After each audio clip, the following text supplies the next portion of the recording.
Mr. Perez, are you going to need an interpreter? If you can, it's fine. If not, I make it like that. It's your choice. What's up? It's your choice. So pick one or the other, please. Okay, I take it. You'll take it? Okay. Yeah.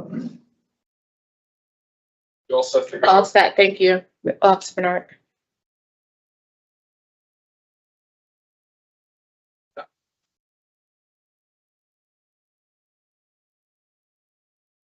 Mr. Rivera, please raise your right hand. You solemnly swear or solemnly and sincerely affirm, as the case may be, that you will faithfully discharge, according to law, your duties as an interpreter to the best of your abilities, so help you God, or upon penalty of perjury. I do.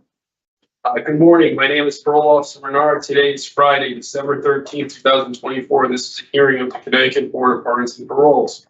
The following board members are present this morning, and by stating their names on the record, certify they reviewed all statutorily required documents and available pertinent information in preparation of this hearing. Good morning, I'm panel member Barry. Good morning, Mike Paul. Ellen Zoppo-Sassu.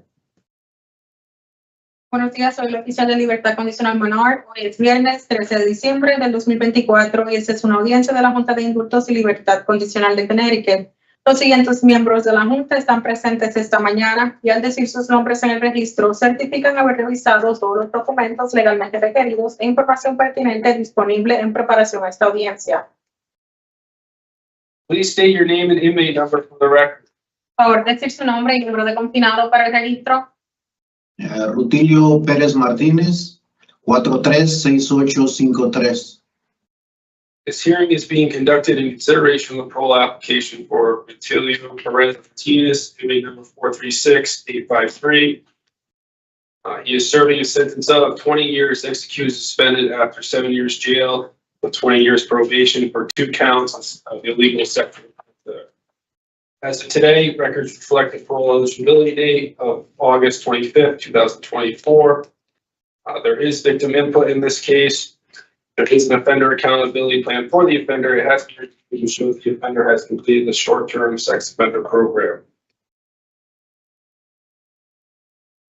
Utilizing the statewide collaborative offender risk evaluation system, the offender's overall score on the SRT falls within the low range of risk of recidivism. Utilizing the static 99R, the offender's overall score for sexual offense recidivism falls within the low range. This is your opportunity to express why you believe you should use exit parole. Esta audiencia se está llevando a cabo en consideración a la aplicación de libertad condicional de Rutilio Perez-Martinez, número 436853. Él está sirviendo una sentencia de 20 años, ejecución suspendida después de 7 años de prisión y 20 años de libertad provisional a seguir por 2 cargos de contacto sexual ilegal. Hasta el día de hoy, los expedientes reflejan una fecha de elegibilidad para libertad condicional del 25 de agosto del 2024. Hay testimonio de víctima en este caso. Hay un plan de responsabilidad para el ofensor, el cual ha sido revisado y demuestra que el ofensor ha completado el programa de ofensor sexual a corto plazo. Utilizando el sistema colaborativo estatal de evaluación de riesgos del ofensor, el puntaje general del ofensor en el SRT cae dentro del rango bajo de riesgo de reincidencia. Utilizando el Static 99R, el puntaje general para reincidencia de ofensa sexual cae en el rango bajo. Esta es su oportunidad para expresarle a la Junta por qué piensa se le debe conceder libertad condicional. Puede comenzar.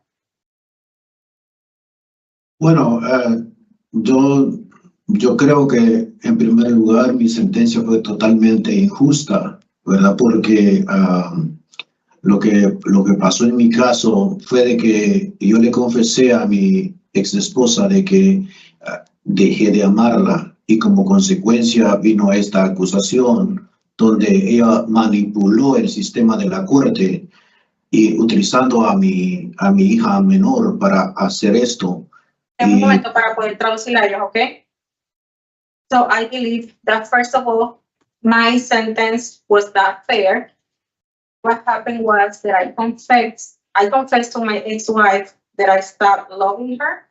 And that's when all this thing happened with the law. She used my daughter to manipulate the situation. ¿Para manipularlo a usted? Manipuló a la corte y a mis hijos para hacer esto.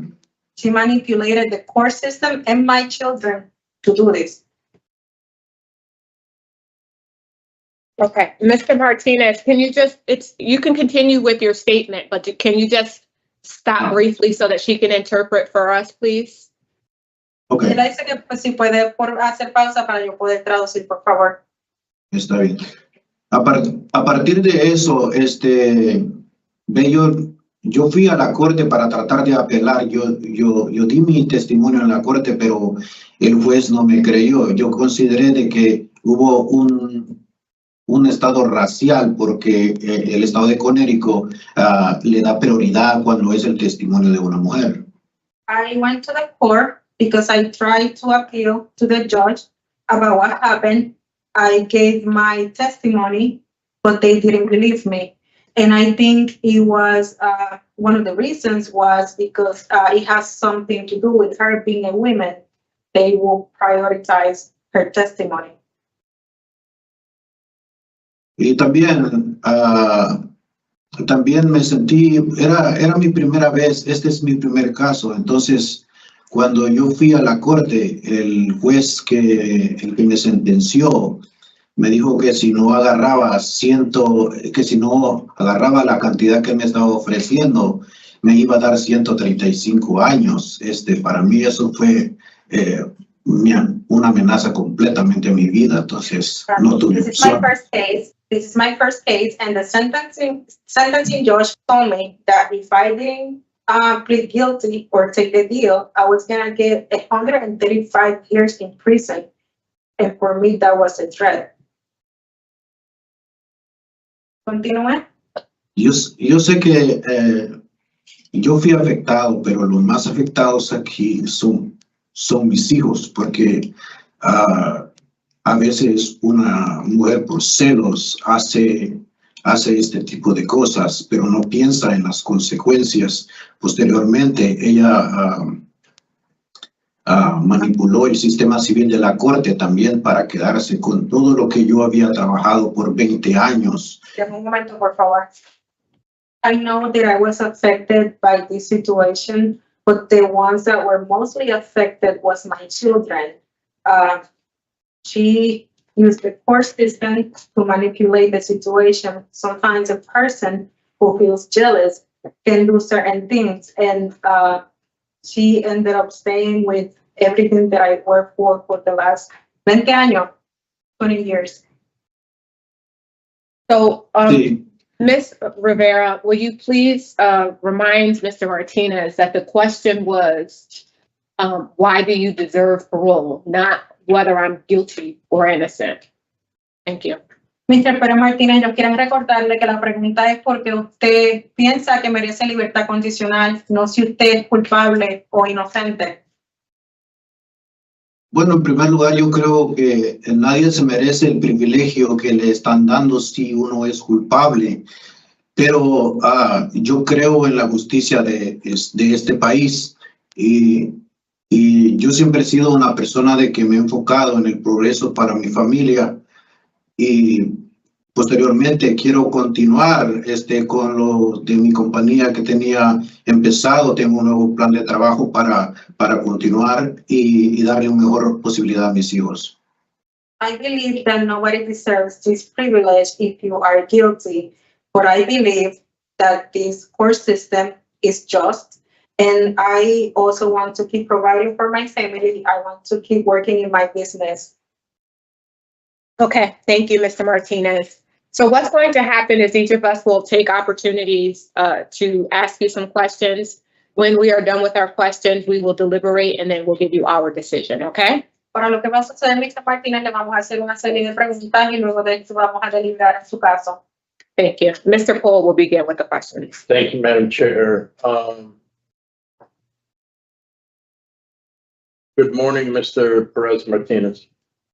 Good morning. Buenos días, señor Martinez. So I'm taking a look at your case here. The two offenses that you're incarcerated for at this time, they're the only two offenses you have outside of motor vehicle infraction. Estoy mirando su caso y veo que las únicas ofensas que usted tiene, aparte de esto, es una infracción de vehículo de motor. Is that correct? ¿Es esto Yes. correcto? Es correcto. Okay, and you're 47 years old, right? Usted tiene Sí. 47 años. Okay. Sí. Inside you have, appears to be like a minor violation for, or disciplinary report for violation of unit rules. Lo único que veo es una violación menor por una infracción disciplinaria a una violación a las reglas de la unidad. And that was prior to your sentence. Y eso fue previamente. Sí. Yes. Can you just tell me what happened there real quick? ¿Me podría decir qué sucedió? Bueno, una de las cosas es que como yo manejo siempre todo, manejaba, cuando estaba fuera todos los días por asunto de mi negocio, yo tenía que estar manejando y a veces uno se descuida y comete estas cosas.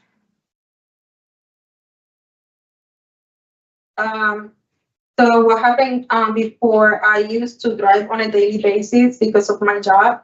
And sometimes what happens is just that you get, you're not careful and things like this happen. No, I meant the disciplinary report from November of 2021. Me refiero a su reporte de disciplina de noviembre del 2021. Es algo que no recuerdo muy bien. Yo sé que son cosas que pasaron, pero no recuerdo muy bien. No lo recuerdo muy bien. That is something that I do not remember very well. And they don't have an official Description. piece in here, right?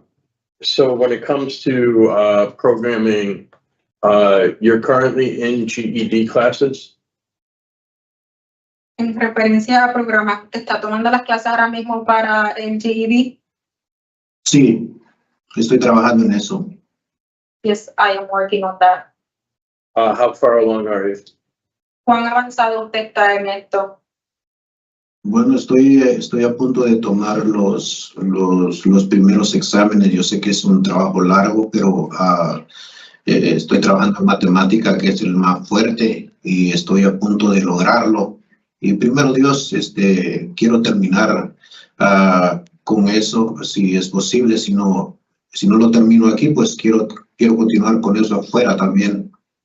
I am about to start taking my first test. First test? I am doing the math right now. That is the more complicated one, but I am working hard on that. Yes, And it's first. if I cannot finish here, then I am planning on finishing outside in the community. Okay. And you have also taken the short-term sex offender program. Is there anything that you learned from that program that you can apply to your life today? Usted también tomó el programa de ofensor sexual a corto plazo. ¿Hay algo que usted aprendió en este programa que pueda aplicar a su vida ahora mismo?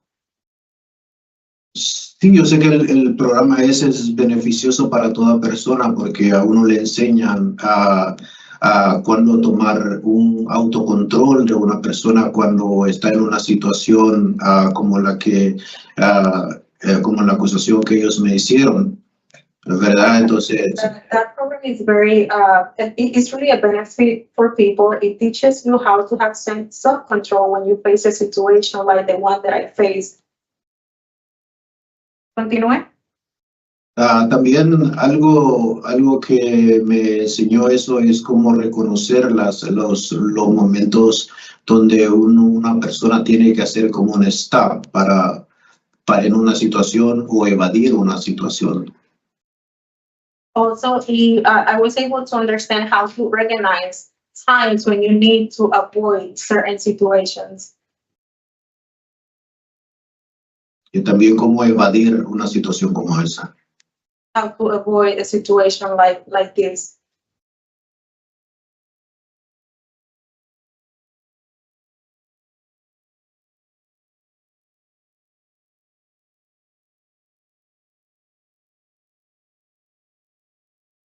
You know that either on parole or on probation, you're going to have to take the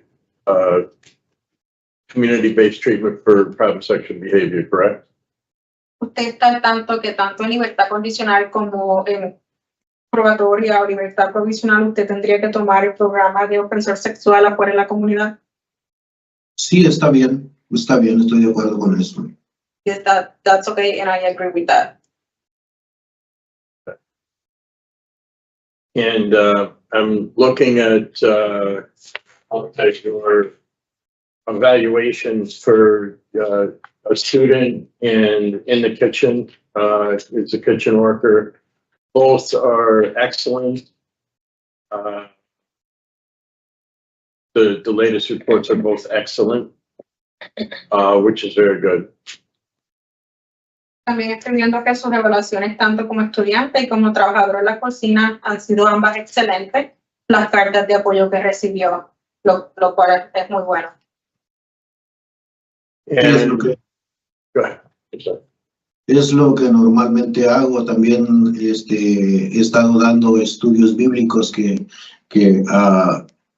siempre hacía desde que estaba afuera. Iba a una iglesia que se llama Iglesia de Cristo y estudié para dar clases bíblicas. Entonces también estaba dando clases bíblicas en la cárcel. A veces cuando hay personas que están a punto de tomar decisiones como suicidio y todo eso, pues entonces yo trataba de ayudar eso. A veces lo hago en las tardes o en las noches después. Por favor, señor Perez. Is that what I'm doing? I was also doing Bible studies outside. When I was in the community, I was going to the church that is called Iglesia de Cristo. So I can offer Bible studies to other people, and I was doing that as well in the prison, sometimes in the afternoon, helping people, sometimes people who wants to take their life. You can continue. You have to remember that she's trying to tell us what you're saying, so you have to just take breaks in between what you're telling her. I'm sorry. ¿Puede continuar? Sí. Estaba esperando la pregunta de él, pero me iba a decir algo. I was waiting for the question. I thought he was gonna say something to me. I just wanted to continue on. So you know that you're facing a deportation, right? Usted sabe que usted se enfrenta a una deportación. Sí, es correcto. Yes, that's correct. And if that doesn't occur, you plan to you plan to sponsor to a friend in New Haven? Si esto no sucede, ¿usted piensa ir a casa de un amigo en New Haven? Sí, hay una persona que es mi amigo y él decidió ser mi sponsor y dio su dirección para eso. Yes, there is someone that is my friend and he is going to be my sponsor. So is that somebody you know from church? ¿Es alguien de la iglesia? No, esa es un amigo de los de afuera, no de la iglesia necesariamente. No, it's not related to church. It's just a friend from outside. Okay. And you've you have a good deal of background in landscaping, and that's what you want to do? Usted tiene su experiencia previa en el área de jardinería o landscaping, y eso es lo que piensa hacer. Sí, es correcto, ya. Yes, that's correct. The only other thing is, if you're allowed to stay in this country and you're granted parole or probation, you know that you're not going to be able to be around minors without parole officer's permission, right? Usted también sabe que si usted le dan la libertad condicional y usted le permite permanecer en este país, usted no está autorizado a estar cerca de niños menores sin el permiso de su oficial. Sí, yo entiendo eso hasta que se aclare mi situación, porque también estoy peleando en la corte con la evidencia para que se haga justicia en cuanto a mi caso. Yes, I understand that until I am able to get all of this clear, because I am going to the court when it comes to my case. Okay. And just for the record, I really didn't get into questions on the offense because up front. It's just denied the whole thing, so we want to prolong just what he said to begin with. Thank you. So I'll set, Madam Chair. Thank you. You want to relay that to him? Thank you. Y para el registro no me enfoqué en hacer preguntas acerca de la ofensa porque basado en el testimonio él ha negado esta ofensa. Thank you. So, Mr. Perez, just to piggyback off of what the questions that my colleague asked you, let's start with the detainer piece. Have you had any hearings about your deportation? Para seguir acerca de lo que mi compañero estaba hablando acerca de la deportación, ¿usted ha tenido algún tipo de audiencia con ellos? No, todavía no, pero sí mi abogado está al tanto del caso. Not yet, but my lawyer is aware of this case. What does that mean? ¿Qué significa esto? Eso significa de que cuando me toque ir a corte, él estará presente para llegar a una solución a esto. That means that once I have to go to court, my lawyer is going to help me see if we can resolve this situation. So you're hoping to be able to stay in the United States? ¿Usted entonces piensa tratará a ver si se puede quedar aquí en los Estados Unidos?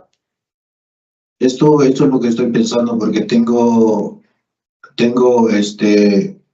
dos, cuando la corte me sentenció, yo tenía dos hijos que estaban viviendo en mi casa y la otra parte, la que me está acusando, sacó a esos mis hijos y los echó a la calle. Yo tengo que tratar la manera de ver dónde están y si están bien o ver qué se puede hacer por ellos.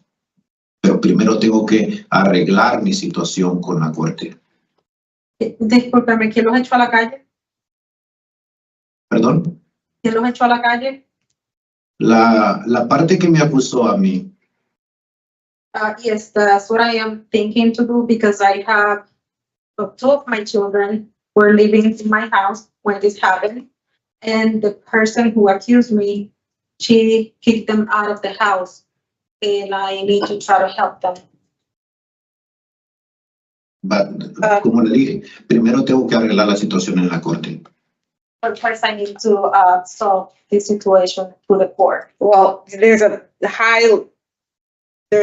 more than likely you're going to be deported before you can get this case, this charge overturned. Lo más seguro, usted podría ser deportado antes de que este caso se pueda revocar o arreglar. So let's talk about your treatment. You talked about that with my colleague. Was that the sex offender program, was that in Spanish? Acerca del tratamiento, el programa de ofensor sexual, ¿fue en español? Fue en inglés, pero yo entiendo inglés un 95%. Yo entiendo en inglés un 95%. Casi todas las explicaciones que dieron fueron excelentes y me gustó ese programa. It was in English, but I understand, I would say about 95%. So I was able to understand almost everything, and I really like that program. So why then did was it reported to us that you failed to complete the assignments? You said that you really did not have any problems like this, so you were not really engaged in your treatment. ¿Y por qué fue que recibimos un reporte que usted falló a completar dos de las asignaciones? Porque usted mencionó que usted no tenía problemas de esta naturaleza, de esta índole. Efectivamente, no fue que le haya fallado, sino que cuando ella me estaba explicando lo del programa para qué era, entonces yo le había dicho a ella, a la maestra que estaba dando la clase, que esa parte del programa porque como era como directa a la clase, entonces yo decía que yo no era culpable del todo, o sea, como lo que ella estaba haciendo para ese programa, pero como sea, yo lo tomé y fue beneficioso para mí. It was not that I failed is I was explaining to the teacher that that part of the program when he was talking in the class, I explained to her that I was not guilty. That's what I was trying to tell her. But I participated from the program and I think it was very beneficial. I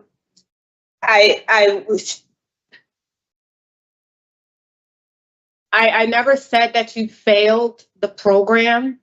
I'm saying that when they try to help you with your homework assignments and things of that nature, you really wouldn't follow through because you felt as if you didn't have an issue. Yo no digo que usted falló a completar el programa, yo me refiero a las asignaciones, al trabajo que había que hacer, que cuando usted le daban estas asignaciones, usted como que no realmente no las completaba porque usted pensaba que no las necesita. And the reason why I make that statement is because you told my colleague that you had no problem with doing the program out in the community. Y la razón por la que digo esto es porque usted le dijo a mi colega que usted no tendría problema en hacer este programa fuera en la comunidad. And if you take that same approach while you're out in the community with that treatment, you're going to be in it for a very long time. Si usted toma esta misma actitud afuera cuando esté en la comunidad, entonces usted va a estar en este programa por mucho tiempo. And just so that you know, Mr. Martinez, our jobs here today are not to determine your guilt or innocence.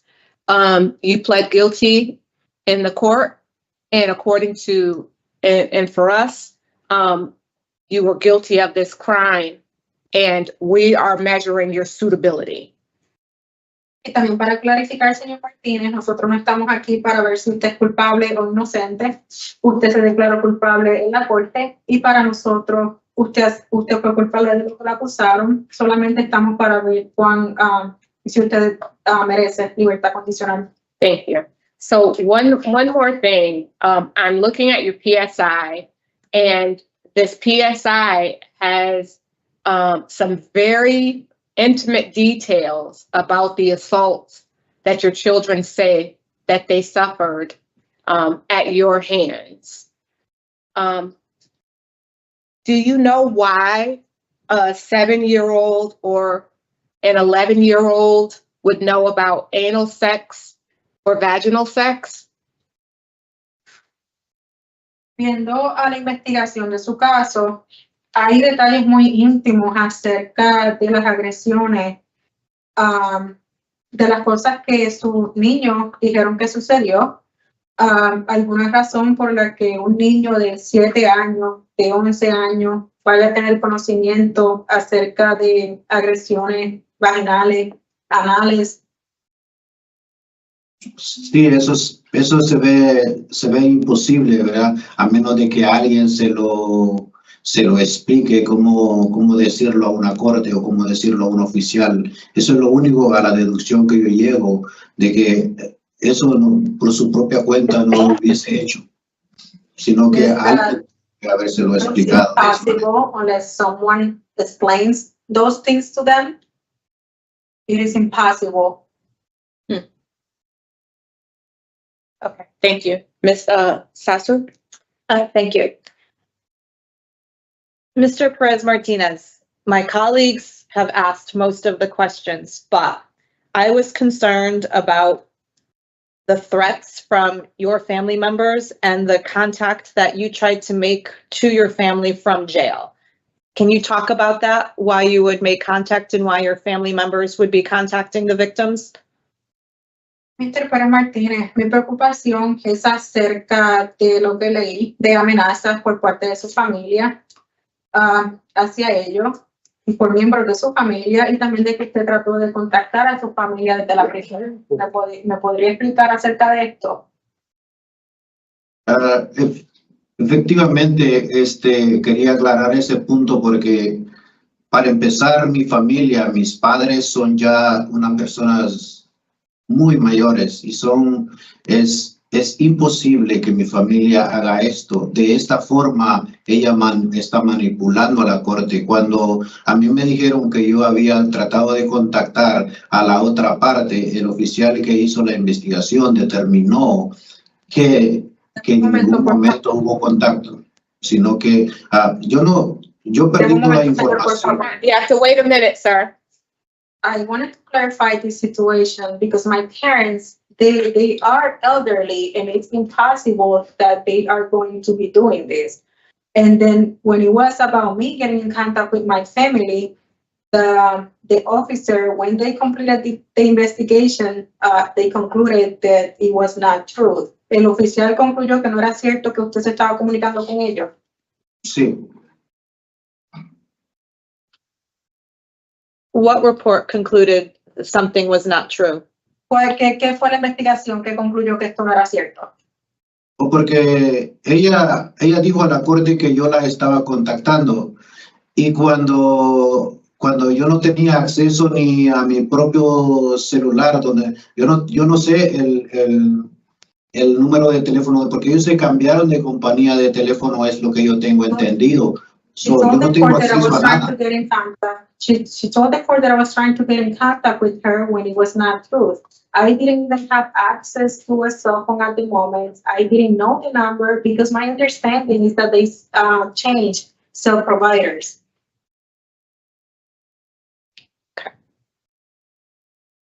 So you talked about finding the woman who had the 2 additional children outside of your marriage.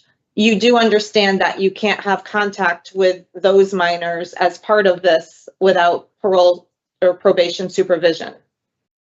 Usted mencionó que quisiera contactar a esta mujer que con la que usted tuvo estos 2 niños y usted está al tanto que usted no puede mantenerse en contacto con estos menores a menos que tenga permiso de supervisión. Sí, yo entiendo eso, a menos de que la corte dé autorización, yo entiendo perfectamente eso. Yes, I perfectly understand that I need to be authorized by the court. I have no other questions, Madam Chair. Thank you. So at this time, Mr. Martinez, we're going to turn the hearing over to the Office of Victim Services for victim input. We ask that you please not interrupt and please give the victim respect while we listen to the statement. Perez-Martinez, ahora vamos a tener a la Oficina de Servicios a la Víctima. Le pedimos que por favor no interrumpa a la víctima y que le brinde su respeto. Thank you. Good morning, Ms. Vazquez. Good morning, Madam Chair and board members. We have a victim that is connected via conference call and wishes to address the board.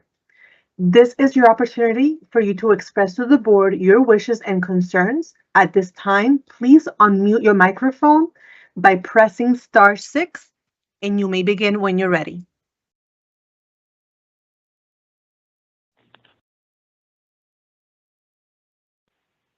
Okay, I hope you guys can hear me. So I'm just going to start off by saying that I came here to speak today on behalf of my little sister, who is the victim. In this case, I am the daughter of Rutilio Perez-Martinez. Rutilio was someone who I looked up to all my life, despite his numerous mistakes towards our family. He was the reason,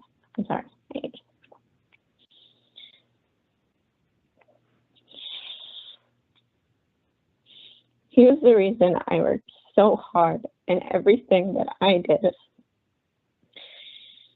I'm hoping that one day it'd be enough for him to notice. Needless to say, though, what I'm sharing with you today is not an easy thing to do. I should be here as a daughter advocating for my father, the man that I've idolized since I could last remember. Instead, I'm here as a daughter pleading that this man does not have the opportunity to hurt our family any more than he already has. In my eyes, this man is not someone worthy of being our father, and through his actions, I'm sure you guys can all tell that he has conveyed that he didn't see himself in that role either. So much so that he raped my little sister his own daughter for years, threatening and stripping away the innocence of an 11-year-old girl. It is easy for one to see his actions and the time spent now in prison and believe that he could be a changed man. However, none of those prison guards have seen the way in which my little sister's spark has disappeared, and neither has he. My sister's suffering is not something that could be manipulated or faked. Even years after, my little sister suffers from gender dysphoria, PTSD, anxiety, and depression. She wakes up in the middle of the night sobbing and screaming. She self-harms, and she is fearful of a man's gaze in any situation that could bring her back to those disgusting moments against her will with Rutilio. I have had to be there for every moment that she has tried to take her own life because the memory of what this man did to her is too much to bear. My little sister has been hospitalized for weeks on end numerous times due to this and her lack of desire to keep fighting. As if my sister's suffering was not enough, Rutilio's lack of empathy and remorse has continuously been brought to our attention over the years. Despite being behind bars, he has not failed to break laws and reach out to my mother through fake names and aliases, threatening her, threatening his own children due to his uncontrollable anger. He has attempted to lie to authorities and press charges based on his own delusions, again due to his lack of self-control. He has sent out his own family members and friends to harass my mother on social media and through all means necessary. He has constantly perpetuated this fear with the help of others to torment my mother and my family by threatening his release, promising that he'll be released and all hell would be to pay. All of which has been reported to lawyers, and you guys have also brought up today. Throughout my life, I have learned that this man is dangerous. He is a pathological liar to the core, something that I've experienced firsthand my whole life, and he's a danger to himself and to society. I guess my last question to you all is, how many more children and women will he have to rape and molest for others to also get that message? Thank you. Thank you. Thank you, Madam Chair. This is all that I have for this case. Thank you, Ms. Vazquez. So at this time, Mr. Martinez, we are going to deliberate. Would you like the interpreter to interpret to you what the victim has shared, or did you understand? Yo entiendo lo que ella estaba leyendo, porque si usted se da cuenta, a ella le escribieron. No. That's a yes or no. Sí, le entendí. I understood. Okay. All right. So at this time, we are going to deliberate, Mr. Martinez. Give us a few minutes to talk about your case and we'll give you our decision. Okay? Para liberar a Mr. Martinez para deliberar en su caso. Mr. Pohl. Thank you, Madam Chair. So where I am with this, let me just take a look at the case here. Mr. Perez-Martinez rates out low and low moderate.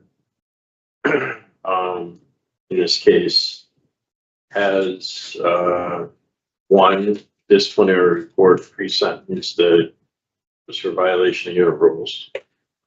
The part in the Let's let Ms. Romero interpret truthfully. Como me encuentro en este caso, Mr. Pérez Martínez tiene un puntaje bajo y bajo moderado. Solamente tiene un reporte de disciplina por violación a las reglas de la unidad. Has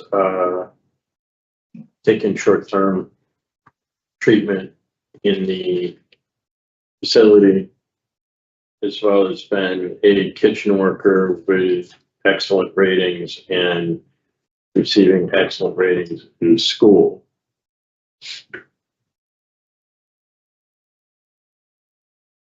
Él ha tomado el programa de ofensor sexual a corto plazo, el tratamiento, además de que ha estado trabajando en la cocina y ha tenido unas evaluaciones excelentes.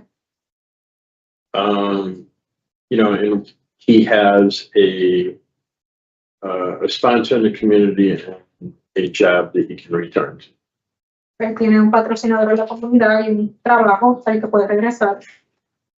He also has an immigration detainer.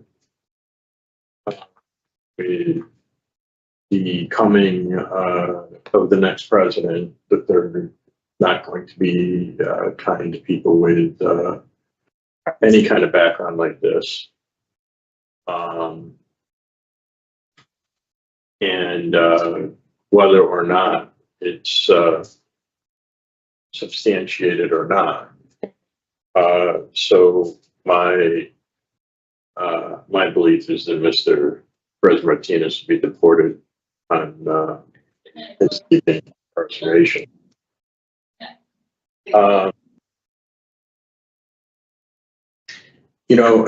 We're dealing with 11 years old in 2020, now about 15, going through a lot of what she, a lot of things, right? That it appears that were caused by this offense. And the EOS on this is in the fall of 2027, which would give the victim in this case a few more years to emotionally mature and get some kind of additional support that she might need in this case. While on the surface here, everything says that Mr. Perez-Martinez is somebody who is suitable for parole. In this particular case, I think that affording the victim a couple of more years, knowing that she can't be Access. is what would be the perfect thing. Thank you. Mr. Perez-Martinez tiene una orden de retención de inmigración y dado a el presidente entrante, es poco probable que personas con este historial puedan permanecer. Aún así, si es la ofensa sustanciada o no, lo más seguro es ser deportado luego de salir de prisión. Tenemos a una víctima de 11 años de edad, atrás en el 2020, ahora tiene 15 años de edad, la cual tuvo que pasar por muchas cosas que aparentemente fueron causadas por esta ofensa. El final de su sentencia no es hasta el otoño del año 2027, lo que le da a la víctima en este caso más tiempo para poder madurar emocionalmente y tener el soporte, el apoyo que necesita. En este caso particular, entiendo que lo más es mejor darle a la víctima unos años más en los que no pueda tener acceso a él. Thank you, Ms. Rivera. So, Mr. Martinez, can you understand us?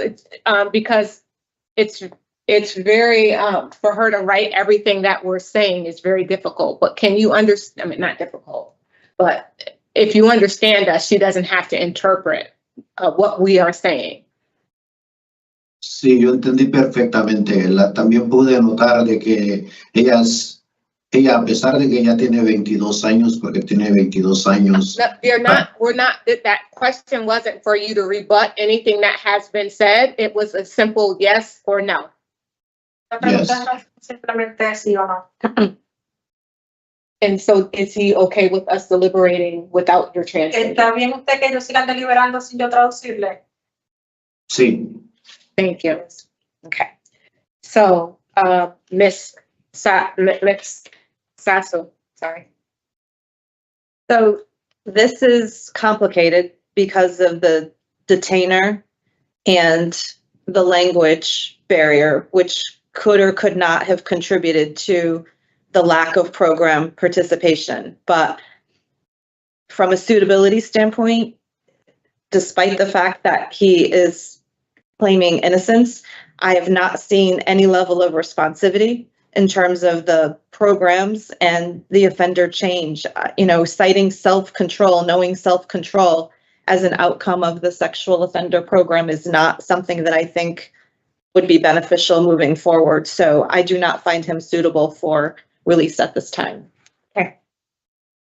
And our reasons, injury and impact to our victim and the nature and circumstance. Okay. So with regard to Rutilio Perez-Martinez, 436-853, and move to deny discretionary parole for the following reasons: the injury and or impact to the victim and or the victim's family, and the nature and circumstance of your offense. You will not receive a new hearing. Is there a second? Second. All in favor? Aye. Did you understand, Mr. Martinez? ¿Se entiende, Mr. Martinez? Sí. Okay, so you were denied. We couldn't support your discretionary parole today. Good luck to you, sir. Perez-Martinez. Porque la audiencia de Rutilio Perez-Martinez, número 46853. You're all set. So will you ask the officer to send in the next person? Thank you.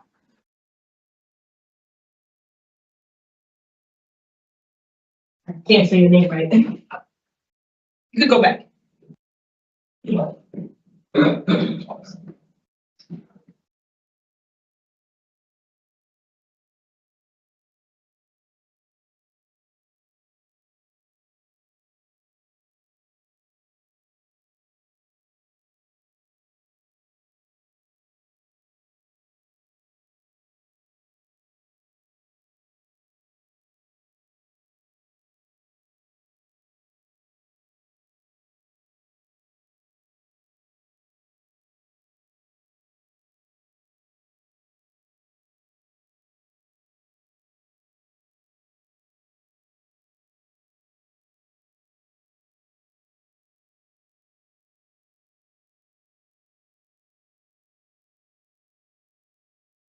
Interpreter Lisa Rivera, please raise your right hand.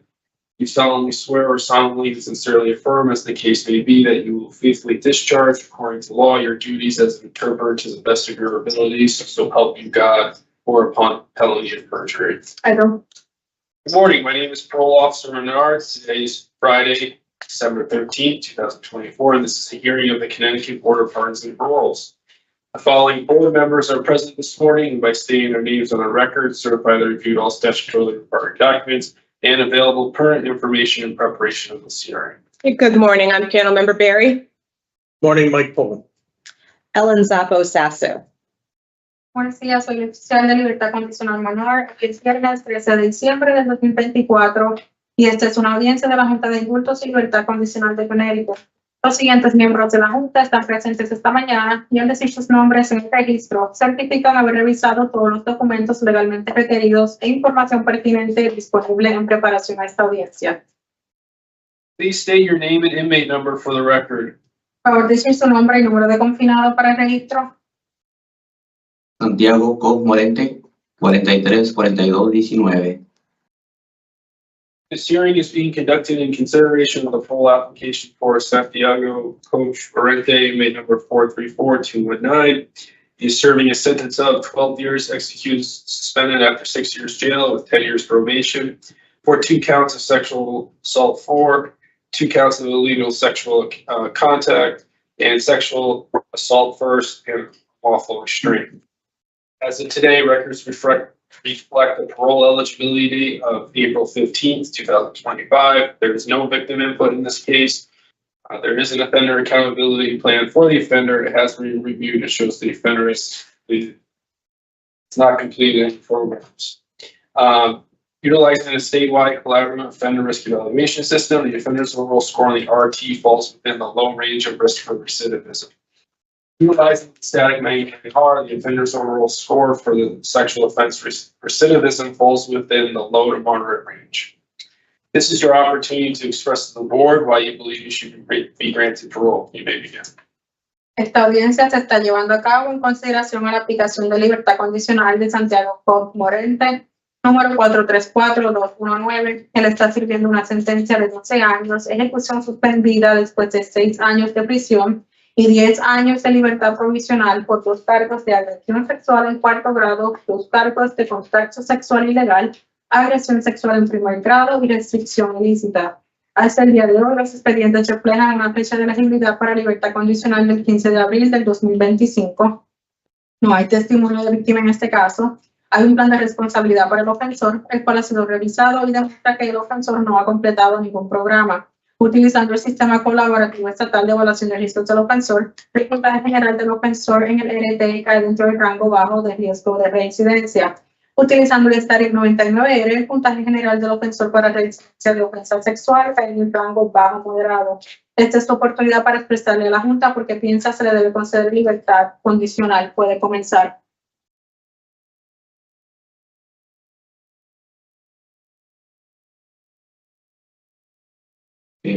Tengo una carta que leer, no sé si yo puedo leerlo desde aquí ahora. I have a letter that I am going to read. I don't know if I can read a letter. Yes, you may. Puede leer la carta, le voy a pedir que haga pausa para yo poder traducir, ¿ok? Bien. Primero quiero decir buenos días. First, I want to say good morning. Primero quiero darles las gracias por su tiempo y venir aquí en este día. I want to thank you for your time and being here today, Y por darme la oportunidad de estar aquí ante ustedes hoy. for giving me the chance to be here before you today, Y poder expresarme y el por qué creo tener el privilegio del parol. and to be able to explain myself why I should be granted parole. Antes que continúe, me gustaría darle mis más sinceros disculpas a la víctima y a su familia y por todo el dolor que he causado. I would like to apologize to the victim and the victim's family for all the damage that I caused. Verdaderamente me arrepiento de tal hecho. I truly regret what happened. Me gustaría devolver el tiempo y cambiar este triste hecho del cual siento remordimiento, vergüenza y tristeza. I would like to turn back my time and be able to change this. I feel embarrassed. I feel regret.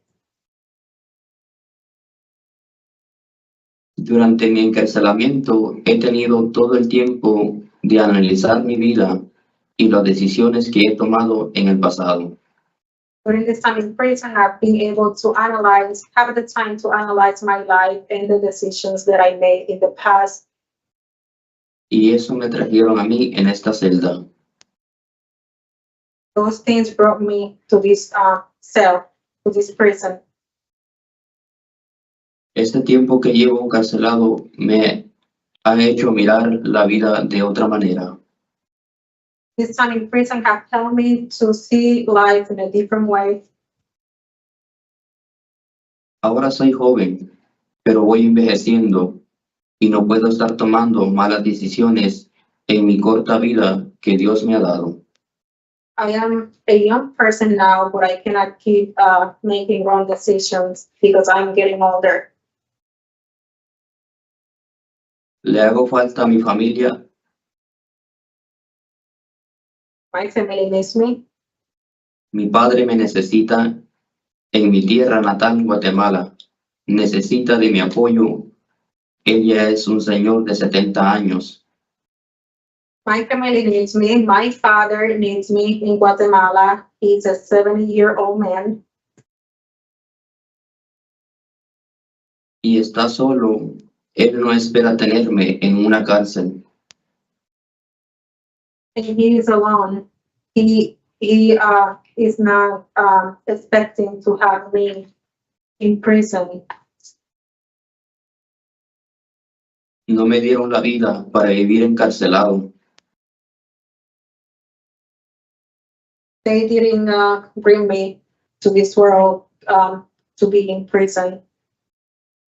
No para lastimar a otras personas. En la vida hay que tener respeto, disciplina, amor ante todo.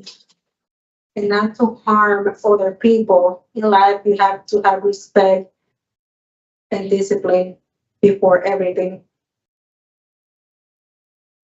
Solo quiero volver a casa, empezar una nueva vida que he conocido en Dios.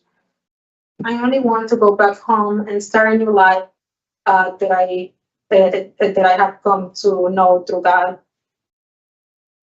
Algo muy hermoso. Solo quiero ser una buena persona y productiva para la sociedad. Something that is very beautiful. I just want to be a good person and I want to be a productive member of society. Apartarme de todo lo que me hace daño a mí y a mi familia y a la sociedad.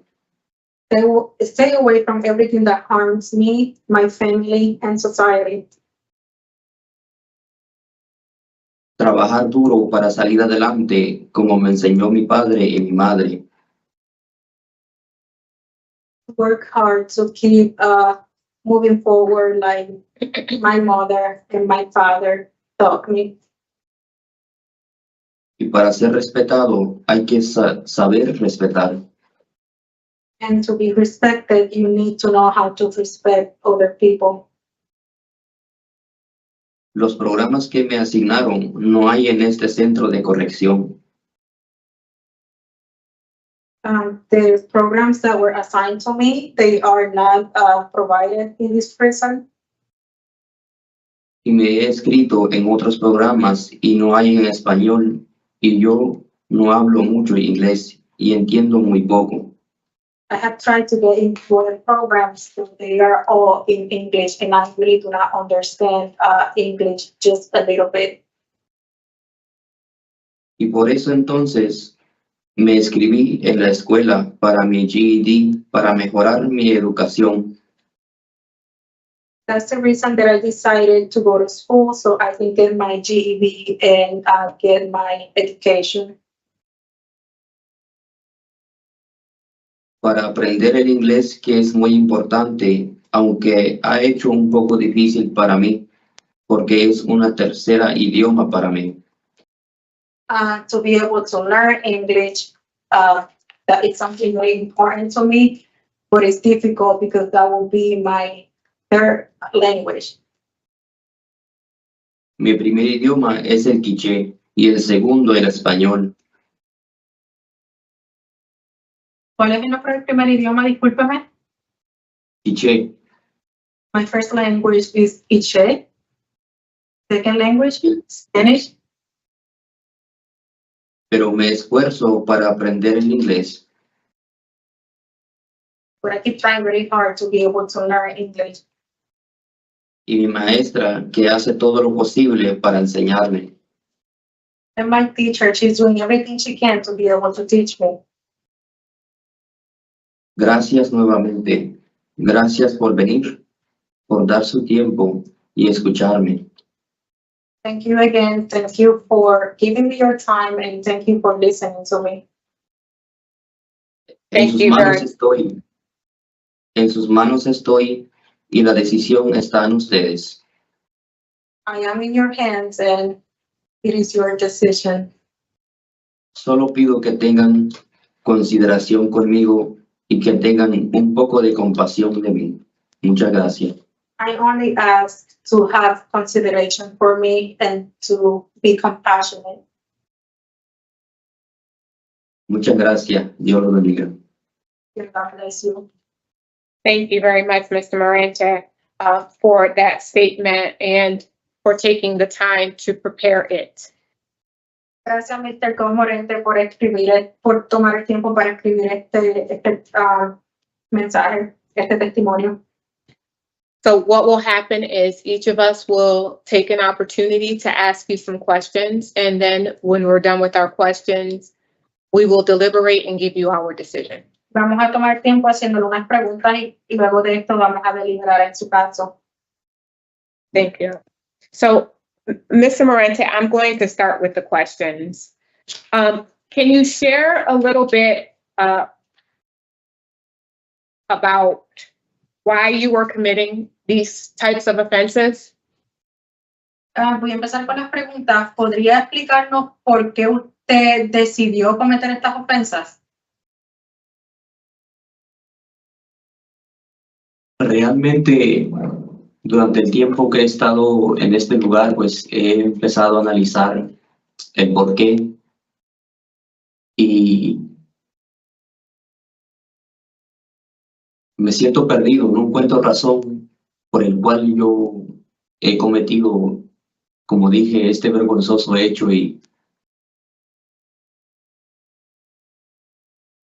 Honestly, the time that I've been here in prison, that I have time to analyze the reason why I feel lost. I cannot find a reason to justify what I did. So how can you assure us that this will never happen again? ¿Cómo usted nos podría asegurar entonces que esto no pasaría nuevamente? porque he podido ver que necesito yo tener respeto sobre todo a las personas, porque de este hecho que yo hice, en verdad me arrepiento y es algo vergonzoso del cual no quisiera yo volver a repetirlo nunca más en mi vida. No fue esto la disciplina que me inculcaron mis padres. I have realized that I need to respect other people. I really regret what I did, and it's very embarrassing, and I do not want to ever do this again in my life. This is not what my parents taught me. Right, I heard you say that in your opening statement. And I also understand that you didn't learn this from your parents. However, you were sitting here because you have 3 victims of your behaviors, from your behaviors. Yo entiendo, usted mencionó esto en los comentarios de apertura, que esto no es lo que usted aprendió de sus padres, pero sin embargo tenemos esto donde que le sucedió a estas 3 víctimas. So tell us, were these crimes of opportunity? ¿Nos puede decir estos crímenes fueron una oportunidad? Or are you attracted to these people? ¿O usted se sentía atraído por estas personas? Sinceramente yo no me sentía atraído por ninguna de estas personas. Honestly, I was not attracted by any of these people. So did you commit the crimes because you could? So, usted cometió esta ofensa porque usted pudo. Como dije de un principio, no encuentro yo la razón. Trato de buscar el por qué yo tuve ese valor de hacer eso. Y en verdad no logro comprender por qué.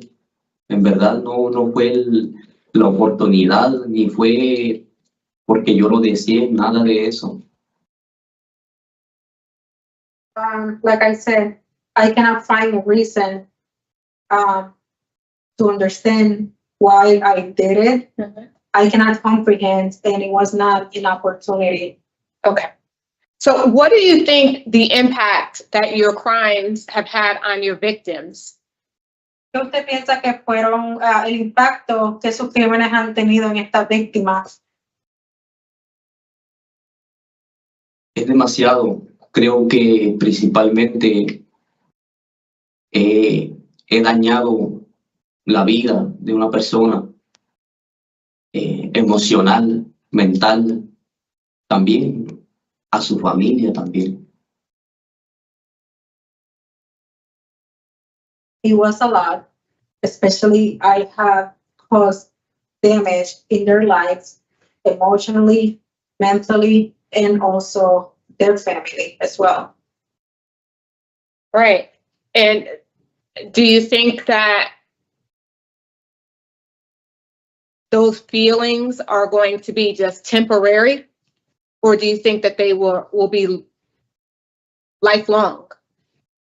¿Usted piensa que estos sentimientos como ellos se sienten es algo temporero o que ellos van a sentir esto por el resto de sus vidas? Por el resto de su vida, diría yo. For the rest of their lives. Right.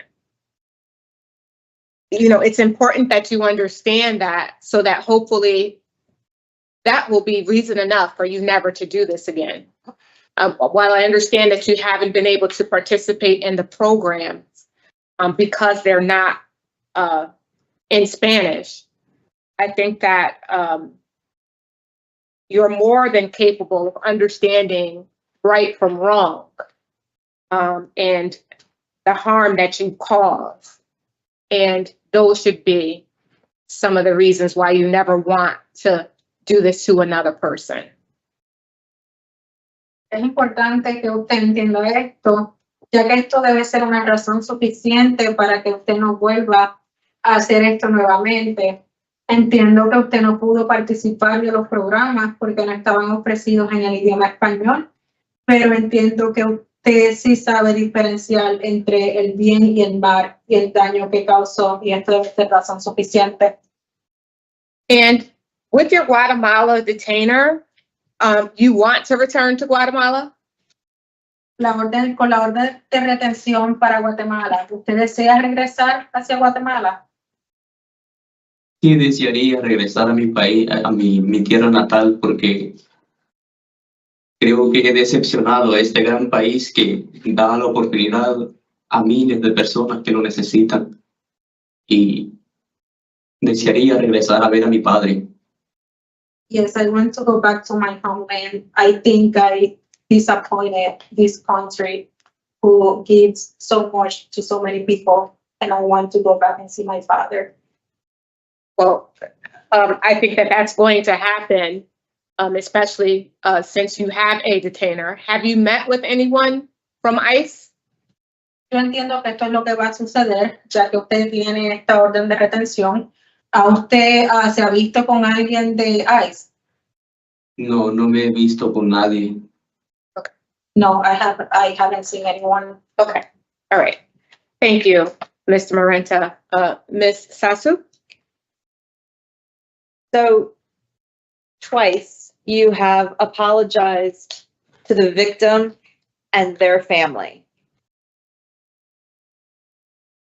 Usted se ha disculpado en varias ocasiones a la víctima y la familia de la víctima. But this was your family. These were girls that were in your family that you are related to. Pero esta también es su familia. Esta niña eran también su familia. Usted estaba relacionado con ella.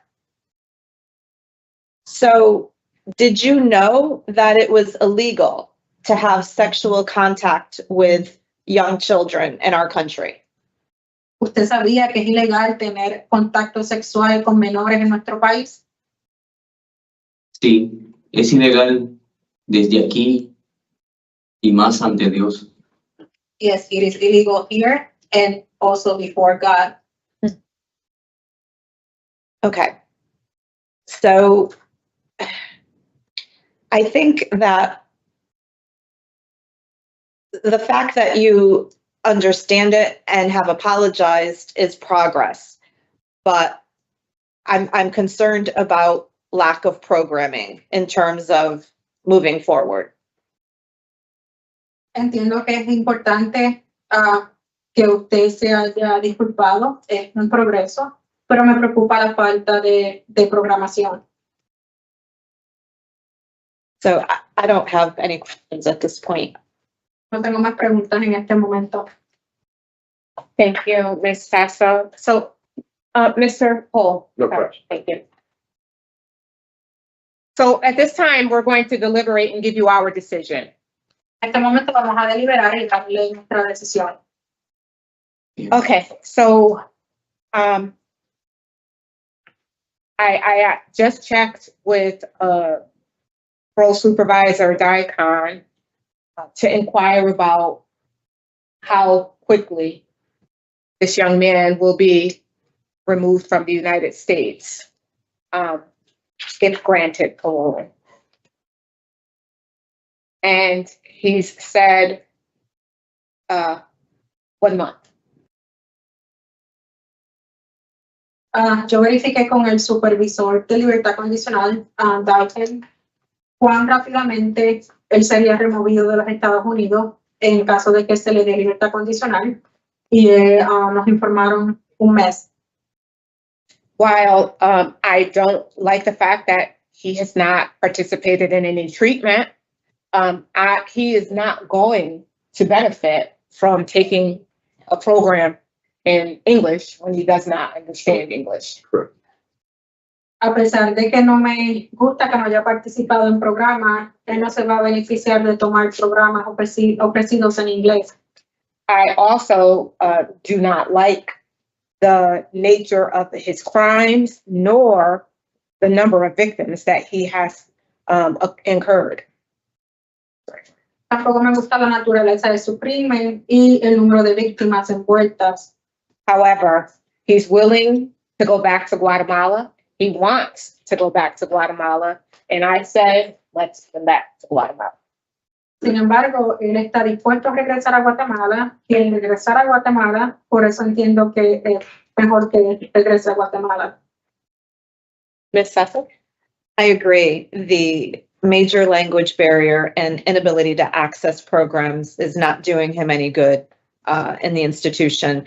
And with his desire to return to Guatemala to see his father and hopefully pursue a new life there, I would be in support of parole in order to facilitate that at this time. Thank you. Agreed.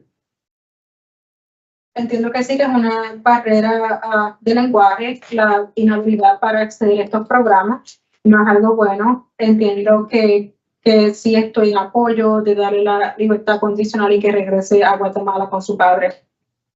So I move that Santiago Coj-Morente 434219 be granted discretionary parole on or after his earliest eligibility date, which is April 15th, 2025, with the following conditions in addition to the standard parole conditions. It's our understanding that Mr. Morente has a Guatemala detainer.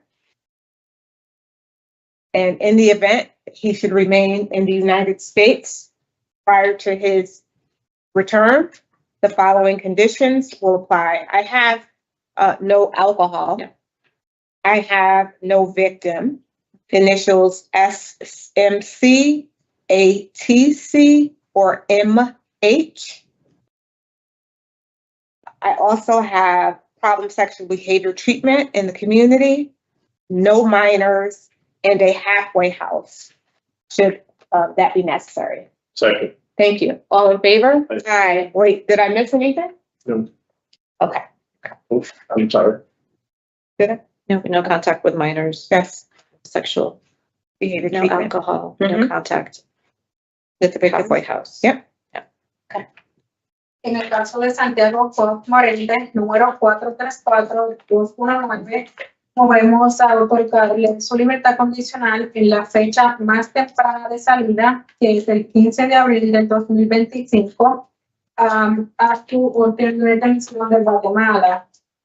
Durante el periodo previo a su orden de detención a Guatemala, imponemos las siguientes condiciones: no consumo de bebidas alcohólicas, no contacto con menores, no contacto con la víctima SMC, ATC, MH, ubicación en el halfway house familia casa de ser necesario. It's not gonna be here. You understand, sir? ¿Entendió esto, señor? Sí, All right, you're all set. Thank you so much. You need to vote. Oh, we didn't vote? I thought we We seconded. didn't vote. We seconded, but we didn't vote. All in favor? Aye. Sorry, thank you. Sería todo, señor.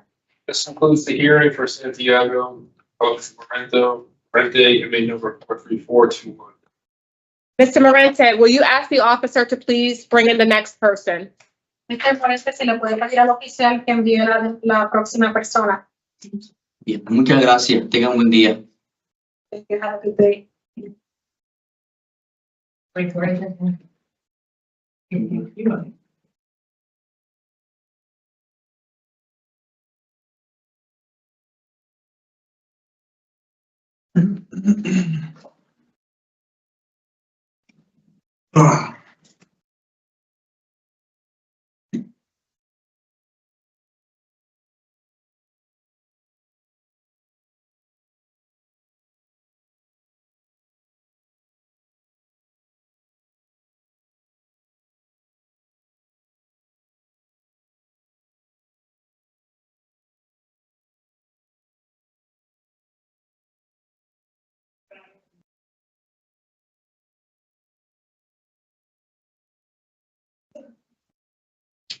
Mr. Torres, we're going to take about a 5-minute recess, or yeah, what is that word that she used?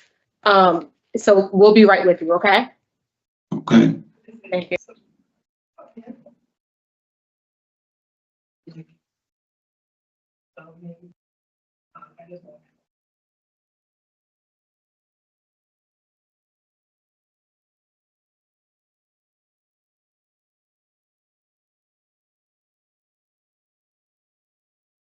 Okay, thank you.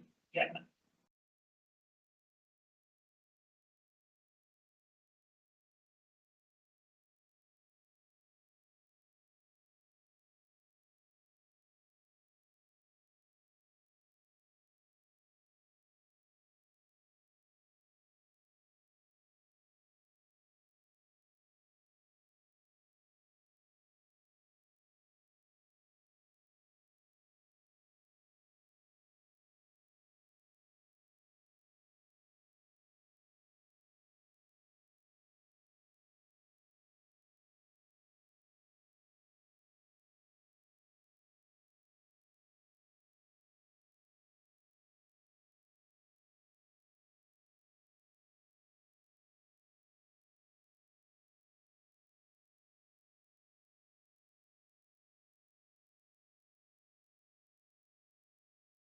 So we'll be right back in 5 minutes.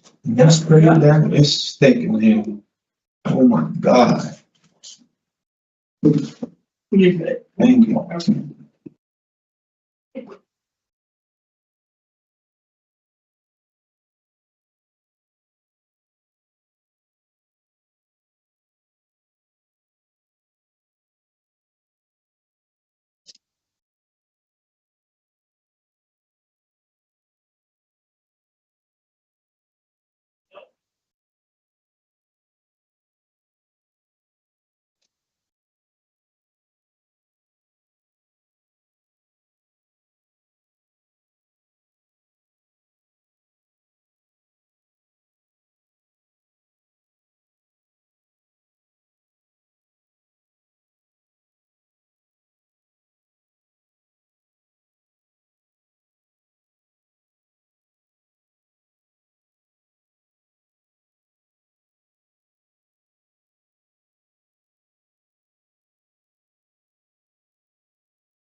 Morning. My name is Parole Officer Menard. Today is Friday, December 13th, 2024, and this is the hearing of the Connecticut Board of Pardons and Paroles. Following board members are present this morning by saying their names on the record, certify they reviewed all statutorily required documents and available pertinent information in preparation of this hearing. Officer Menard, we will state our names, but are we utilizing Ms. Rivera for this hearing? Not yet. Okay. So we don't want to swear her in just in case? Make sure we can do that. Okay. I'm panel member Barry. I apologize. Michael, Ellen Zoppo-Sassu. Interpreter Lisa Rivera, please raise your right hand. You solemnly swear or solemnly and sincerely affirm, as the case may be, that you will faithfully discharge according to law your duties as an interpreter to the best of your ability, so help you God. Or upon. Mr. Torres, do you need an interpreter or not? No, I understand. Okay. We're gonna relieve Ms. Rivera of her duties then, okay? Um, All right, so please state your name and inmate number for the record. my name is Vicente Torres, inmate number 353435. This hearing is being conducted in consideration of the parole application for Vicente Torres, inmate number 353435. He is serving a sentence of 26 months jail class sentence for carrying a dangerous weapon, violation of probation with underlying offenses of burglary, third and larceny. As of today, records reflect the parole eligibility date of September 19th, 2024. There's no victim input in this case. There is an offender accountability plan for the offender. It has been reviewed and shows the offender is participating in the Tier 4 program. Utilizing the statewide collaborative offender risk evaluation system, the offender's overall score on the SRT falls within the very high range of risk for recidivism.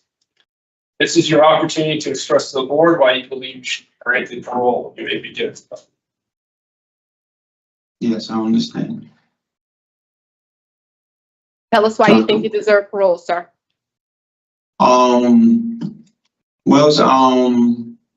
Before anything, good morning. I would like to have parole so I can be able.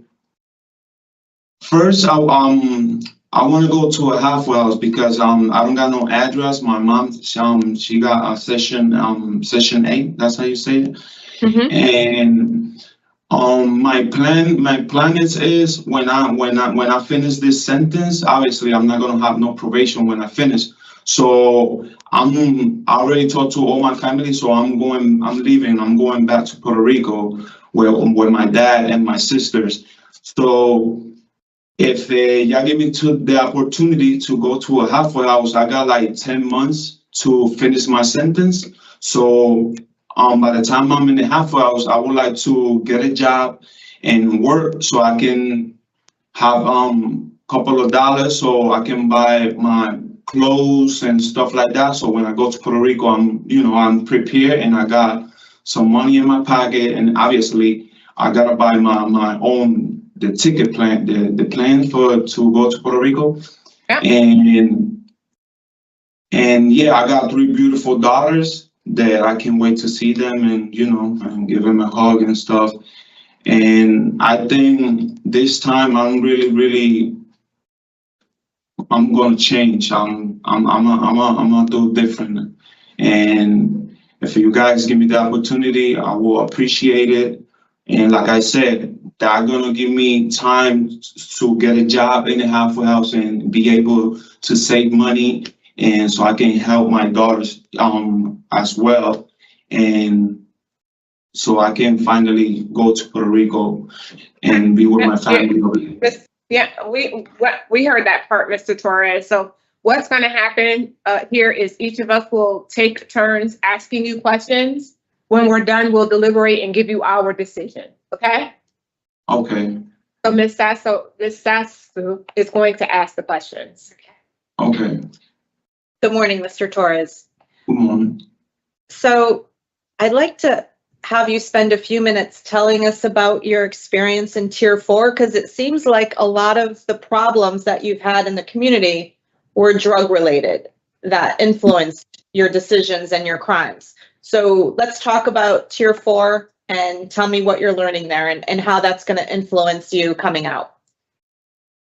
Okay. Well, so far I like TS4, and so far I'm doing good. I participate in every group, every meeting, and so far it's how do I say it? It's changing my thoughts, let's say it like that, and how do I say it? It's really helping me. It's really helping me a lot. And how do I say it? I don't know how to say the right I'm sorry, my English is not perfect. You're doing fine. But I don't know. I think it was good to have this opportunity to be in this TS4. I never did TS4 before, so so far it's really helping me, and I think me personal, I'm taking every how do I say it every Opportunity. yes, every opportunity, and every time they talk about situation that everybody had and stuff like that. So I'm taking a little bit of everybody, and you know, I'm 34 years old, and I got 3 daughters.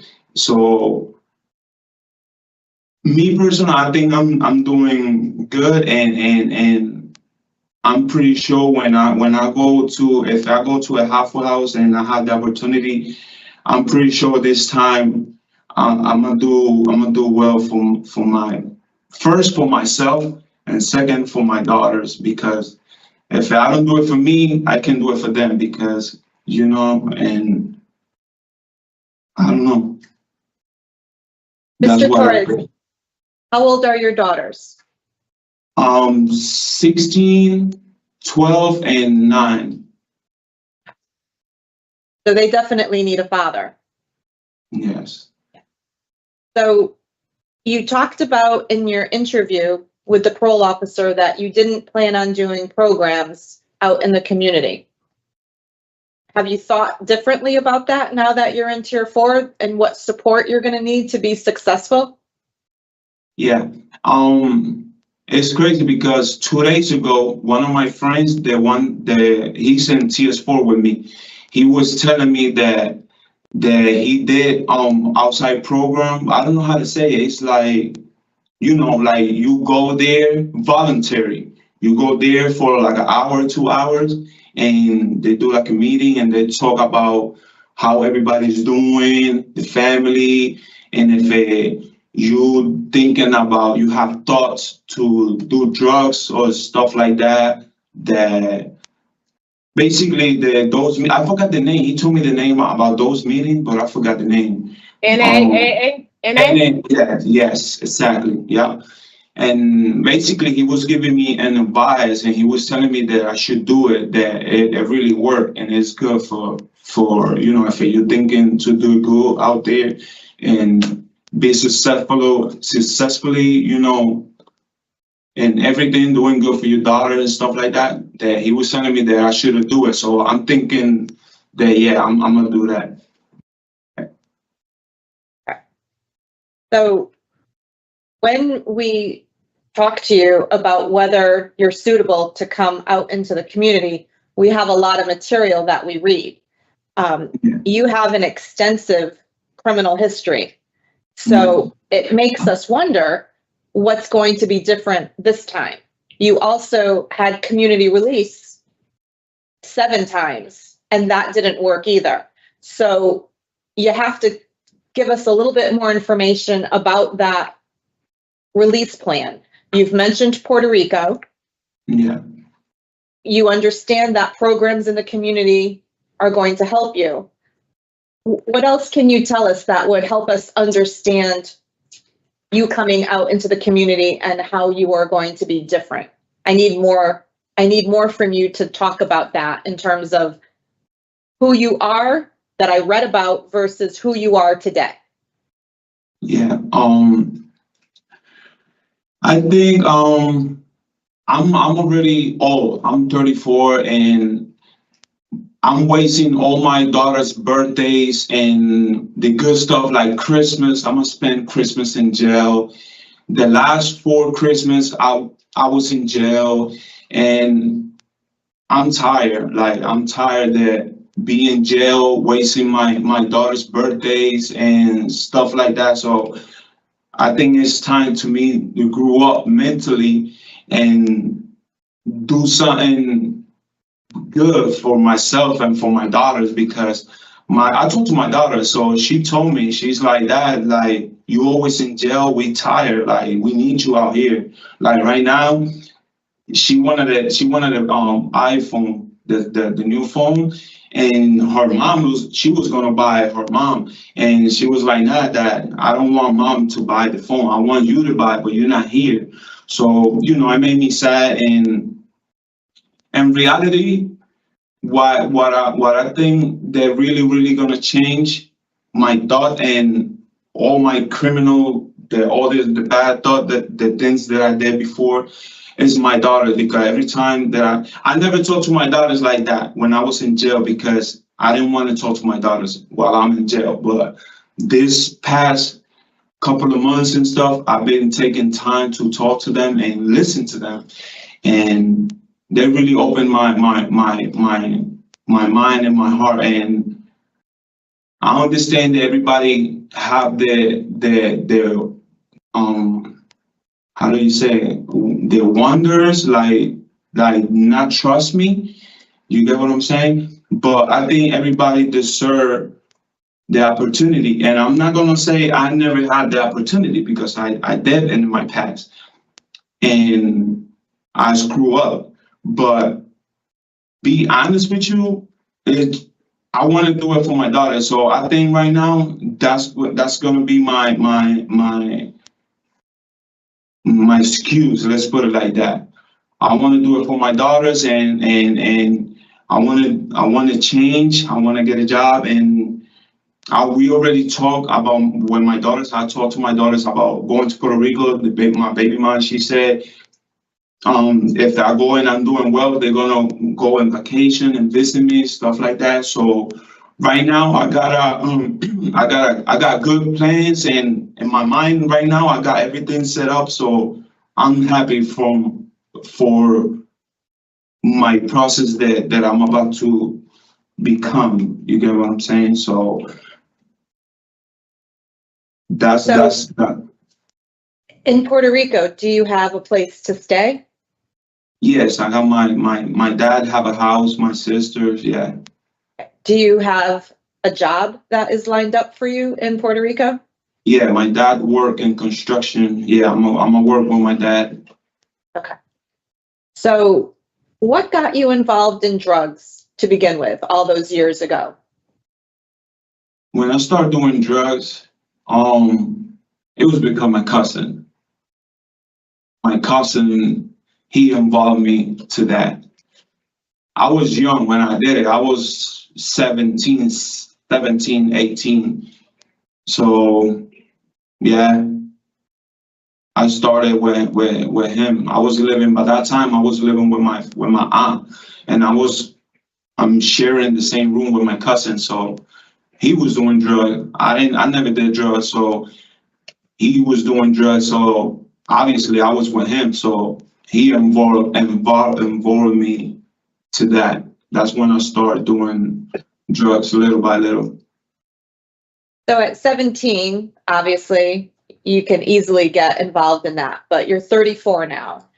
Yes. Can you tell me how you are going to identify risks moving forward? Because I'm sure there's drugs in Puerto Rico, right?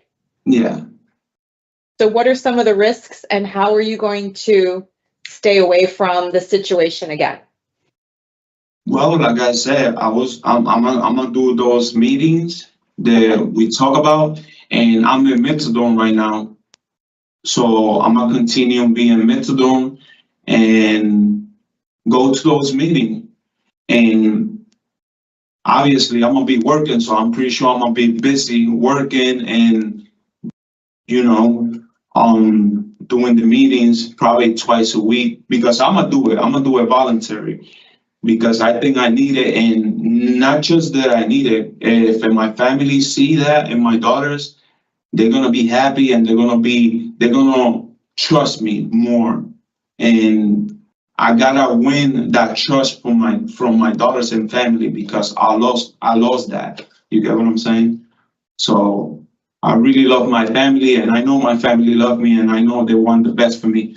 So I'm gonna do it for myself, and I'm gonna do it for them too. And I think it's time. I'm getting old. My daughters, they're growing up fast, and I think it's time to me to wake up. Thank you. I'm all set. Thank you, Ms. Sasso. Mr. Poole? Thank you, Madam Chair. You know, Mr. Torres, the one thing that really concerned me about this whole thing was your recovery plan.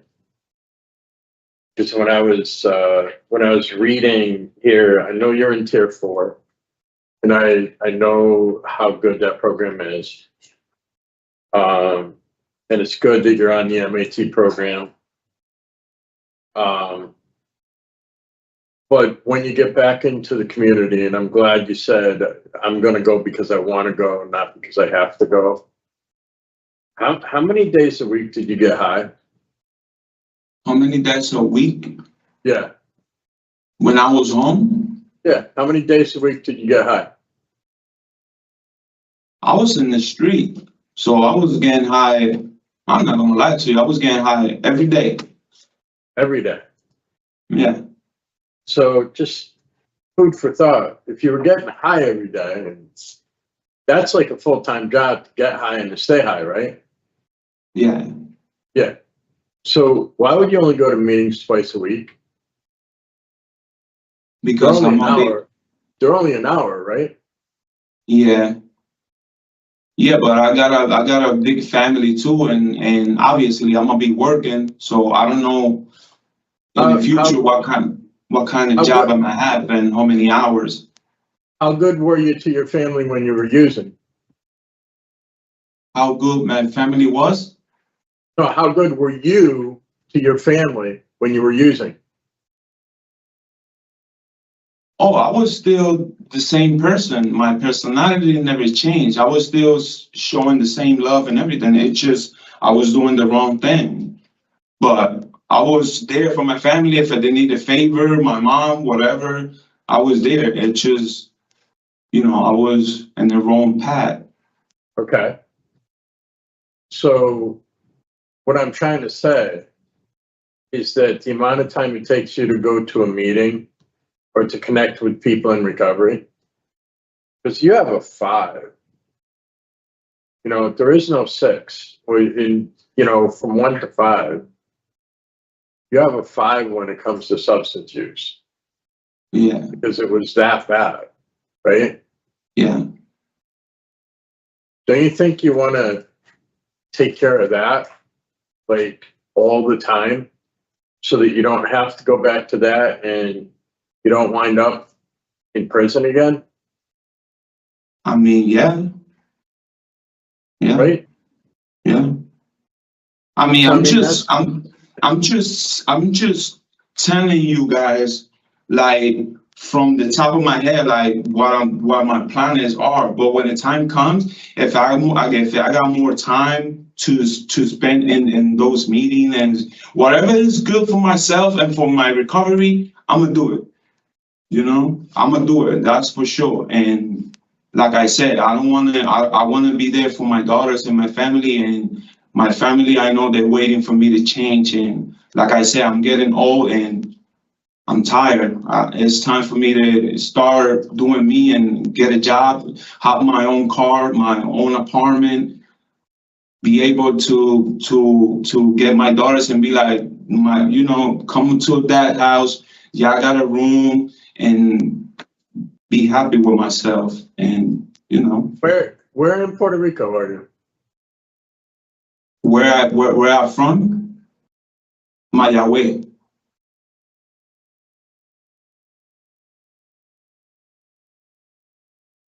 Okay. You know that there's a lot of meetings there, right? Yeah. There's a lot of meetings. I just looked, educating myself as well. There's a lot of meetings in Puerto Rico. And Yeah, that's the just- counselor, I talked to the counselor here and he checked too, because I asked them if they got a methadone program over there, and they said they do, close from where I'm gonna live over there. So, yeah. I mean, I've that's been- what I've been- you need. That's what you need to keep your eye on. Keep your Yeah. eye on that. Everything else will take care of itself. Yeah, You know, because what you were doing, people that aren't blasted aren't doing that stuff. yeah, You know what I mean? yeah. I don't have anything. Thank you, Mr. Poole. So, Mr. Torres, when do you finish tier 4? I think I got 3 months left. I've been there for 3 months. And have you ever been on the methadone program before? Yes. And what made you stop going, or what happened that caused you to relapse? When the last time when I violated and I came back, I was on it, but I stopped going because I knew that I violated probation already. So basically, I was scared. I didn't want to show up. Okay. And I got caught pretty fast, so it was like I went home and came back quick. Yeah. Okay, we didn't even talk about your disciplinary infractions so far, but so give us a few minutes to talk about your case, all right? Okay. Don't interrupt, you can listen. Thank you. Ms. Okay. Sasso? Sasso? Sorry. So, you know, this case, when you read it, there's extensive criminal history. There's the drug use, dangerous weapons, violence, machetes, community release failures. And it was a hard read in terms of coming here today for a parole hearing. Mhm. I will say that I do see some evidence of offender change. I think that there is an acceptance with Mr. Torres that something has to go in terms of the past life that he's lived. I think that he's been able to tell us about Tier 4 and about AA and NA, and about his desire to change his environment and go to Puerto Rico in the hopes of leaving this behind him, and hope that his daughters will have their father back in their life. I am concerned that the release plan does not have enough of a recovery/relapse prevention at this point, but I think that if we could somehow discuss the potential of having him do a community release following completion of Tier 4, I think he would benefit from halfway house and supervision as he transitions. I'm open to hearing what my colleagues have to say, but I do think that I'm seeing a different person than one I read about leading up to this morning. You, Mr. Poole? I agree. So, you want him to finish the Tier 4 program that he's in? And he said, Officer Menard, I tried to look it up in the RT screens, and I can't seem to get my F8 to work. So I don't even show him that. I looked it up before this. I talked to the counselor. It says he has completed it, but he's still participating in it. So the date it says is 11/29/24, but obviously he said he hasn't completed it, so I don't know. Is he an aftercare? Is that why? 6 months, Is he right? an aftercare? Is No. that why he's not? Okay. So I asked the counselor, and they didn't really know either what the. So he said he has 3 more months. Yeah. So that would bring him to March. Which would give him 6 months, roughly. So, yeah, I tried to look it up in my phone. So March, Yeah, I'm in the middle of doing paper that was part of it. I stopped this, I can. It's today's the 13th, so do we want to do the 16th? And that'll be an exact 3 months. Would we do today and contingent upon? No, Oh, yeah. Right? If it's, Yeah. okay. Oh, then what I'll do. And I have halfway house, no consumption of an alcoholic beverage. Anything else? For the interstate, So he said wants to save money first, right? To go. who wants to save money to go? Well, I mean, he's not gonna have a lot of, he's not gonna have a lot of time with us to do that. He'll have to do it with nobody, because he doesn't have any supervision. Anything else? All right, I move that Vincent Torres, 353-435 be granted discretionary parole on or after today's date, which is December 13th, 2024, with the following conditions, in addition to the standard parole conditions. This date is contingent upon the completion of his Tier 4 program that he's currently participating in. He'll be released to our halfway house and is not to consume any alcoholic beverages. Is there a second? Thank you. All in favor? Aye. Aye. All right, Mr. Torres, you'll receive this in writing, sir. Finish up that Tier 4 program before you go home. We wish you the best. All right, thank you. this concludes the hearing for Sandy Torres, 353-4. You're all set. You can have the officer send the next person in. Thank you. I'm sorry, I got a quick question. So when I finish the Tier 4, so I'm approved to go to, To a halfway All right. house, yes. all right, thank you. Thank you, have a good one.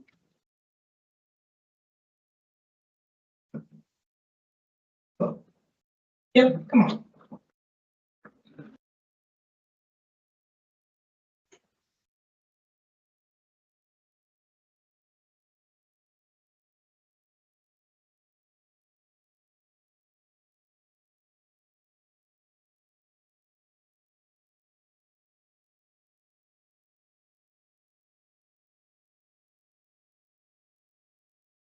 Go a little further so I can go. You're good.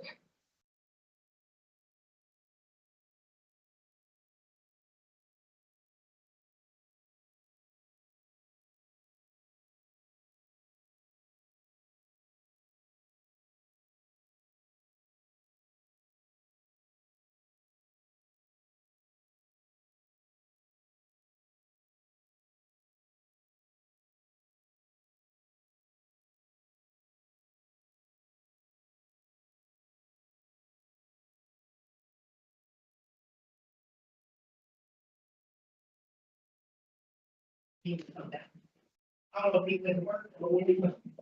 He had the hearing. Thank you.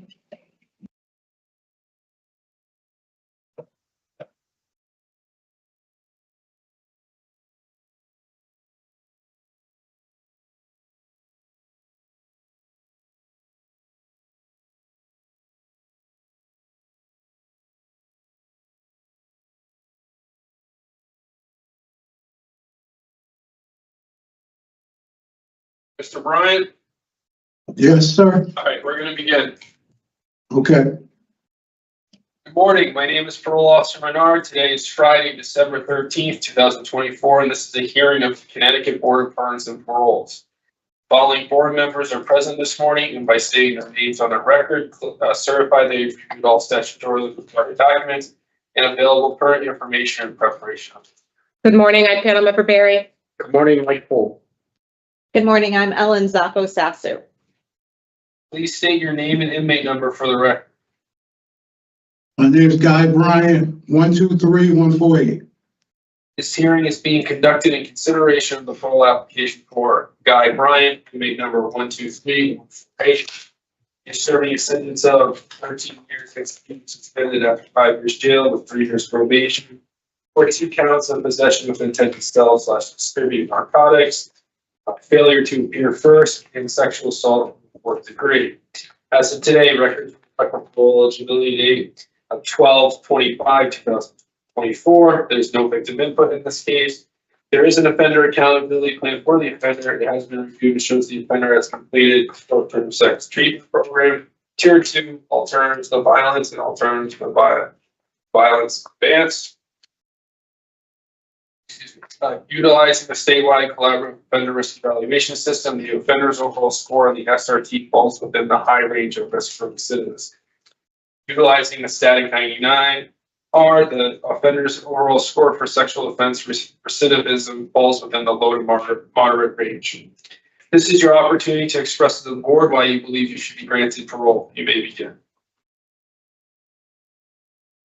Members of the board, I believe, Go ahead, sir. Sorry. members of the board, I believe I deserve parole because I have worked tirelessly to confront and change the person I was.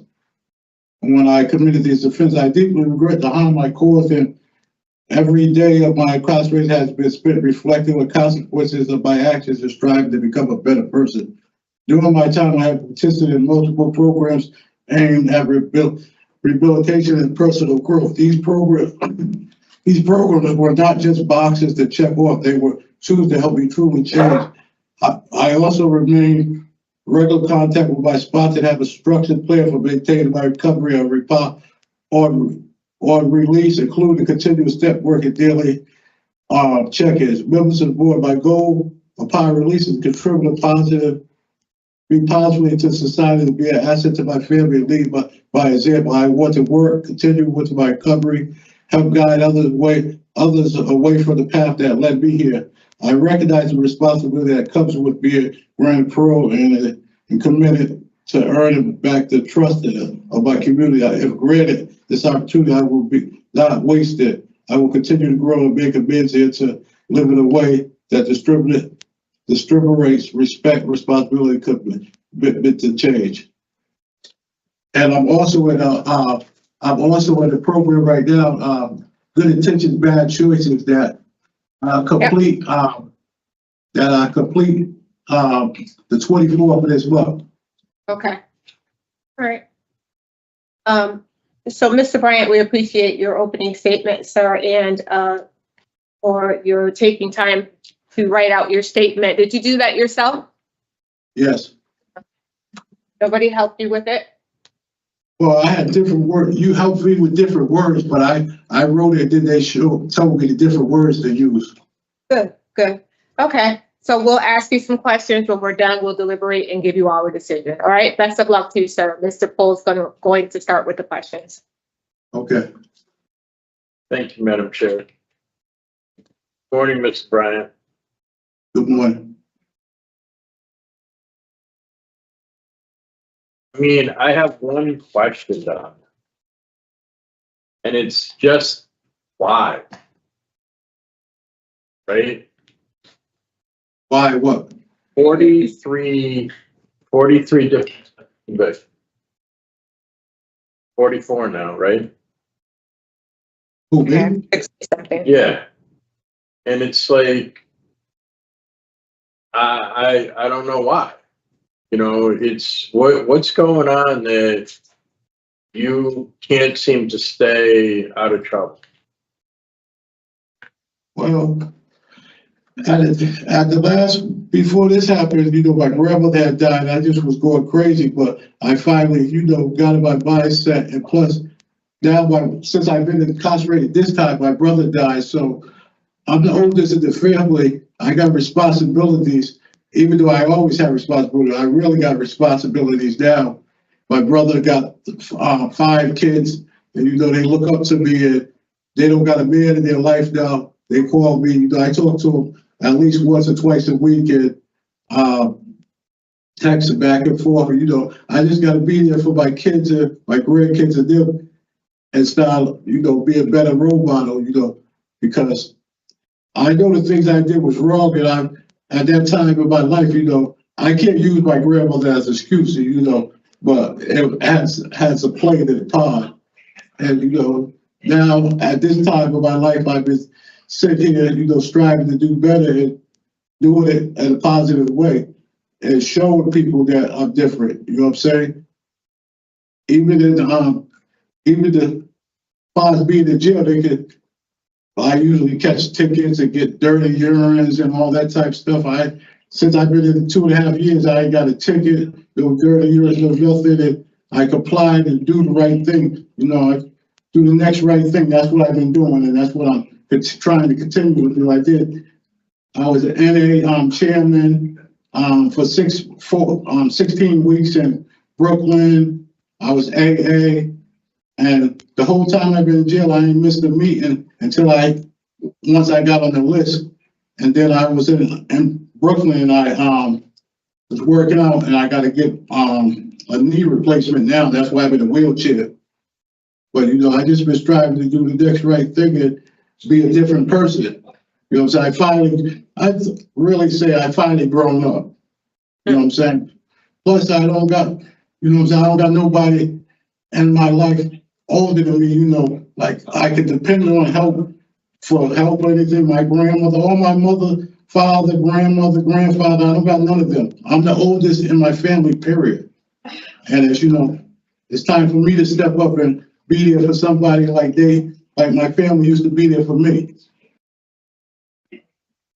Okay. Because I'm looking at these offenses, you know, and it's like, part of it tells me that, you know, was the possession with intent, what are you doing out there, selling drugs to maintain some kind of source of income? Is that what's going on, or what? Not really. When it's possession, when they said possession, it's more, and if you got more than one, I was getting high back then. You know what I'm saying? But I always kept a job. I always had a job. But when I'm seeing the job piece, I'm seeing like a work history that's really scattered. Yeah, right? It definitely was, because when I had a family, my grandfather had a business, so I didn't work on the table. I just worked, and I had a couple of different businesses myself. But I always had some type of job. You know what I'm saying? It wasn't on the books, but I always worked.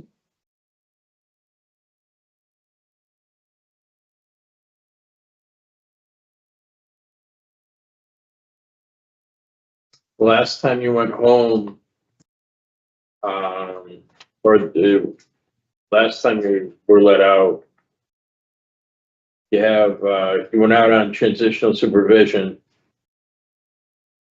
and you caught an escape from transitional supervision. Several. That was 2019. You looking for like current events, you know, and you know, I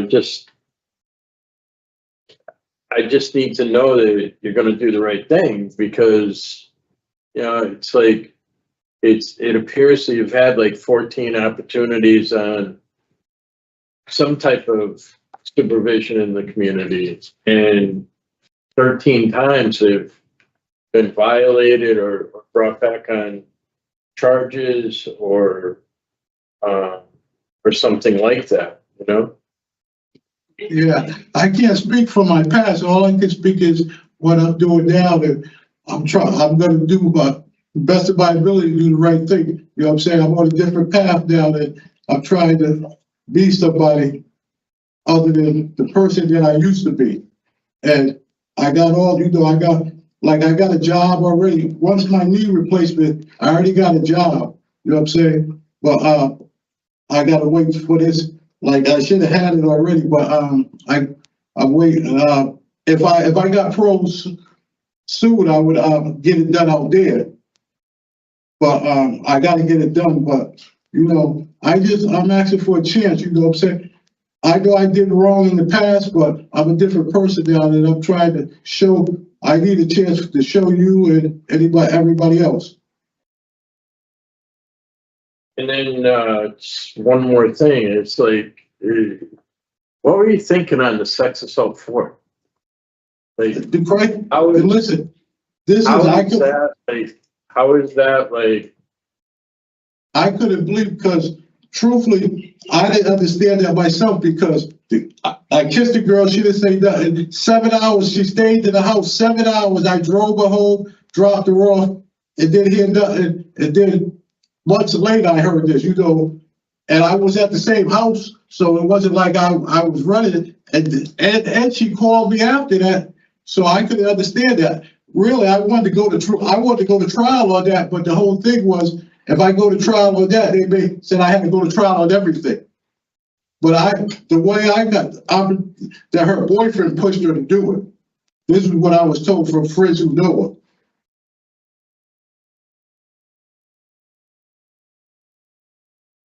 So, let me, so she had a boyfriend Yeah. and you did that? No, me and her, she had a boyfriend, and he knew she came over to my house. It wasn't the first time she came over there. You know what I'm saying?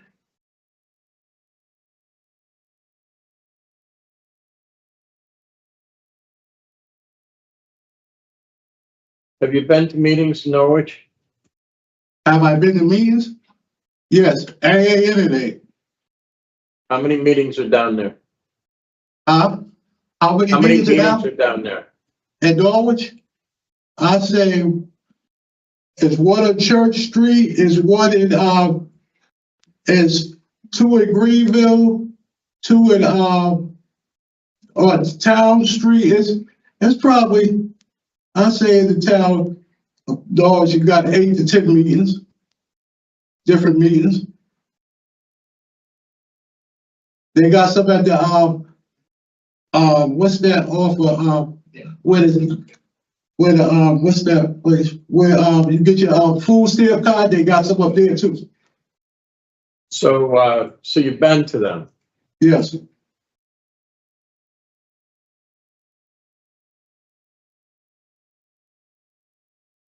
So, Madam Chair, I really don't have much. This case is getting me a little. Thank you, Mr. Bryant. Do you know that at 58 years old, you should have been phasing out of the criminal justice system? Yes, I do. Do you know instead that you rate out high in terms of risk to recidivate? Meaning they're fairly certain that you'll be back to prison based on your past?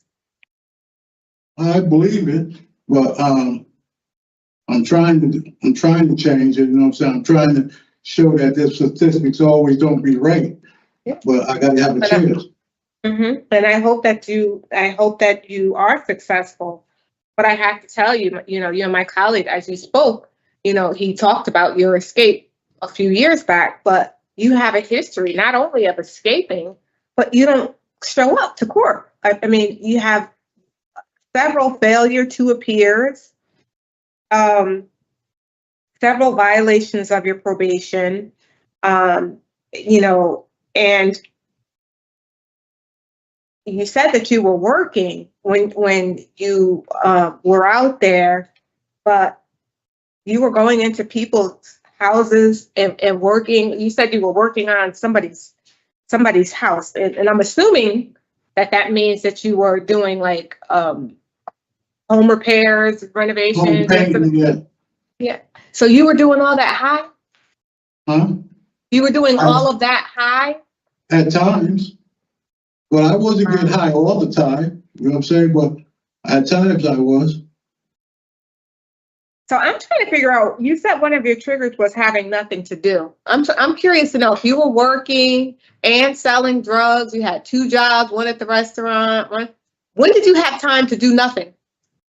Well, at that time, this is what I was doing then. I didn't have that all the time. Now, I said, that's my plan. When I got home, I got a job at the restaurant. I didn't have a job at the restaurant before. I was doing odd jobs.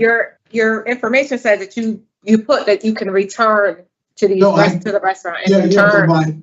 Because my nephew runs the restaurant. He already told me I could go back to there. I helped him out before, but I really didn't have a permanent job on the books there, but he's willing to give me one now.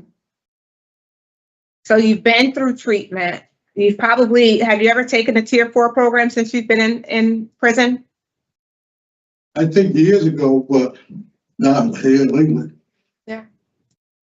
I'm just not sure what more. I mean, honestly, I can see that you have changed some based on your, like you said, about the tickets, and you don't have any dirty errands, and you have taken a number of positive programs. But sir, you've been doing this since 1982.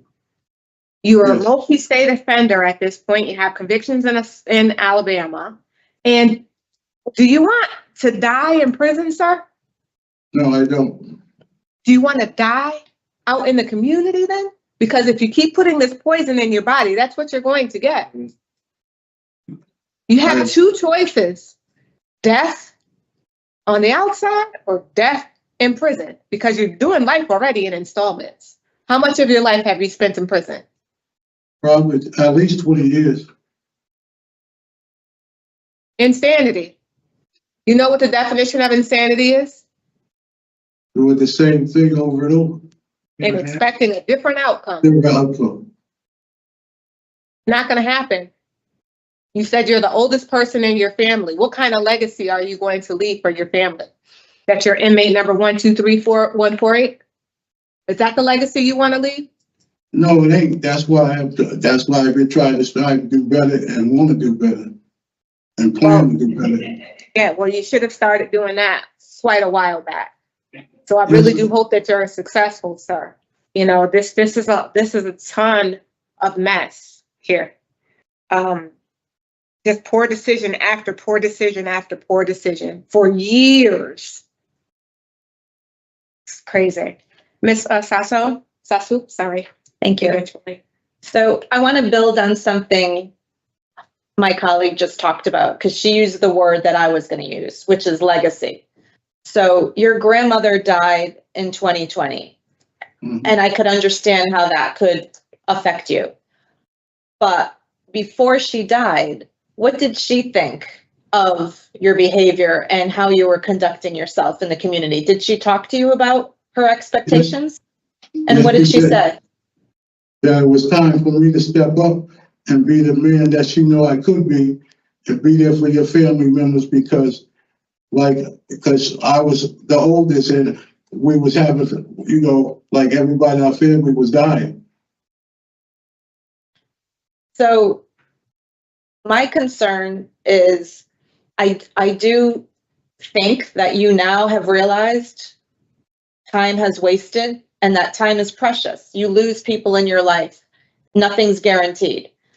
But you're looking to go back to the same community where you have spent your entire life with this pattern of, I don't even know what to call it. So talk to me about how you're going to return to that area and not be the guy Bryant that every cop on the force knows when they see you walk down the street, that you're going to be somebody else. Tell me how you're going to bridge that going back to the same neighborhood, because that's my concern. Well, this is I'm not that same person, and I know them same friends and the people I used to associate with ain't really my friends. It was a benefit from me dealing with them. It was a benefit for them, certain things. So I know I got to change the people, places, and things, and just deal with different and be with different people. That's the most important thing. I know I can't hang with none of them old friends, because them old friends don't want nothing in life. They don't want to do nothing. They don't want to do nothing better. I do. So I got to change that. So when I first come home, I'm just going to stick with my sponsor, my family, I go out, but I can say hi and bye, but it ain't there's no ending reaction with them. But for me, the first 90 days, I'm doing a meeting every day. That's my sponsor plan, a meeting every day. But, I got to change my choices. Like you said, we got choices now. I always had them, but I didn't use them. But I choose to use them now.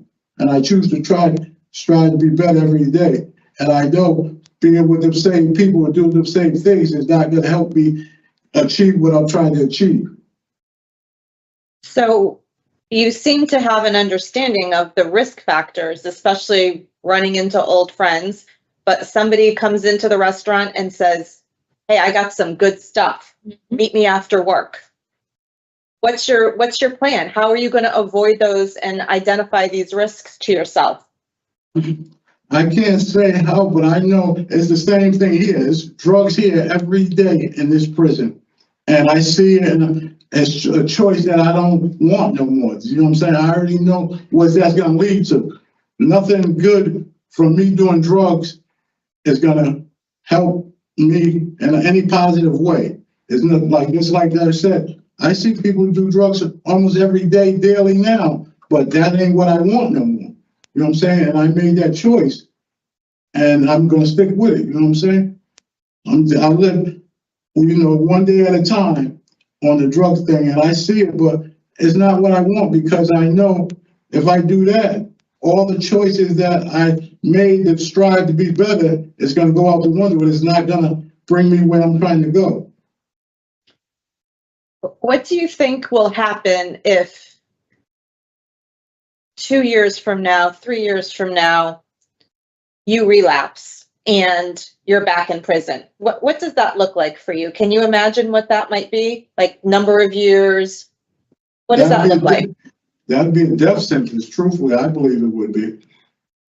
I agree. I think it would be. So from a motivation standpoint, let's talk a little bit about going to meetings every day. I think that works.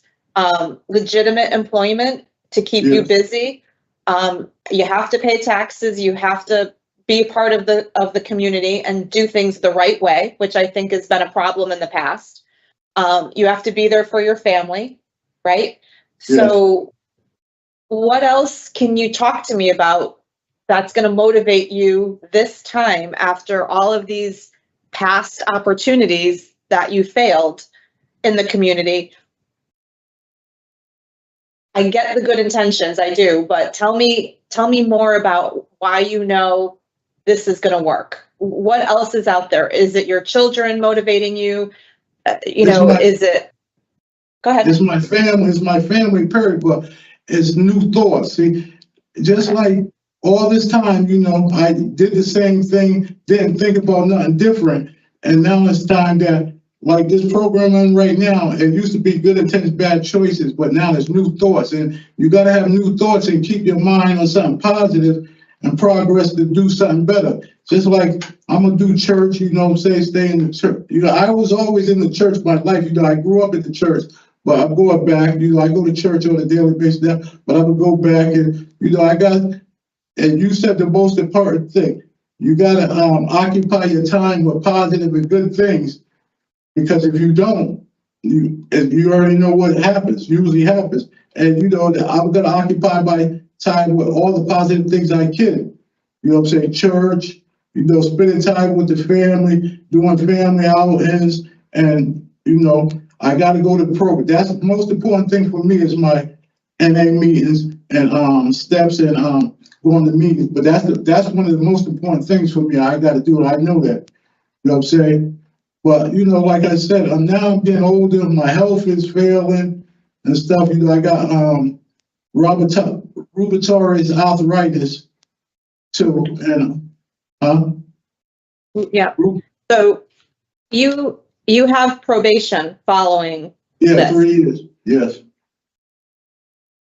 What do you think is going to be different this time? Because clearly you did not use probation and parole in the past as a resource. Do you look at this differently now? Do you see them as somebody that's... They're trying to help me.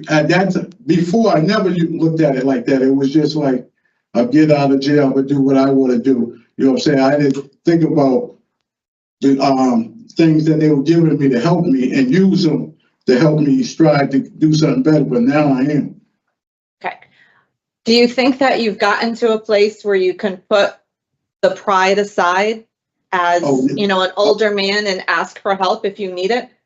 Definitely. I have now. One of the instructors in the thing says, Mr. Bryant, I really appreciate you because you know how all the younger people be at the programs and they don't want to speak. That's my thing, that I speak up and I talk about, because if you don't talk about the problems, you're going to keep it in your head and then it's going to go somewhere else. So, you know, I like to, you know what I'm saying? Any program I'm in, they'll tell you, I love to talk. They have to stop me talking sometimes because I know what I need for myself is talking down and expressing myself to let myself know I'm better than what other people think. But I gotta show them that, and you know, by showing them, you know, I'm smart. I've been smart all my life. I just didn't use it for my advantage, and now I'm taking that time to do that. I think that that is a very important understanding of yourself that you've come to, and unfortunately, it's taken many years for you to get there. I hope that while you are still within the institution, that whatever you can share with the younger inmates, maybe you could do some good and pay back your debt to society a little bit by showing them that it's taken you this long to get to this point, and maybe help them get to that point sooner. Because I think that that's a very valuable lesson that you've learned that you could pass on. So thank you for speaking. Okay. Thank And you. I wouldn't mind talking to youths on the street if I can get that opportunity to do that, to help somebody not to go through what I went through and take all this time out of their life. I think that that would be a great use of your life lessons, but I would just caution you that the most important thing to do is take care of you first. Take care of you first and get stable. And then obviously you have a lot to say. And I think that there would probably be a lot of young men who would be interested in listening. Thank you. Thank you. Thank you, Ms. Sassu. So give us a few minutes to talk about your case, Mr. Bryant. It's full. Thank you, Madam Chair. So, this looks like a hot mess on paper.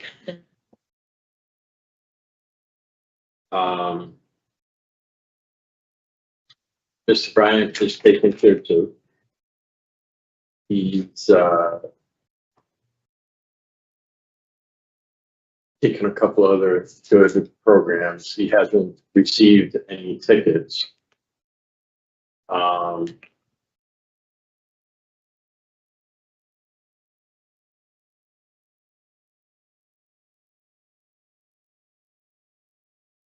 I'm hopeful that he would do well with some parole supervision based on these offenses. There's something that I would want to keep him here for another couple of years on. But I'm certainly open to hearing where the board comes out to say. Thank you, Mr. Bull. So Mr. Bryant does rate out as a high risk to recidivate. In his past, he has had some assaultive behaviors, but those were back in the early 90s. That aside, he has a history of being in possession of narcotics, having drug paraphernalia. He obviously, his criminal history obviously is indicative of a person who struggles with substance abuse, as he has stated that he has for a number of years. I think that this sex assault 4 was a dose of reality for Mr.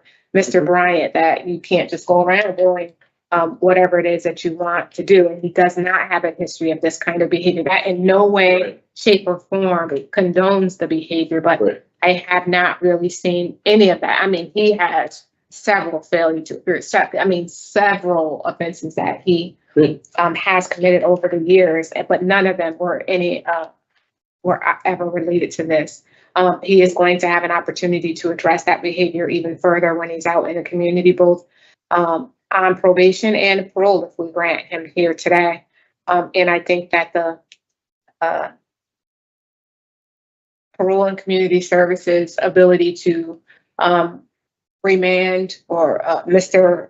Bryant, if he falls by the wayside, will be beneficial to the community and to us as well. He doesn't have the greatest history on us under supervision. However, I would support his discretionary parole at this time because he really has completed all of the programs. He has been able to stay out of trouble. And this would be his reward. It will be up to him to sink or swim. So I would support parole today. I agree with both of you. The extensive criminal history, it's dominated your life story for the last several decades. You have an opportunity to change the next chapter. And I think you need to understand that one of the reasons we're even talking about it today, about the potential of discretionary parole, is that you have acknowledged and you have shown us through the programming, you've mentioned new thoughts. It seems like you're benefiting from tier 2. You are reflective. You have actually gotten to that point after many years, and sometimes it takes people 1 time, 2 times, 3 times. It's taken you more, but I do believe that you've indicated that you understand the consequences of remaining in the life that you've chosen and that it's time to make a change. So, you know, I can't come down there and check on you, but if you're committed to a relapse prevention plan and going to meetings and understanding what you need to be successful, I don't think we'll see you again. And I would be willing to give you that chance this time based on the conversation today. Thank you, Ms. Sassu. So I have a no driving. It was his suspended license was annulled in July of last year, but he still was driving without one. I have this problem sex behavior treatment and no victim AE. Is there anything else? I had Is there to go helpful? out for some reason there. Well, he has a 4. He says crack, cocaine, and marijuana. Wasn't there not problem? I just said marijuana and cocaine.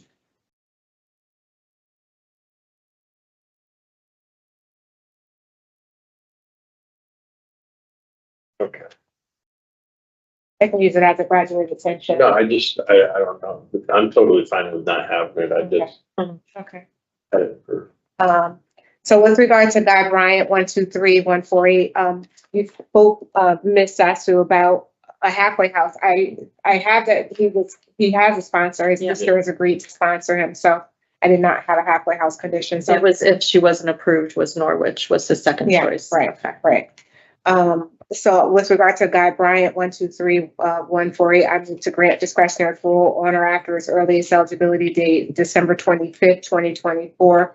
With the following conditions, in addition to the standard parole conditions: not to operate a motor vehicle, he'll participate in problem sexual behavior treatment in the community, and he's to have no contact with AE.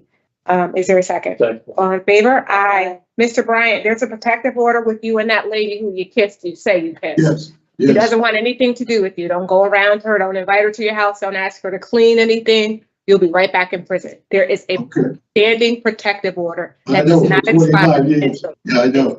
All right, stay away. Good luck, sir. All right, thank you very much. Thank you guys, all of y'all.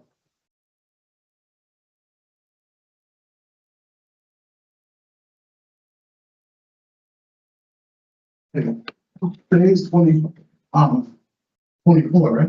Today's the 13th, So I'm saying 24 is a year, right? 2024, yes. Good for you. Come on, Grubb.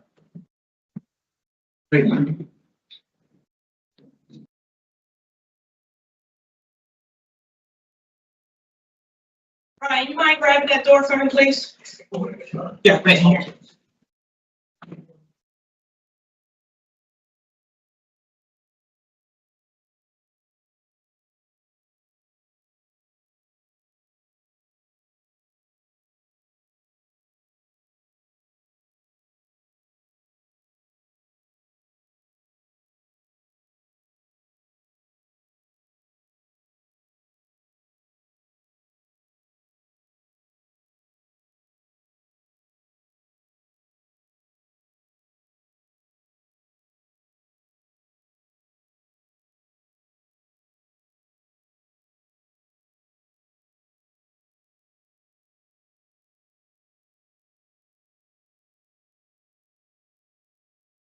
Morning, my name is Paroles Menard. Today is Friday, December 13th, 2024. The hearing of the Connecticut Board of Pardons and Paroles.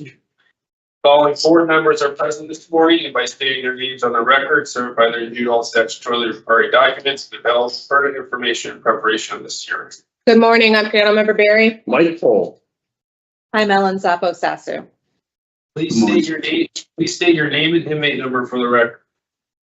Vaughan Grubb, 230000.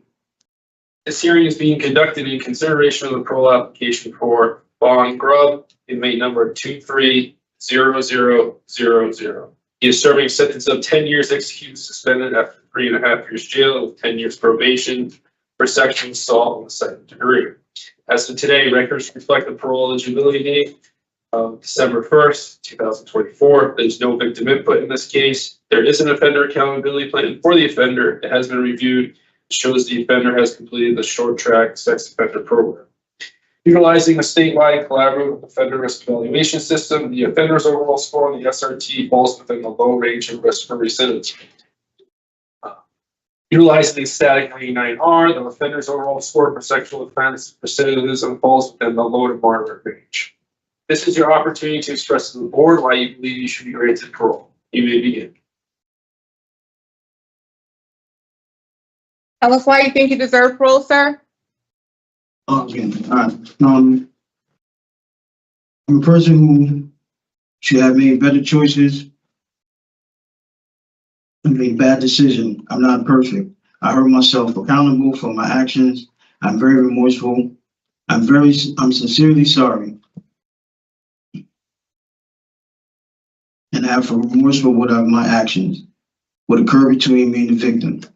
And how you can believe that if I had known the truth about the victim, it would have never happened.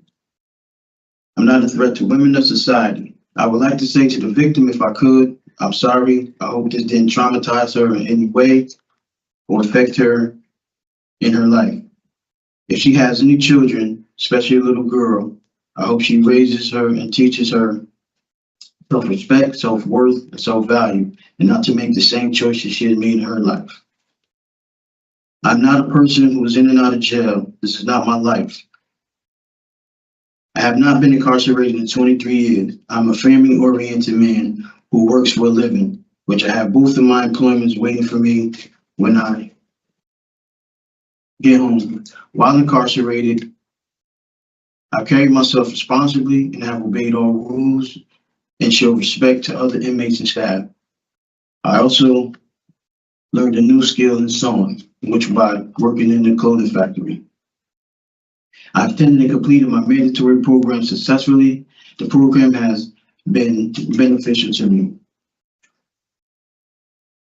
It has taught me skills I will utilize in my everyday life. I have learned how to recognize my distorted ways of thinking and how my actions can affect other people and how their boundaries can be violated. It has showed me how to recognize my bad risk factors in situations, and by not putting myself in a bad situation, not thinking of the consequences, realizing my good risk factors by eliminating myself altogether. There's always alternative ways to handling situations. Medically, I am in remission for B-cell lymphoma. I have a dilated artery.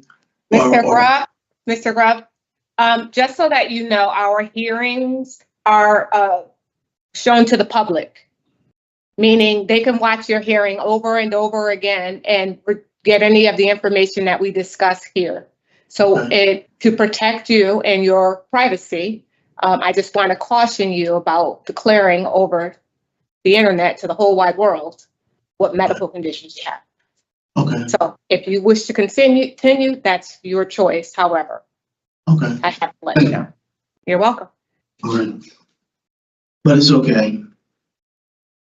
I have an aortic, a dilated aortic artery, which I'm limited to doing things I can do.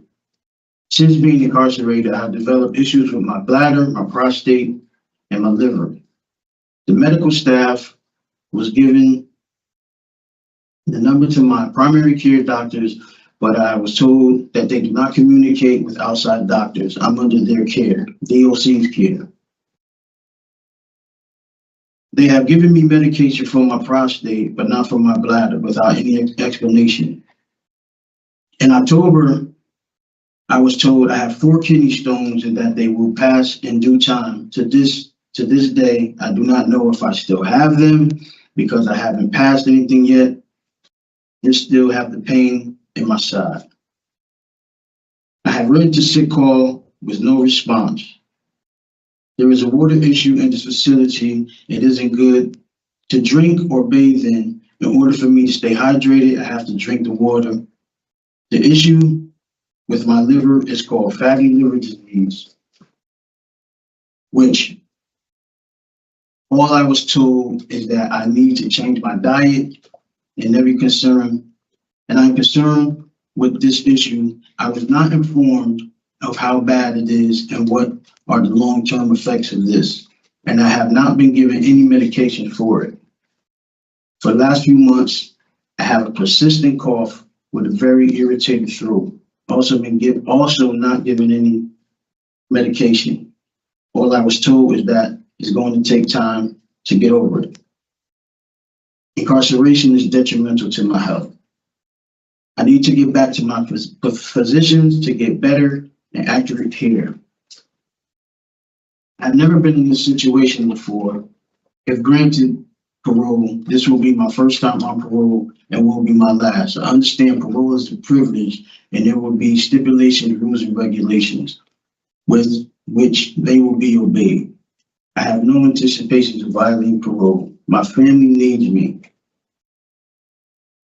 I asked to be granted parole so I can get back to my life as a husband, father, and a productive citizen of society. I hope in your eyes I have earned the opportunity to be granted parole and completed successfully. Thank you very much, Mr. Grubb, for that statement.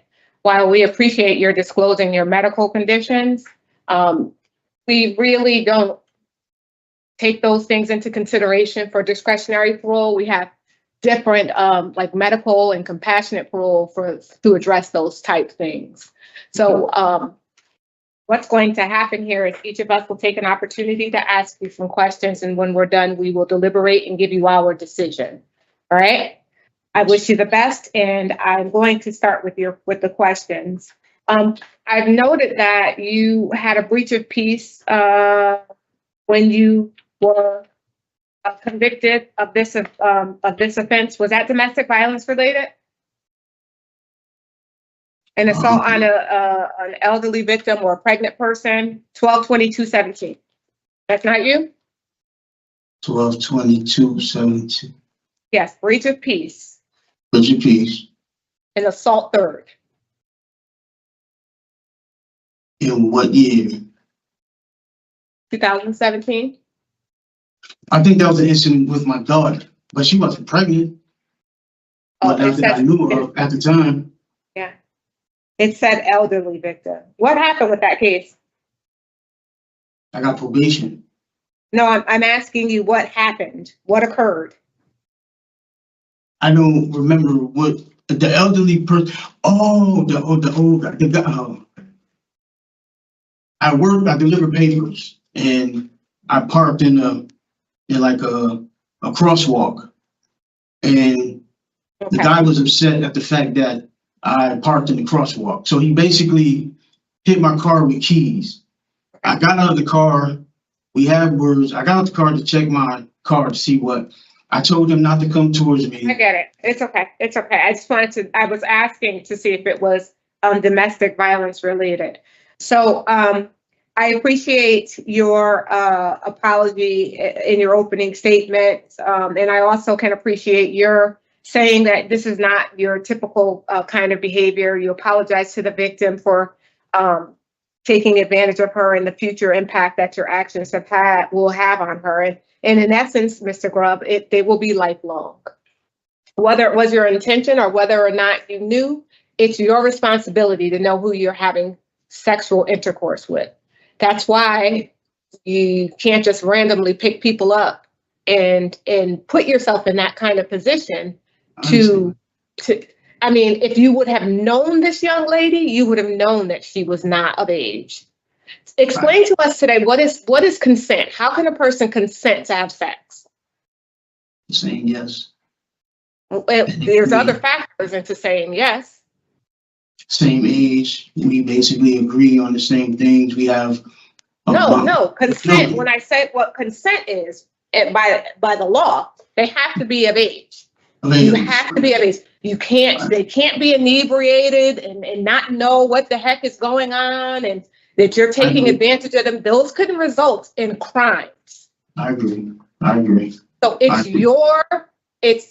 you're married now. I know that you have children. I also heard you talking about your stepchildren. It really is your responsibility to know the person that you're laying down with. And I would assume that now that you're a married man, it would only be with your wife. Exactly. I can only assume that. So you know that you're going to have to complete the sex offender treatment out in the community, right? Yes. Okay. You know that our job here today is not to determine whether or not you're guilty or innocent. Right. Okay. So to us, you pled guilty to this case, whether it be Alfred or whatever the case may be. So for us, should we grant you discretionary parole, even on probation, sir, you're going to have to do the treatment. And ultimately they'll tap you up to a lie detector test and they will determine whether or not you're telling the truth or not. Regardless of, you're going to have to do treatment. And are you opposed to that? Yes. You are opposed to it. No, I'm not opposed to it. I agree with it. Okay. And You have to excuse me, I'm nervous. no, it's okay. It's okay. I promise you not to bite. I have to be honest with you, sir. I mean, from reviewing your file, I am not opposed to granting your discretionary parole. I really do want you to understand, though, that there are conditions, as you stated in your opening statement, that you are going to have to abide by. Life as you knew it before is going to be completely different for the next at least 10 years. So you know what the sex offender registry is? Yes. You know that you're required to appear on that. Yes. Does your wife know that they can come to your house and check at any time? Yes. You realize that you have to register, every 3 months? You have to update your address? Yes. And if you move to Massachusetts, they want to know where you are in Mass. It's that serious because the last thing that you want is failing to register and you'll be back in prison. I know that. And how do you plan on navigating the no contact with minors? I don't involve myself with minors. This was something that happened, and I'm not saying that's not my question, sir. I'm not asking you if you like minors. I'm asking you, your grandkids, your children are all adults. How are you going to navigate this condition that you are not allowed to be around minors without permission? I would leave. I would leave that situation. Right. I would leave that situation. Ms. Sasso? Hello, Mr. Grubb. Hello. So were you married at the time of the offense? No, we were engaged. Okay. So when you were asked about this in one of the reports, you said you weren't thinking. And in my estimation, you're engaged, which means you're in a committed relationship. You're on the clock working for an employer, and yet you're pulling into a parking lot to have sex with someone that you don't know. So that's more than not thinking and making bad choices. And, you do have a criminal history that dates back to 92. You've had 3 felony convictions, a bunch of misdemeanors.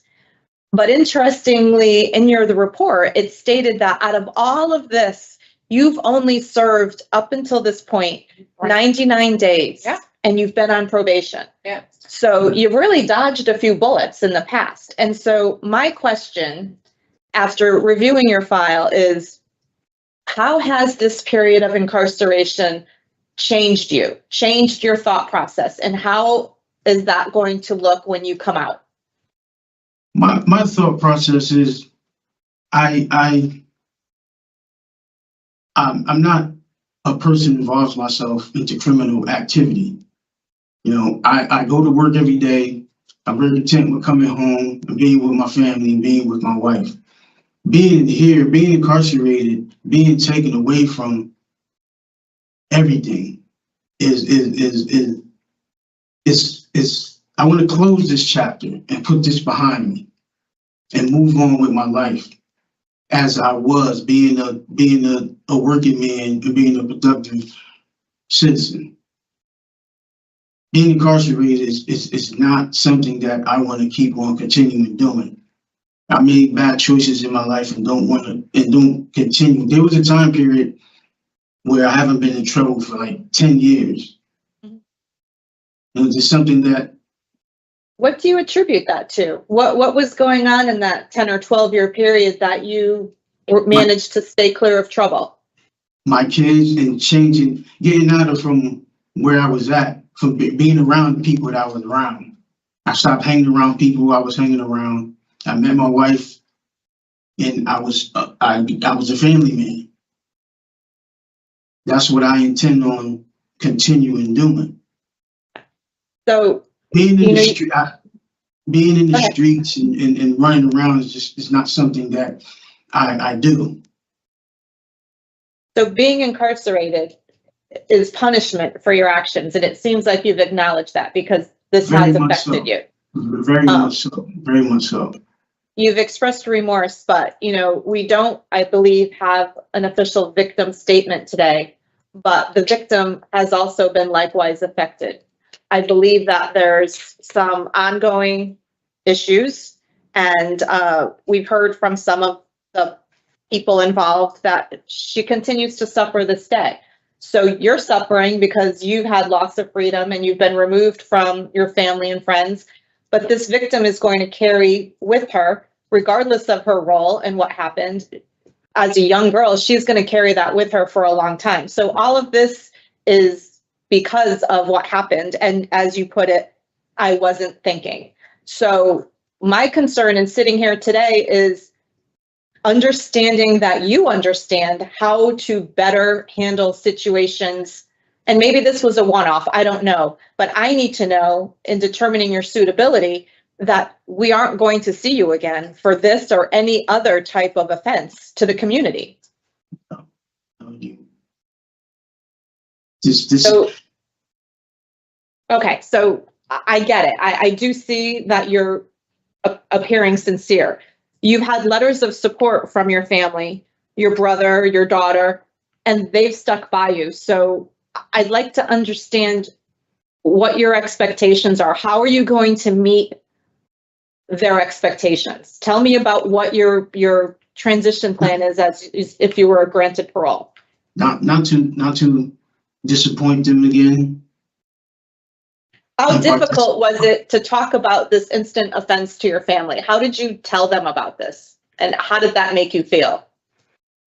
Well, when I found out that I was going to be incarcerated, I basically told them what happened and the circumstances.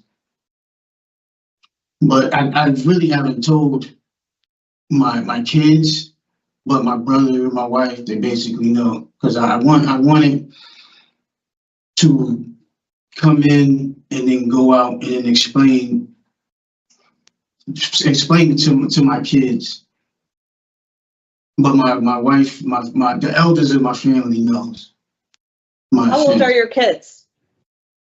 My oldest is 33, the next is 24, 2 is 21, and my son is 19, and my deceased son would have been 19, 18. You don't think they've looked you up or Googled it or looked into any of the court records? You don't think they know about what this offense is related to? I mean, they're not young kids. I think my oldest daughter knows, but not the rest of them. Two of my kids know, but not all of them know. So why do they think you're in jail? I guess so. Okay. So I think, if your intention is to come out and have real conversations about how you've changed and how you're going to conduct your life, I can appreciate that. But understand that there was a victim who is suffering, is engaging in self-harm, might have moved away. Her parents are dealing with this issue as well. And I think that it's important for you to realize that there's a victim, but there's victims in your family, there's victims in the community, and I need to be assured that this was something that is never going to occur again in the course of the rest of your life. I mean, this was a serious offense, regardless of what you knew of the circumstances at the time. So if if you feel as if, is there anything else that you can add in terms of your job, and do you have verified employment? What was that you were going to do? Deliver papers and medication. You're gonna go back to the job that you had? Was Yes. that the same job? Okay. Okay. I have no further questions. Thank you, Ms. Sasso. Yeah, question. Thank you, Mr. Poole. Mr. Grubb, give us a few minutes to talk about your case. We'll give you our decision shortly. Please don't interrupt. You can listen though.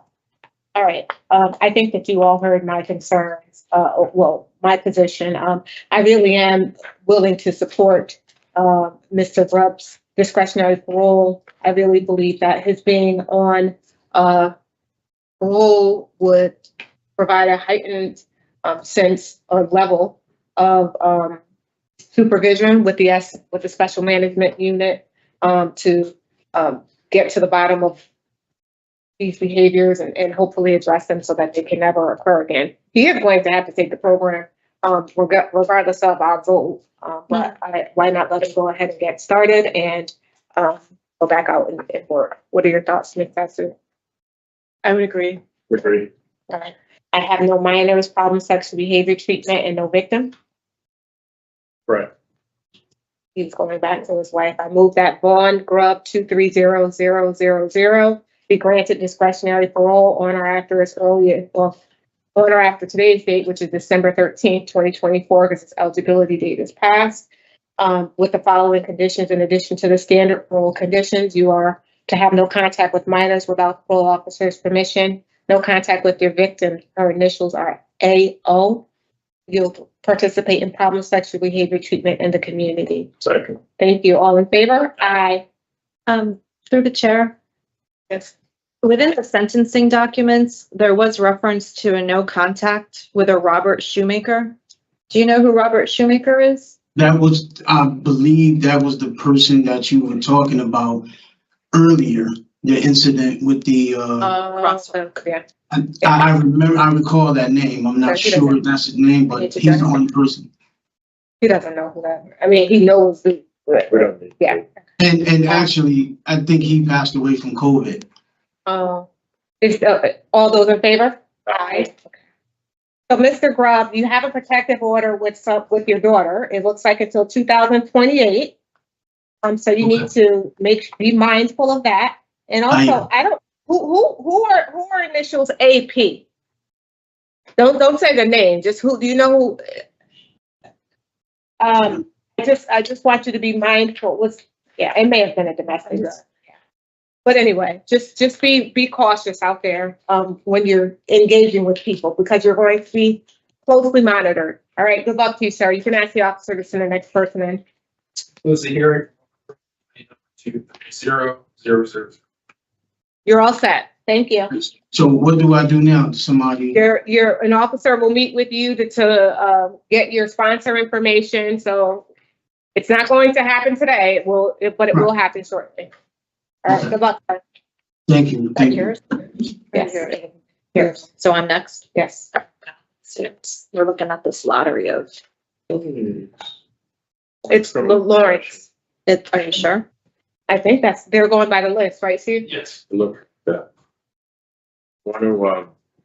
That last one, you want to swap it up? I'm okay. Well, the last one. Conspiracy to commit manslaughter. Sure. You want to- Oh. Go on, so. Oh, we're off, yeah. This one looks like someone. Who is this? Lawrence. Lawrence, okay.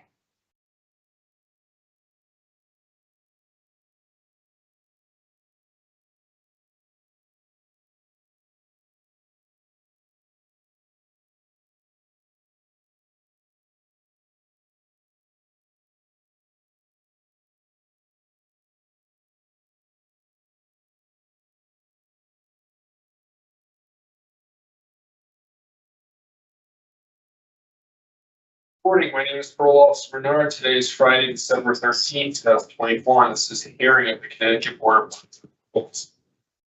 Following board members are present this morning and by stating their names on the record, certify they reviewed all statutory required documents and available pertinent information in preparation of this hearing.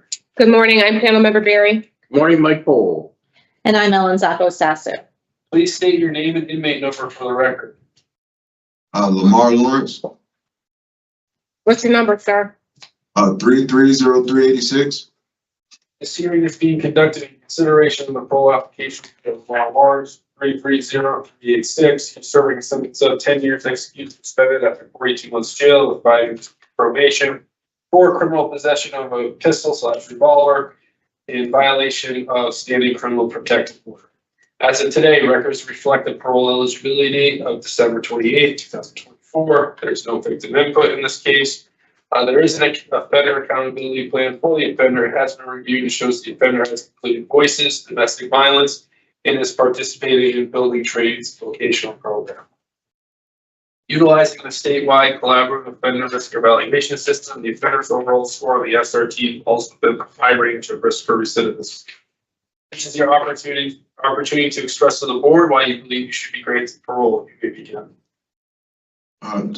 First and foremost, thank you for being here today. I really believe that over the course of 19 months that I have been incarcerated, the programs you just mentioned taught me a lot.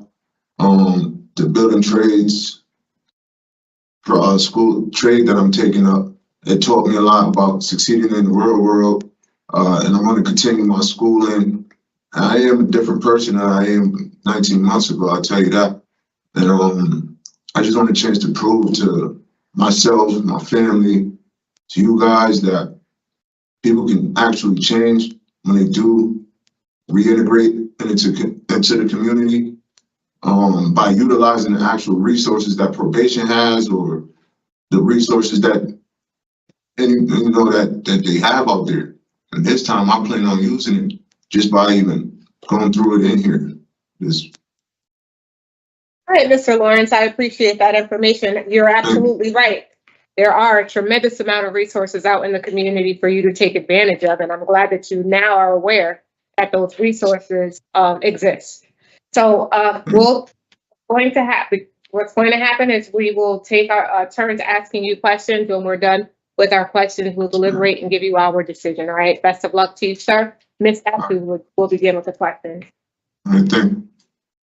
Okay. So I have a couple of questions after reviewing all of the material that we were given for today. I'm going to start with a general one.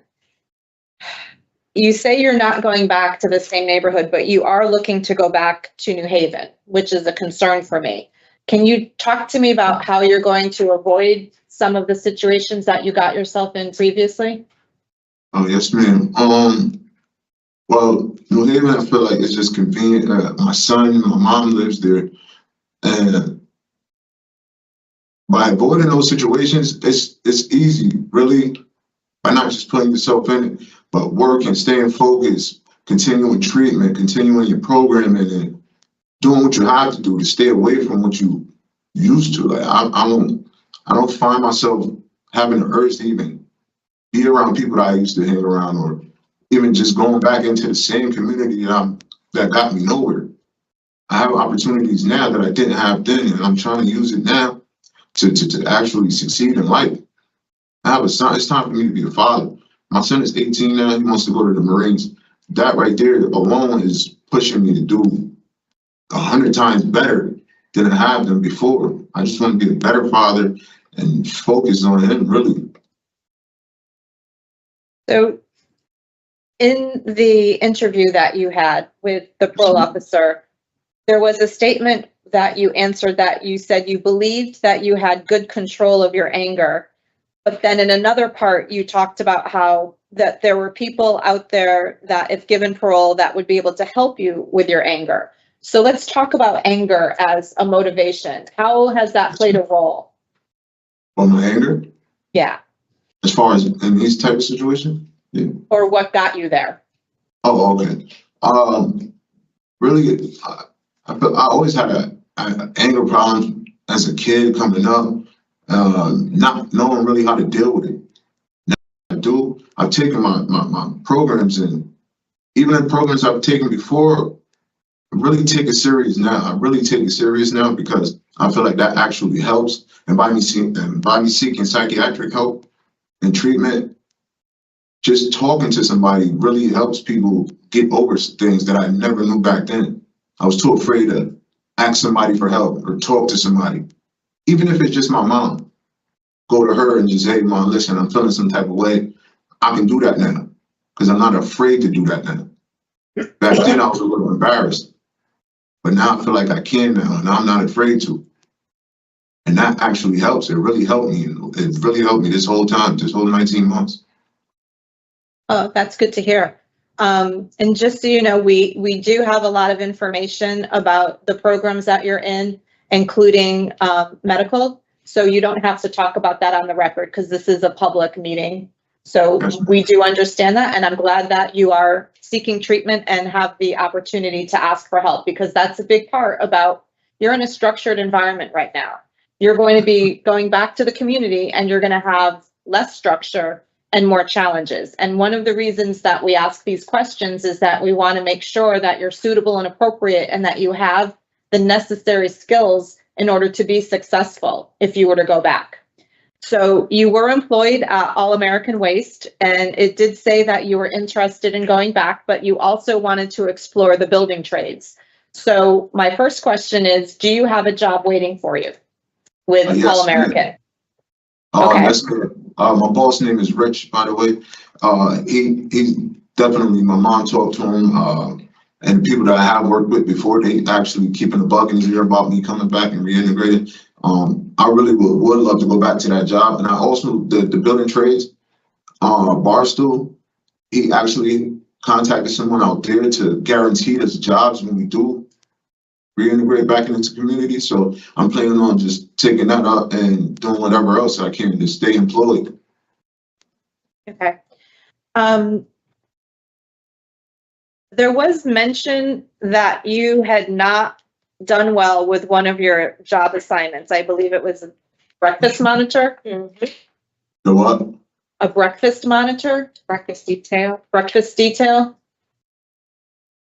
Here? Yeah.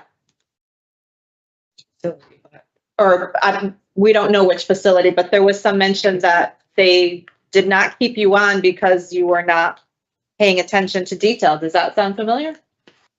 No, man, to be honest. He was disrespectful. He had a poor attitude. Yeah. Yep, no, you're right. Yeah. Well, I'm not sure. Since I've been in this facility, I've only been in building trades. It was in New Haven. Okay. It was in New Haven. And the county? Yeah. I know, I read it. I'm pretty sure last year, I mean, I was a detail worker last year in Welly. And that's definitely true. Now I'm just saying I have made poor decisions back then. I always have. That's why I'm here today. But now that I am here now, I'm a totally different person than I was then. I can honestly say I could think better. I actually talk to a lot of people now, and I have a great support system that I go to for that attitude adjustment. Okay, well, the reason we ask questions like that is not to make you feel bad or put you on the spot, but sometimes they are red flags about behavior. So you might say one thing to us, but then we are reading the reports about how you've been conducting yourself, and we have to ask the question. So it's a very good thing that you have verified employment. And I think it's even a better thing that you're interested in pursuing the building trades, because you are young enough that if you applied yourself, you could have a very lucrative and rewarding career. There are thousands of jobs that are available in building trades that they cannot fill. So I like the attitude that you're showing, but I also know that when you are interested in something like that, you do have to show a commitment. Very similar to the commitment that your son's showing to the military. When you make a commitment, we expect it to be followed through, just like what he's going to be expected. So in terms of your release plan, you had talked about a halfway house. Is that still something that you want to do as you get back on your feet and get employed again? Yes, okay. ma'am. And again, you talked about asking questions and asking for support.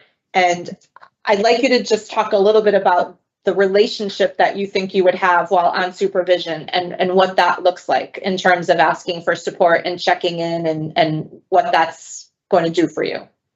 All right. Well, as far as the support goes, I have people keeping in contact with I had a therapist before I came in, Okay. Psychiatric therapist, and she actually is really helpful. She's trying to utilize her resources to get me into the actual therapy that I do need. I want to continue my treatment as far as therapy because I think that really helps a lot, and working helps a lot. But I have a lot of people that wants to see me do good also, not just myself. And I just really want to try and just really succeed. And I think the therapy is my main focus, literally. Like, that's one of the main focuses. And also continuing school. I'm a big, school buff now, and I love it, to be honest. And the building trades program that I am in, it helped me a lot because now I know HVAC, I know heating, electrical, plumbing. I'm certified now. So I know there are a lot of opportunities I can go and get a job and stay focused on that and actually help build myself and others. And if I could help, and my treatment is the main focus though. I really want to focus on my therapy and my treatments. You've remained ticket-free while you've been in at this point. So to me, that shows that you are able to manage your anger and you are able to maintain some level of self-control.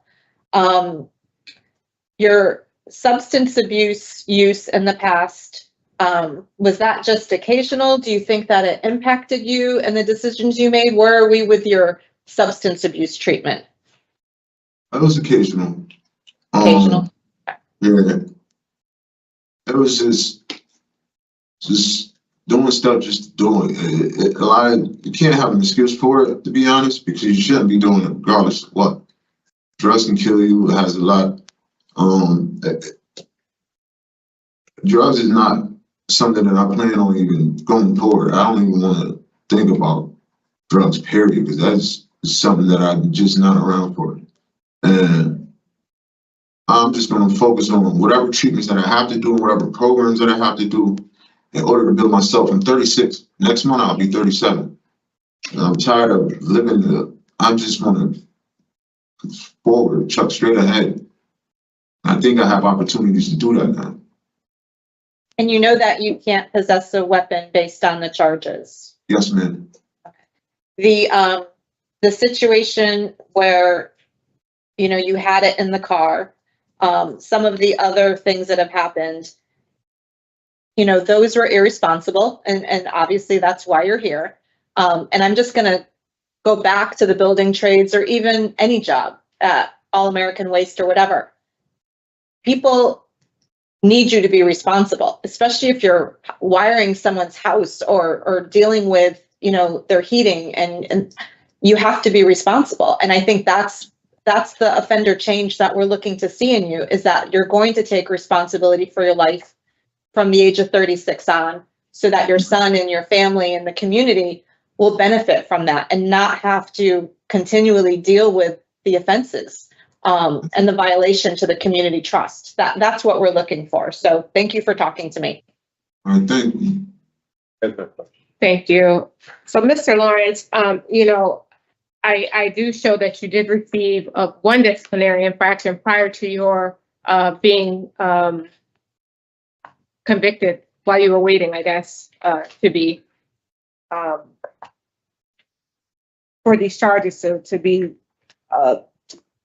addressed. But you have been able to stay out of trouble since that was in December of 2021. But you have been able to stay out of trouble ever since then. My issue with you, though, sir, is the nature of these crimes. I'm happy to hear you acknowledge the fact that you have struggled with anger. But this goes beyond anger. This speaks to, I am either insecure with my intimate partners, or it's I have to be in control of my intimate partners, maybe.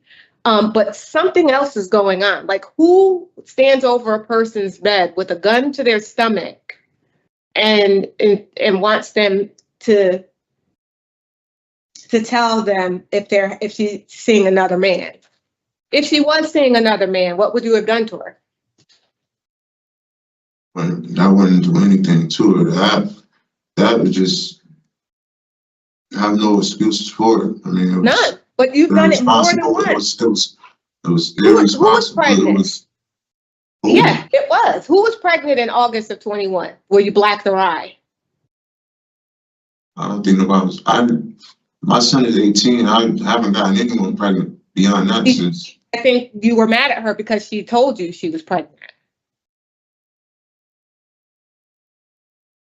Or and you thought it was by someone else's baby and you wanted to know whose baby it was. Like it was a whole bunch of foolishness. No, ma'am. I've taken full responsibility for everything that happened, but I'm really lost on this one because I don't know. Okay, so it was an incident where you were yelling at a woman, yelling at a lady very loudly. The police came. You told her to go back inside the house. You both went in the house. You continued the argument. When you came outside, you wouldn't let her open the door. When you finally came outside, the victim had a black eye. And the argument was over her being pregnant and you're not, I don't know if you didn't want her to keep the baby. I don't know what that whole scenario was, but you assaulted her because she was pregnant and you thought that someone else had gotten her pregnant. That's what the reports say. No, I'm sorry. I don't deny any of it, but I'm just lost on the pregnancy part because I haven't. Well, we'll move past the pregnancy part. Do you remember the part where you were yelling at her?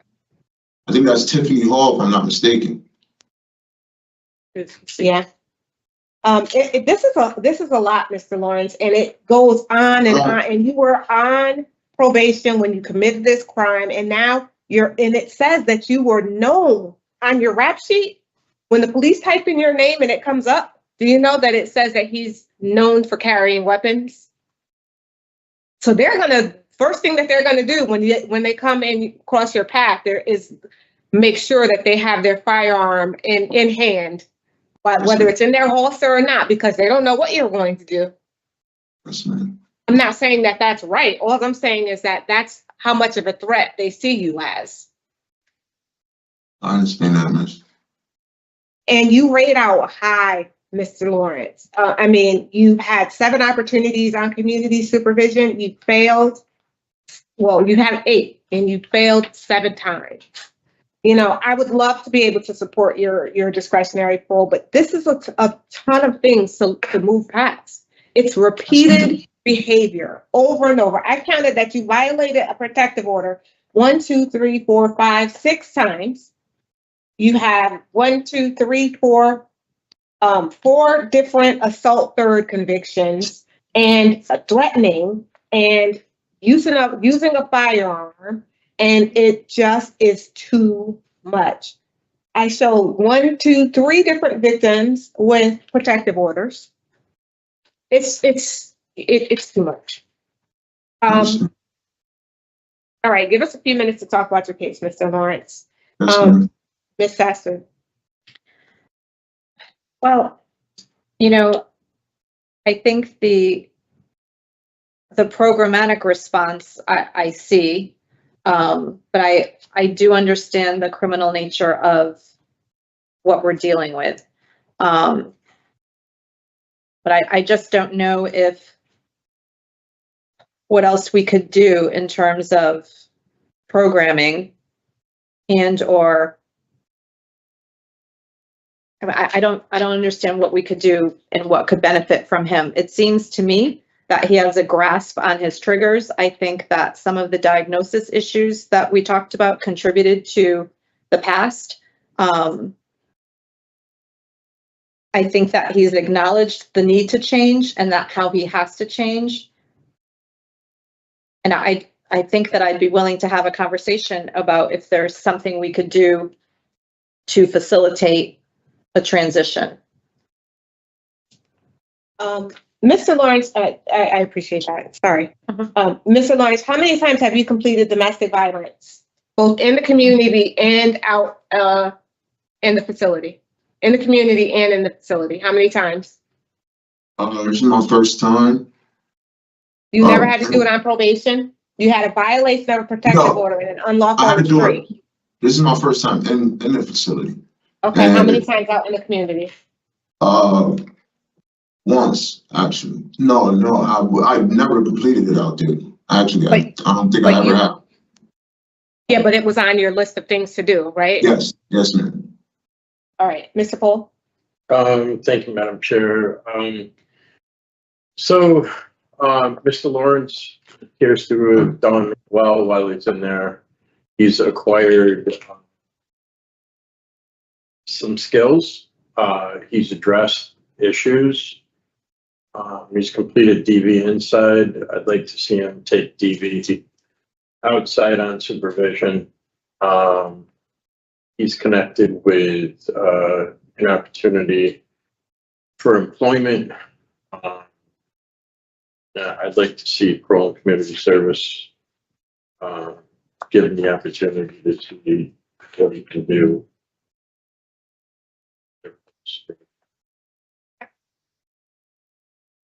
And I am of the opinion that his criminal history and his offense being committed while he was on probation are it's too much to I can see that he has completed the programs. It sounds as if he really is beginning to grasp, but when he's out in the community and he's enraged, there's no telling. So I'm not convinced. Long story short. All right, so there is a motion with regard to Lamar Lawrence 330386 that he be granted discretionary parole on or after his earliest eligibility date, which is December 28th, 2024. Is that right, Officer Menard? And his conditions will be as follows. Domestic violence in the community, no contact with victims TL or TH. I think one is deceased. Well, there's a T. There's two T's. TH. There's TH two is TH. deceased. No, the other, It's another TH. talking about the other TH. Okay. Is there a second? Did I say everything? I'm sorry. Well, The halfway house? Oh, I didn't say half. and I think, can we talk about the mental health piece? Because Sure. I think he's referenced it in his Okay. communication, and I think the more support out there, the better. Okay. So the conditions again will be domestic violence, no contact with TL or TH, halfway house placement, mental health evaluation, and treatment is deemed necessary. Is that everything? DV, right? I said before, yeah. Second. All in favor? Aye. All those opposed? Nay. So it's a majority decision, Mr. Lawrence. I did go on the minority. I think I've talked to you about why I am in that position. And I really do hope that you prove me wrong and that you really do go out and do what you say you're going to do. For my colleagues who are believing that you can do this. You've acknowledged that you have the tools, acknowledge that there are limitless resources. I would suggest that you take advantage of all of that because you're running out of chances. All right. Good luck to you. I appreciate it. Thank you.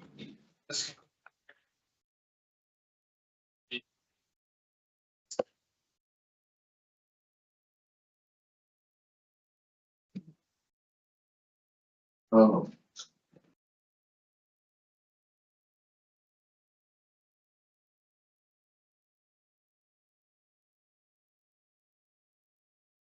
Yeah.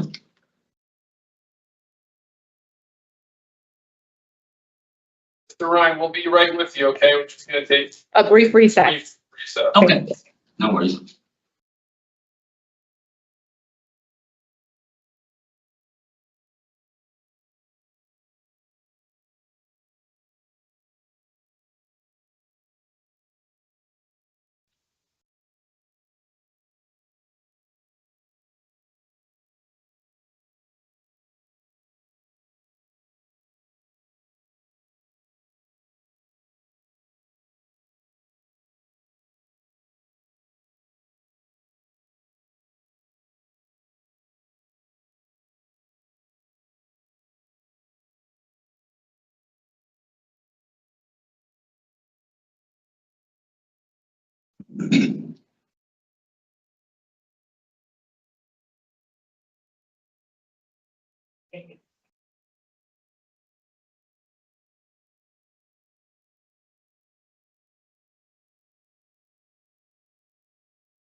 Good afternoon. My name is Parole Officer Menard. Today is Friday, December 13th. This is the hearing of the Connecticut Board of Crimes and Parole.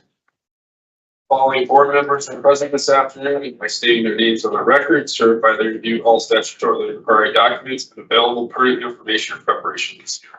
Good afternoon, I'm panel member Barry. Good afternoon, Mike Pohl. And I'm Ellen Zoppo-Sassu. Please state your name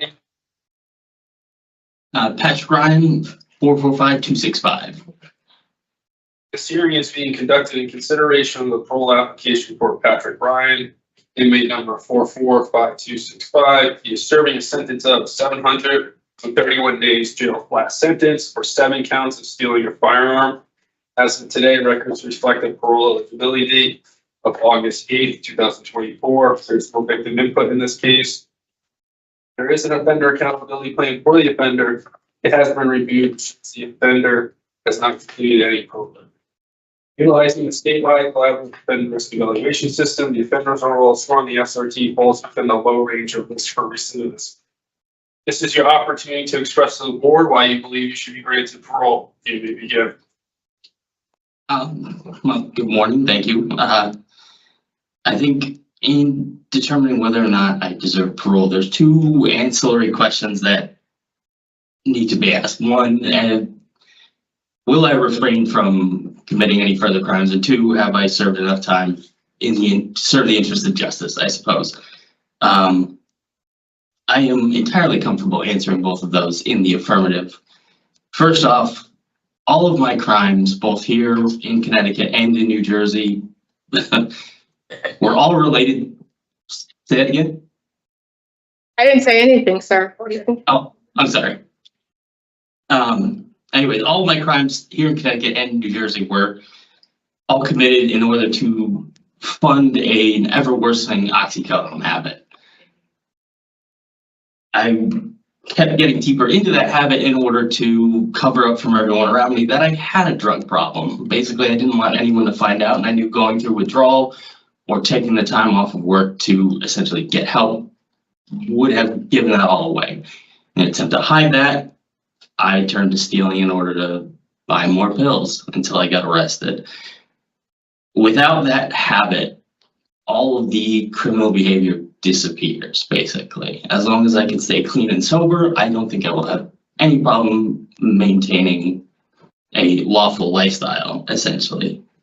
As for whether or not the time I've served is enough punishment for my victims to, I guess, be made a bit more whole, I can't speak on their behalf. I can hope that having been locked up nearly 4 years now will help them come to peace a little bit with everything I did, all the safety and security that I stole from them, and faith in humanity that was probably destroyed a bit for what I did. I think the best way to honor them going forward would be to lead a clean and sober lifestyle and just be as productive as possible in the future. Okay, well, I appreciate that information, Mr. Ryan. So what is going to happen here is we will take turns asking you questions. When we're done with our questions, we'll deliberate and give you our decision. Just out of curiosity, I'm not going to start with the questions, but in your opening statement, you said that you've been incarcerated for 4 years? Yes. And so, go ahead. I was locked up in New Jersey for a string of burglaries that I committed there. So I am aware of that, but I just wanted to, just for clarification. So you were there for 2 years while you were sentenced for our cases? Not quite. I was sentenced in Connecticut in August of 2023, but I was arrested in New Jersey in January of 2021. I wasn't able to come up to Connecticut to get the charges, the ball rolling on the charges here until I was in a state facility in New Jersey, and that took almost 2.5 years. Okay, so you were 2.5 years there and just about, or almost 3 years, and then the year here. Yeah, I did 3 years there in New Jersey. I got, like, there was about 6 months of overlap from when I got charged in Connecticut. I went back to New Jersey to finish out that sentence, and then I came back up here to finish out my Connecticut sentence. So now, what is your Jersey sentence now? You're on probation? I'm on parole. Or on parole. Okay. And how much longer are you on parole? I believe I didn't see the actual timesheet because I never obviously got released, but I believe until the end of 2026 at least. And it might even be into 2027, depending on how many credits I got. Okay, all right. Sorry, Mr. Pohl. Mr. Pohl is actually going to begin with the questions. I just wanted to understand. Sorry. Sorry. Thank you, Madam Chair. Hi, Mr. Ryan. So, talk to me about, when was the last time you were in the street? January 21st, 2021, or 24, sorry, January 24th, 2021. January 24th, 2021. Since that time, what programs have you taken? While I was in county, I was just involved in the NA program in Morris County in New Jersey. And then after that, when I went to a state facility, I went to Mid-State Correctional and participated in the Gateway program while I was there. And that was an intensive outpatient, 10 hours a week of programming and individual counseling. And that was for about the 9-10 months that I was there. Since I've come to Connecticut, I've been part of the INMATE program. We're supposed to have monthly meetings because of construction going on around the building. Those have been fairly irregular, but that is what they're supposed to be anyways. Okay. And was there any pre-sentence prior to January 24th, 2021? What do you mean pre-sentence? Was there any pre-sentence time? No. So from the time you were arrested, you were incarcerated, and you started serving time that you got credit for later on, so on and so forth. Yep, I was been serving since that day, yes. I'm just trying to get a handle on like what you've done in terms of programming, and sometimes that happens pre-sentence. So that was the in the past you've been at Catholic Charities. Mm-hmm. When was that? That was in, I'll say 2020. We started late 2019, ended in late 2020. Okay.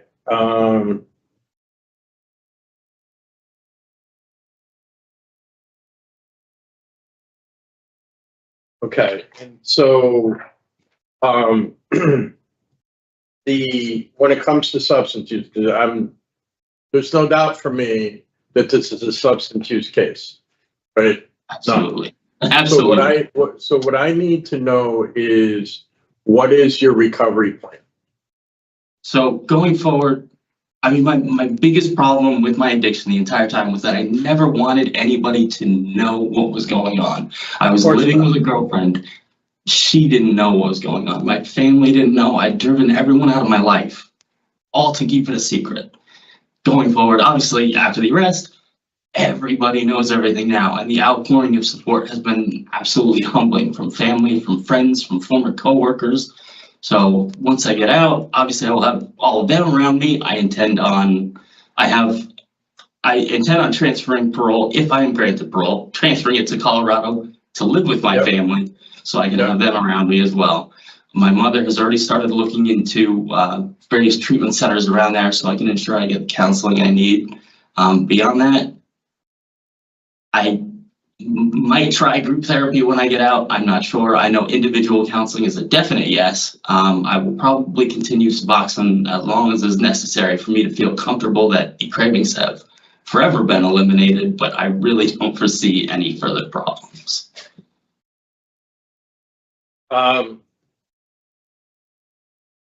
What do you think about ongoing peer support? I'm sorry, say that again? What do you think about ongoing peer support? I am not opposed to anything that anyone will think will help. I'm not asking if you're for something or against something. I'm asking about a plan. So that's something that what you're going to want to do. I see. I mean, I don't, beyond individual counseling, like I said, just keeping my family close is the most important thing for me. Keeping them in the know, being honest with them. Is there substance use in your family? No. So this is just like a straight out Oxy case. Mm-hmm. Yeah.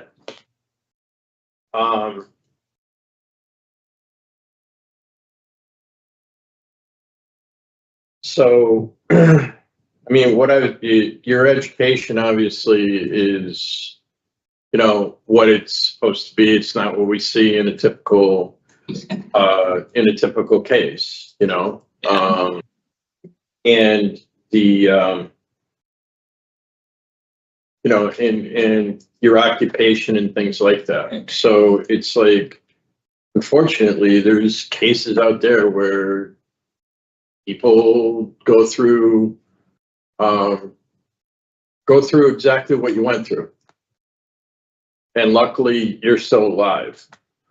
And, you know, that's a really important thing. You know, it's good that you have family support there. I would encourage you, in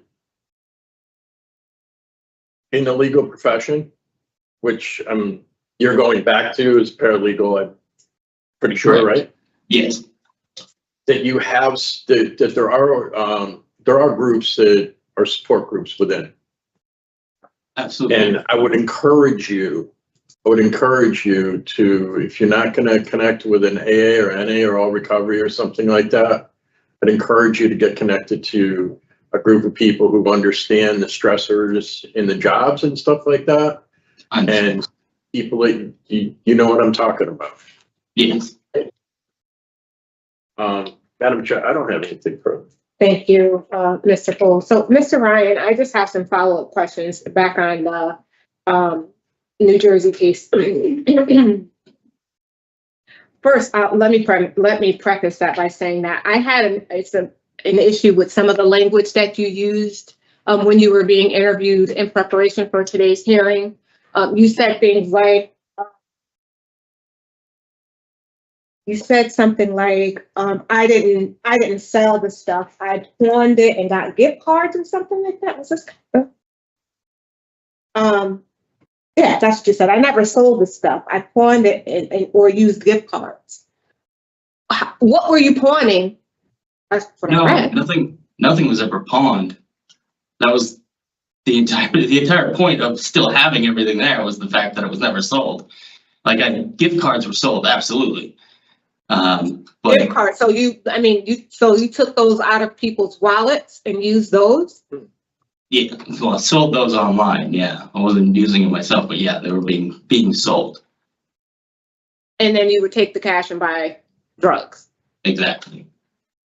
And so I know that they said that 8 firearms, I thought, were recovered, but you were only charged with 7. One of which was a shotgun from New Jersey. Yeah. Okay. All right. So I understand that. Now tell me, what did they say to you in terms of if you're granted parole in Connecticut, what's going to happen?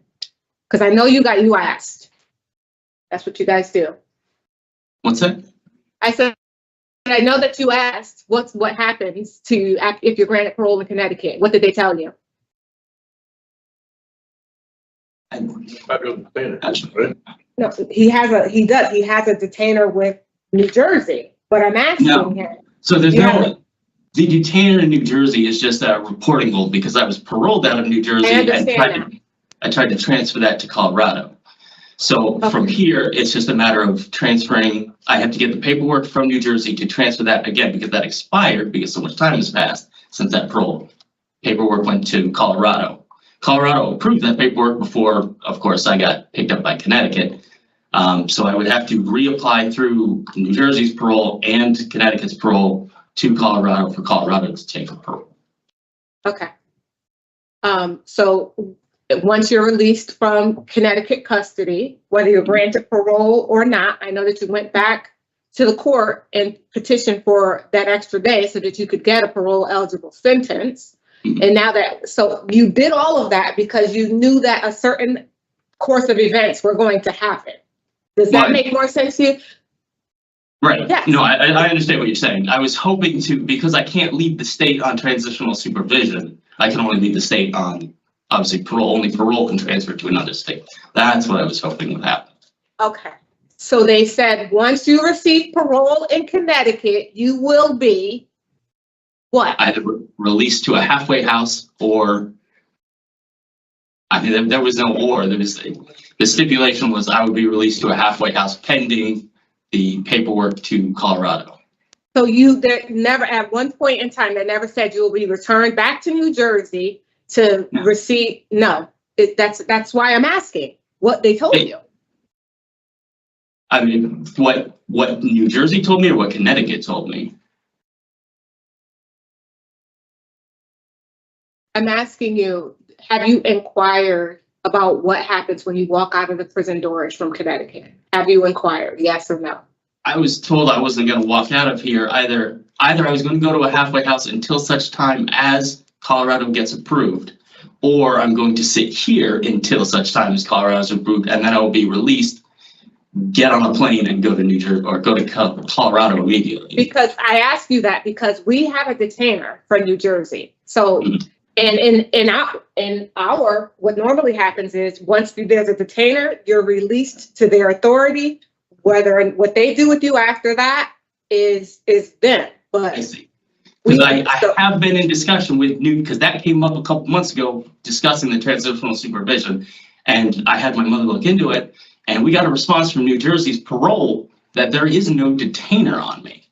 So I assume the detainer that it must be showing in the system is the fact that I was paroled from New Jersey, but it never transferred to Colorado because I got picked up. So as long as you're under, okay, so right now, your parole sentence, you're currently on parole with New Jersey, correct?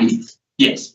You said that does not expire until 2026 or 2027, right? Right. That's what we had to, so what will happen is once you receive parole, if you get parole today or not, you will be released to New Jersey because they still have your controlling sentence.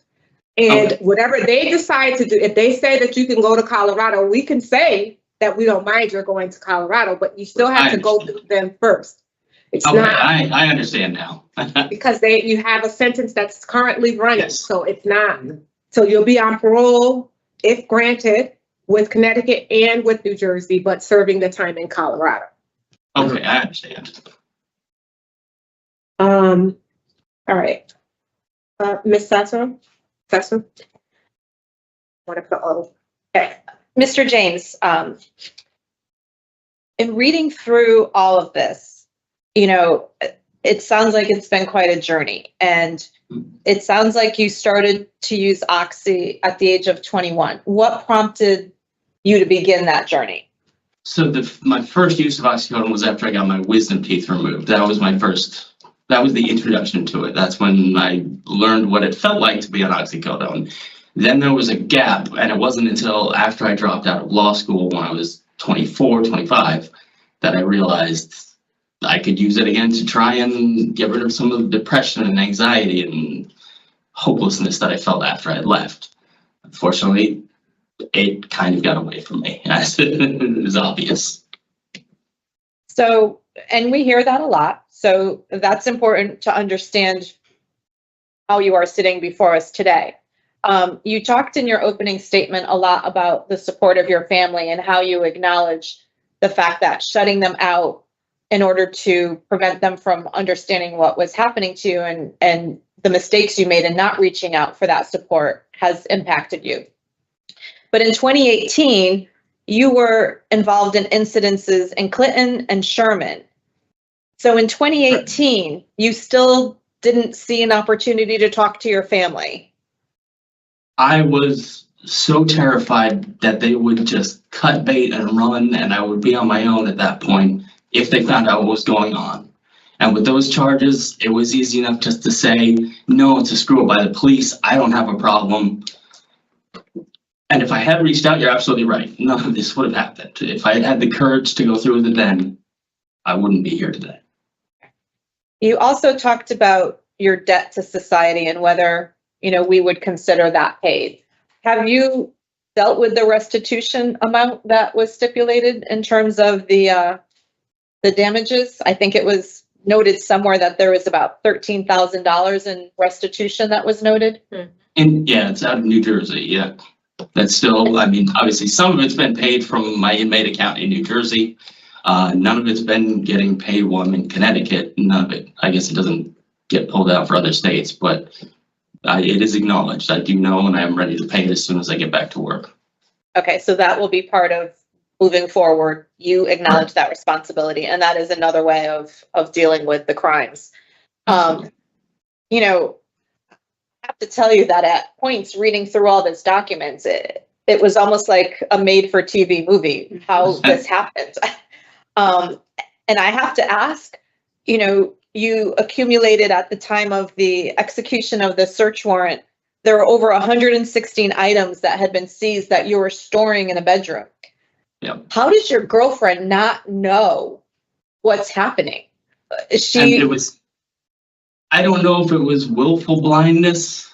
I don't know if she had an idea of what was going on, but just didn't want to deal with it, or if she truly believed all the lies I was feeding her. But either way, I tried to keep it from her as much as I could. I lied to her at every possible turn. Did she partake of any of the items that you brought into the household? Absolutely not. She didn't ask why you had, you know, Louis Vuitton purses and guns and stuff? They were stuffed in a bag, essentially in the back of my closet. They called it a bedroom in the police report, but it was what I used for my work office. So it was a space she didn't enter. And I used that to my full advantage. So you talked to my colleague about you cashed in on gift cards in order to access money, but what was the plan for all of these items that you seized and stuffed in the back of your closet? So when breaking into a car, my mindset was so, I guess, amped up at the time. It was just, does something have potential value? If the answer is anything but no, then take it and deal with it later. But most of the time I wound up thinking more about that after the fact and not before the fact. And then I figured out, well, like take the guns, for instance. I can sell them to a reputable dealer and get money for them, but then they'll be tracked and I'll be caught. Couldn't do that. And I could sell them to someone disreputable, but then I don't know what's going to happen with guns. I don't know what they're going to be used for. And in violating my moral code in order to allow myself to steal in order to buy more drugs, I wound up carving out these ridiculous little caveats that said, well, I'm stealing this, but it's okay because I'm not selling this and doing more harm. You know what? I appreciate these comments because it shows to me that you actually understand the level of deception that I frankly think that your intelligence contributed to. You were able to parcel out a path for you to be successful in this endeavor for a really long time. And I'd like to just say that, let's see if we can flip that narrative in terms of using your powers for good. Mm-hmm. You're an intelligent man who made a mistake based on an extensive substance misuse problem that you've had. You have a lot, you're young, you're 34 years old, you have a family that has stood by you. You have the opportunity to be a contributing member of society. You have a change of environment pending that could work for you. And I just want to draw your attention to something that was in one of the letters from your sister, Tracy, where she says, and you know, Mr. Pohl touched on this, not every addict survives to get a second chance. And she noted that she knows that you're going to make the most of that. You're alive. And that says a lot about coming through the journey, which is the word I used in the beginning. And I think that you acknowledging everything that's happened and understanding what you need to do moving forward is very important in a process like this as we assess your suitability for parole. So I appreciate you talking to me, and I'll turn it back to the chair. Thank you, Ms. Sassu. So, Mr. Ryan, give us a few minutes to talk about your case, sir. Just briefly, before we do start deliberating, were your parents here in Connecticut initially and then they moved? No, they lived out in Idaho before I came here to go to school. Oh, okay. Okay, yeah, I saw that you were in Yukon. Okay, Yeah. Give us a few minutes. Of course. Thank you, Madam Chair. So Mr. Ryan, rates out low. Obviously, the hearing has showed us exactly what this is all about. Mr. Ryan has addressed, our concerns, through NA and, county in New Jersey, the Gateway program at Mid-State, and continuing with the MAT program here, including, first attempt at going to Catholic Charities in 2019, 2020. He has a recovery plan, and it's rich with pro-social support. Board member Sassu just it talked about the letter from his sister and that kind of support that's there. I would support parole in this case, and I would support paroling him to his detainer, and also would like us to, if it's agreeable, to say that we have no objection to him paroling to interstate Colorado. Yep, that's my thoughts. Yep, I agree. So we just need the halfway house until he, so we'll do the detainer, then the halfway house and the interstate to Colorado. That's one of our conditions. So I move that Patrick Ryan 445265 be granted discretionary parole on or after today's date, December 13th, 2024, with the following conditions. Our understanding that there's a New Jersey detainer, he'll be released to that detainer in the event that he needs a halfway house placement while that happens. We will put that on if needed. And also we will allow him to be paroled to Colorado. Is there a second? Second. All in favor? Aye. Aye. All right, Mr. Ryan. We voted you to parole, sir. Congratulations. Please utilize your parole officer as a resource.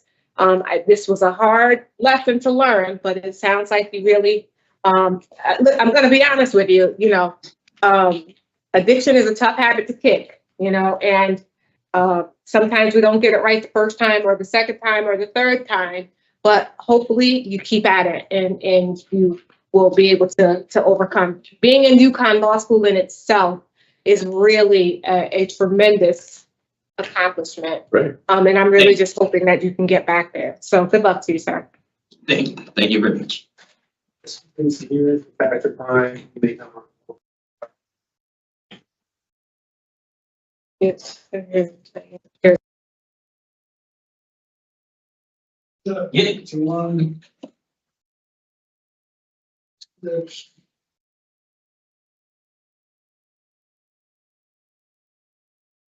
Yeah.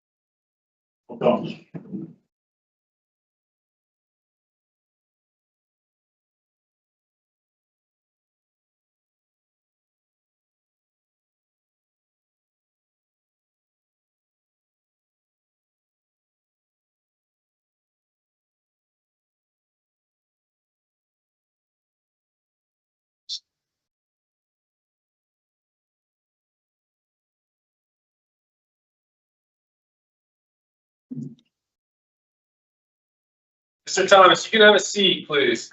Thank you.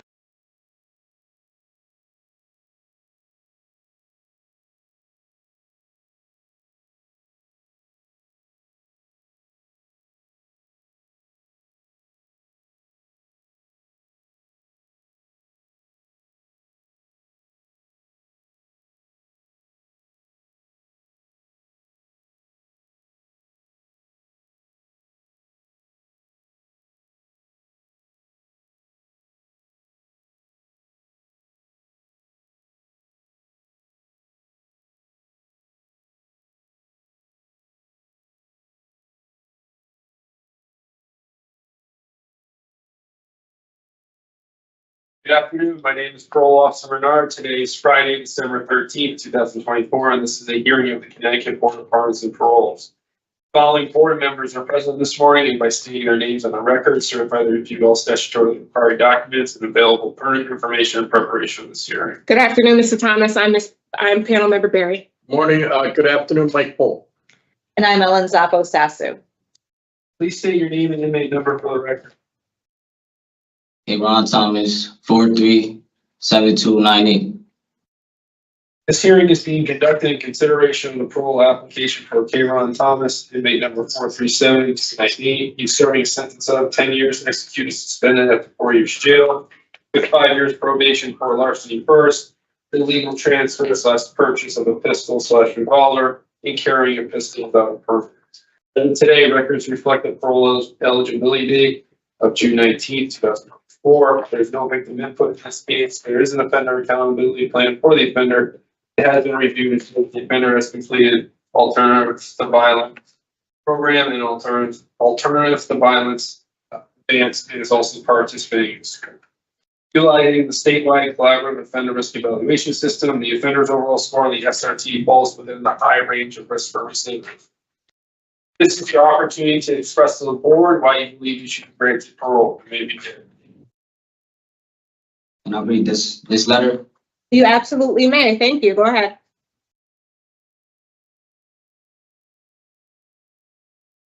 I would like to begin by thanking all of you for this privilege and opportunity to express to you how self-reflection has impacted the person I am today. First, I would like to apologize to the victims affected by my immature, ignorant actions. Today, I understand that what I at the time thought was something minor actually affected many people. Not only did my actions affect the owners of the car, but it also affected the trust my community once had in me, also resulting in my mother losing her son for 2.5 years. I truly am sorry for my actions. On June 13, 2022, unfortunately 2 days before my arrest, I lost my big brother to gun violence. I didn't really know how to process it all and began to lose control, not noticing that my actions could take me away from my family. At a time when they needed me the most, I beat myself up for 2.5 years, feeling guilty that I abandoned them, which is why I'd like to take the opportunity to apologize to my family as well. During my incarceration, I have made some bad decisions that I'm not proud of and received a few tickets. I wasn't ready to seek change and let my anger get the best of me. I was just looking for a place to release the anger that had boiled up. Everyone in my circle is doing what they can to see me succeed. For example, my mother started the process to get me back into counseling with Janelle Titus of Joy Counseling Services, in case I'm fortunate enough to have another chance. Counseling is something that I realize I need to be successful in life and will play a critical part in my path to change. I have already started the process. I'm currently getting tutored to prepare myself and ensure my succeed for my return to high school diploma program. I was also selected to be a part of the building trades program where I'm learning how to use tools for plumbing, electrical, roofing, and other types of building maintenance. On top of those programs, I have completed the alternative violence program where I learned how to control my emotions. My favorite activity from that program was an activity called rumors, where everybody had to tell the next person the same story that was told to them. I learned quickly that once the story got to the last person, it wasn't the same story it started off with. This was an activity to show how quickly a story can be manipulated to a rumor. That activity made me work on my pride issues and made me realize that maybe there isn't just one side to a story. It also taught me how to talk problems out instead of going off he said, she said, because most of the time it isn't what it seems to be. If I'm granted parole, I know I will have a great support system behind me. My mother is willing to let me stay at her house with the agreement of me going to counseling, finishing getting my GED, and maintaining a job. Through her connection, We're listening. That's all. Go ahead. Through her connections with NESCO Resources and Stratford CT, I'll have job placement. If I am released, I plan on furthering my education and building trades, which I am currently enrolled in at the facility. I chose this vocation because I like to be hands-on and working with tools. In addition to school, I plan on helping my mother out with raising up my 8-year-old brother. That looks up to me. I want to be the role model he deserves. My mother is a single parent that has raised 3 young men. I would love to be there for my mom and continue helping her out by showing my little brother the right way, so he doesn't make the same mistakes I did. I truly appreciate all the time and effort you have put into making this decision, and for allowing me to speak with you today. This is my first and I assure you my last time here. I have lived, I have learned, I have grown, and I don't ever want to look back from here on out. I am looking forward. Thank you for your consideration. Thank you very much, Mr. Thomas, for writing that statement. You did a great job delivering it. And did anyone help you write that? Yeah, one of the a tutor that helped me in school helped me out. Well, it sounds as if you are fairly intelligent, right? You're not stupid, right? Right. So I'm not understanding what all this behavior is about. Just based on that letter that you just read to us, you have a lot to offer society. Yes. So why make Following around the wrong crowd. Well, you're too old for that now, right? Right. So what was the deal with the gun? Why did you have a gun? And then you told the officer that the gun was your co-defendant's. Why? Whose gun was it? And why did you have it? No, the gun that I got caught with was I just had lost my big brother, and I was protecting myself. I was scared. So why did you tell the officer it was your co-defendant's gun? I don't remember saying that. I don't think he would have just made that up. So he did say it is in in our documents. And my question was going to be, well, neither one of your co-defendants were charged. You do know that. Yeah, right. I didn't even know I had a stolen car. I didn't even know I had the charge with the stolen car. What were you doing? You guys were just running amok out there, just being a menace. But you've been being a menace for a number of years. This is your first time being incarcerated in an adult facility? Yes. But you've had run-in with the law for years. Yeah. Why wasn't that enough to stop you from doing this? Did you think that you were just going to be able to get away with it? No, not juvenile. It was only like for bikes and stuff. I wasn't playing with guns. So I'm not asking you about your history. I'm asking you about why, when they kept trying to get you help and deter you from getting committing any more crimes, why wasn't that enough? Why did you have to keep because I'm getting away with it. They're only giving me a slap on the wrist. So let me continue the behavior. Is that what we're talking about here? Yeah. Yeah. You're 20 years old now. You still have quite a few years before your brain is fully developed. But I'm here to tell you that you have to know that there are consequences for your actions.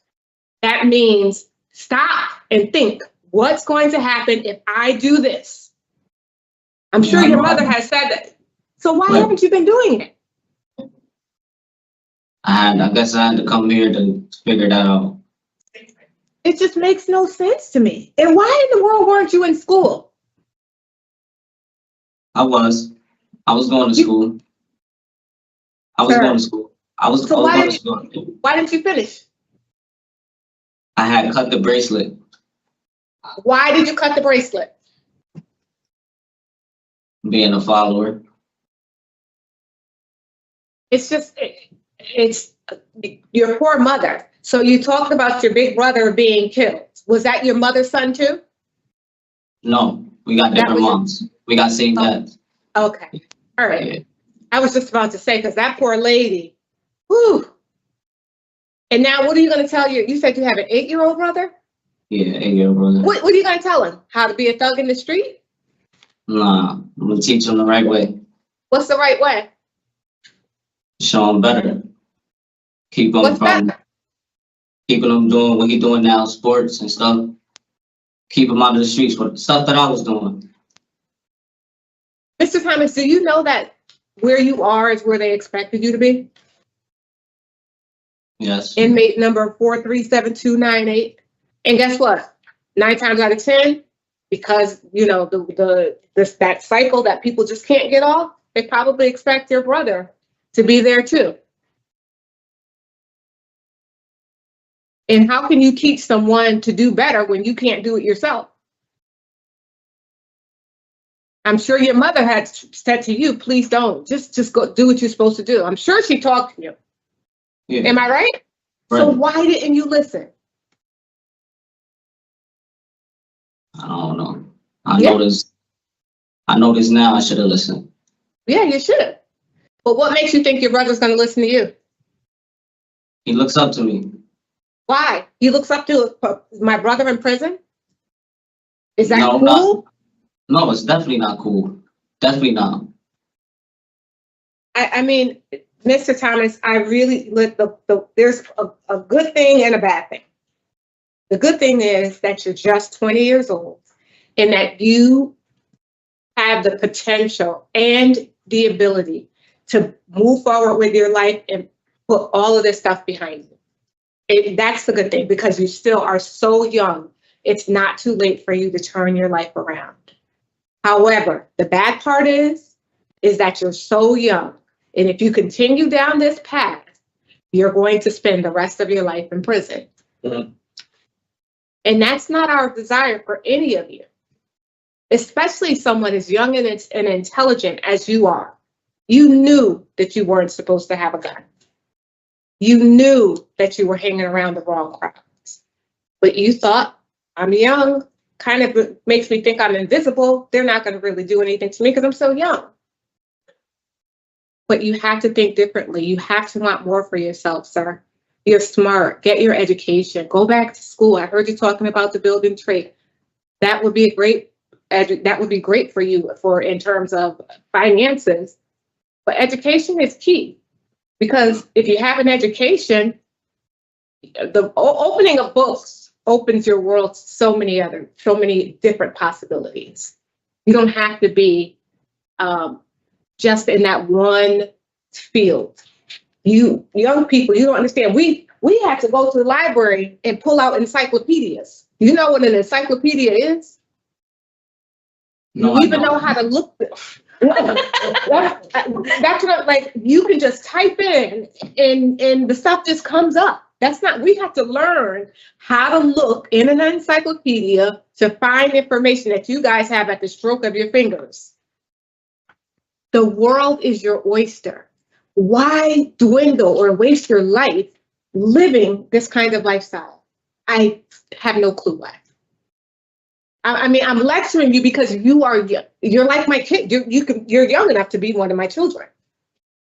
And I just know that there's so much more in store for you, but you have to believe in yourself, and you have to want to be more than this. Because as long as you want to be this, there's going to be prisons forever. They're not going anywhere.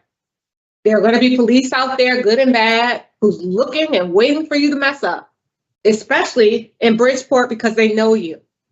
You have long hair, you're already brown.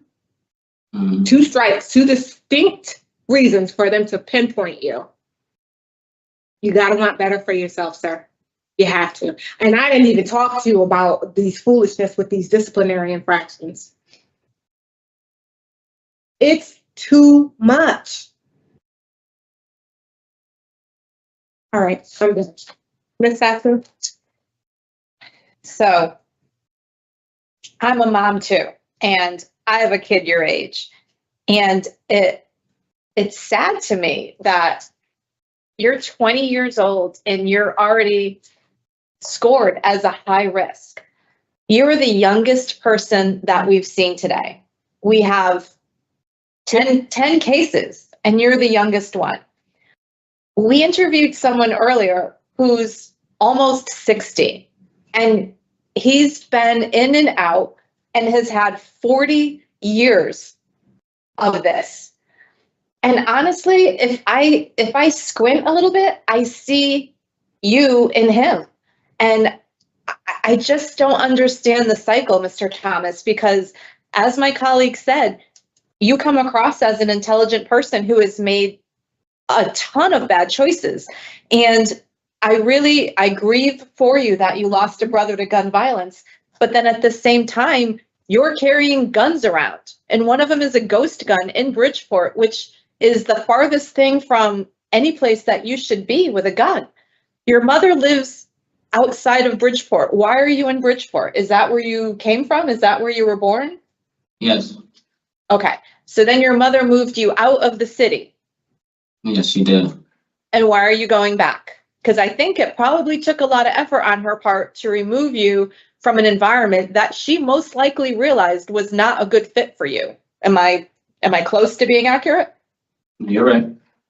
Okay, so why are you and maybe a girlfriend in a public housing complex, and when the police show up, your quote was, "I took him on a chase with Denasia." I mean, what were you looking to accomplish there? And you had a gun to protect yourself. You're 18 at this point. Why are you putting yourself in a situation in Bridgeport that your mother worked hard to remove you from to go back to that life? Explain that to me, even though your brain is not fully formed, which I acknowledge. I was hurt. And I'm being honest, I was trying to get revenge for my brother. Revenge? Yeah. Okay. So you cut off your bracelet and you didn't finish high school, which I think we all know is the foundation for you to be successful. Without a high school diploma or a GED, you're already behind the 8 ball, right? So you're looking to finish school, right? You're making strides there and you're doing that. Yes. Okay. You've looked at the construction. You don't have any past employment history. You've never had a job. Why was that? Is that because you were helping with your little brother, or what's going on there? Why didn't you ever hold a job? I put in for jobs. I did applications. I had an interview. I just never got a call back for any of them. But I put in a lot of interviews. Okay. So the work that you've done while you've been incarcerated, you've done 2 programs. Have you done anything else other than the alternative to violence programs? No. And the GED? Have you asked for any programs? Yes. They don't let us get programs if it's not on our OAP. I wrote for not alternative violence. Voices. Okay, so you've been in for how long? You went in early, right? You've been in since July? Yeah. Of 22? Yeah. Okay, so here's the thing. I looked through your file and you have excessive correspondence asking about when you're getting out, when is your parole. The first one was on October 10th of 23, and then December 20th, and then February 12th, March 20th, March 25th, April 10th, April 26th, June 13th, and then August. Where are you going?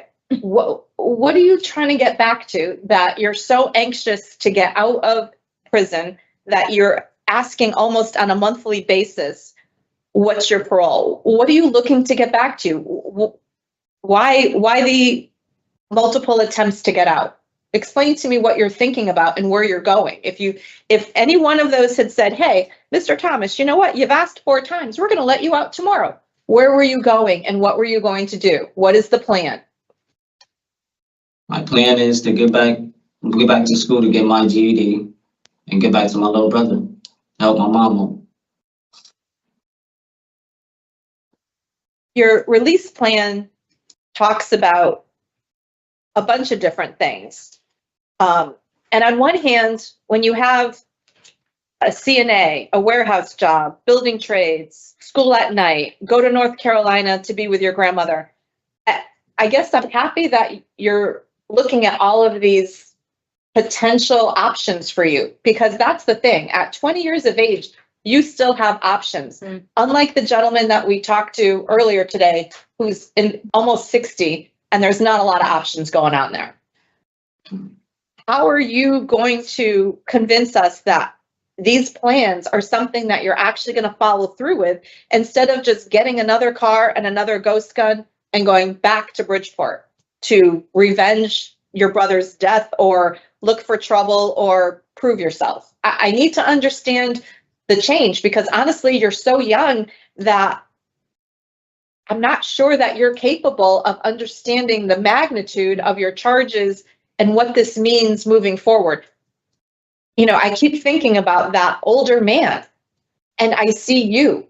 So try to convince me that I'm wrong, because I really want to be wrong.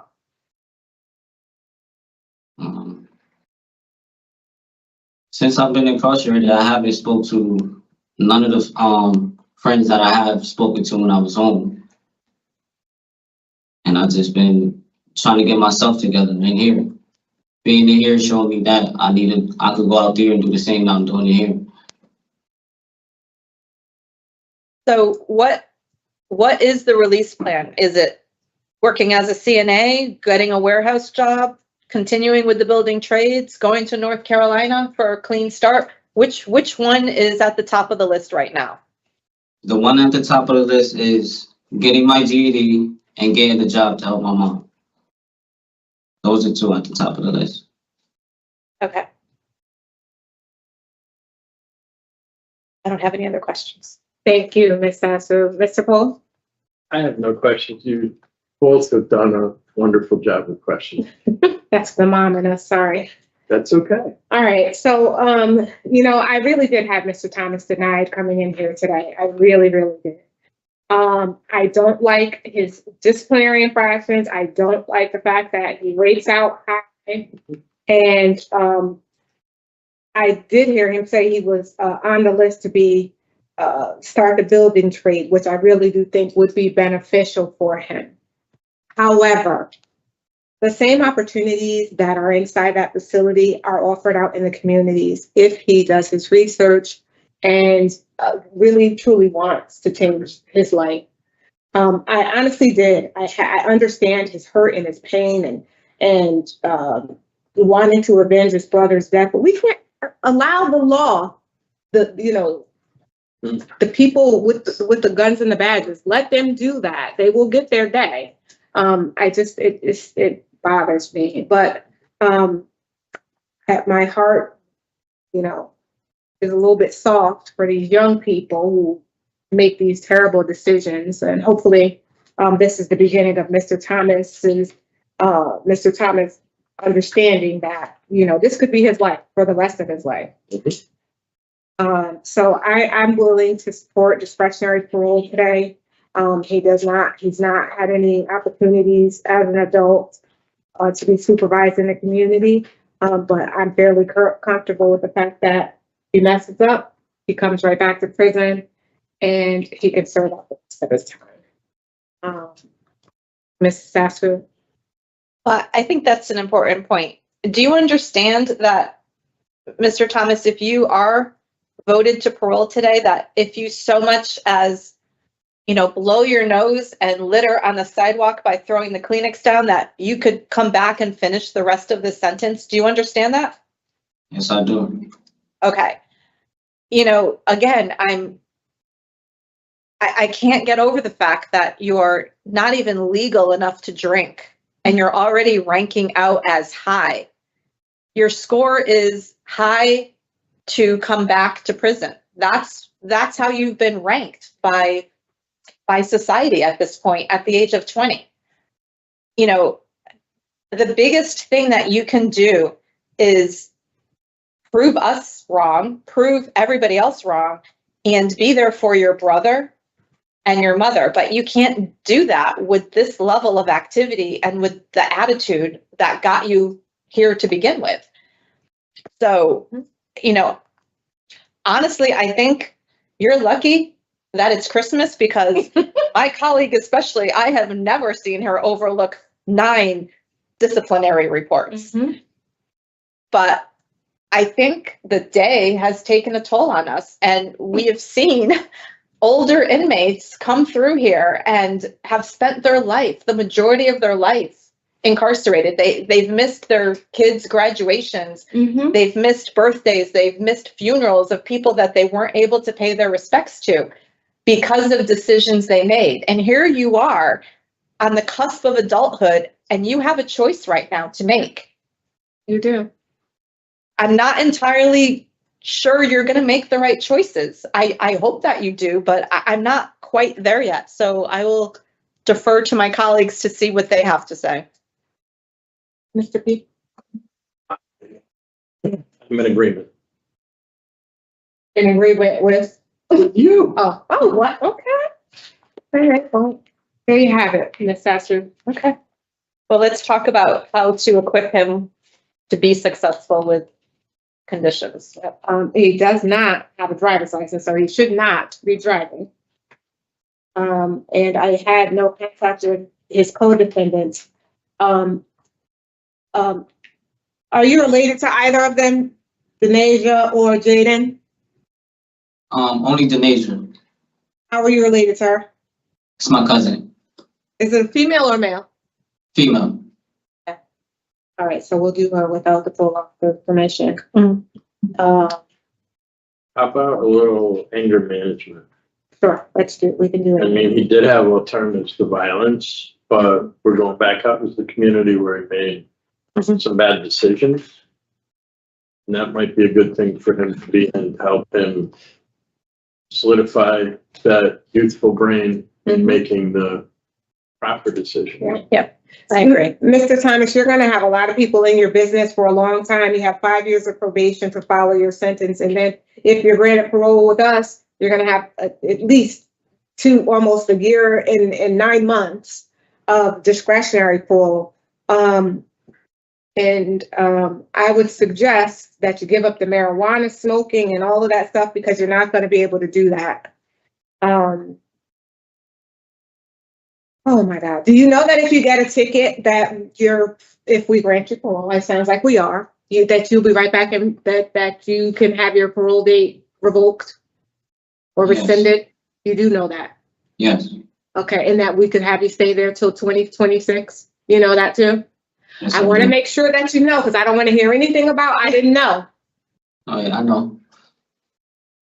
All right, so I move that Kairon Thomas 437298 be granted discretionary parole on or after today's date, December 13th, 2024, with the following conditions in addition to standard parole conditions: to have no contact with his co-defendant Jaden Ortiz or Denasia Spence without the parole officer's permission. That condition of without the parole officer's permission is only for Denasia.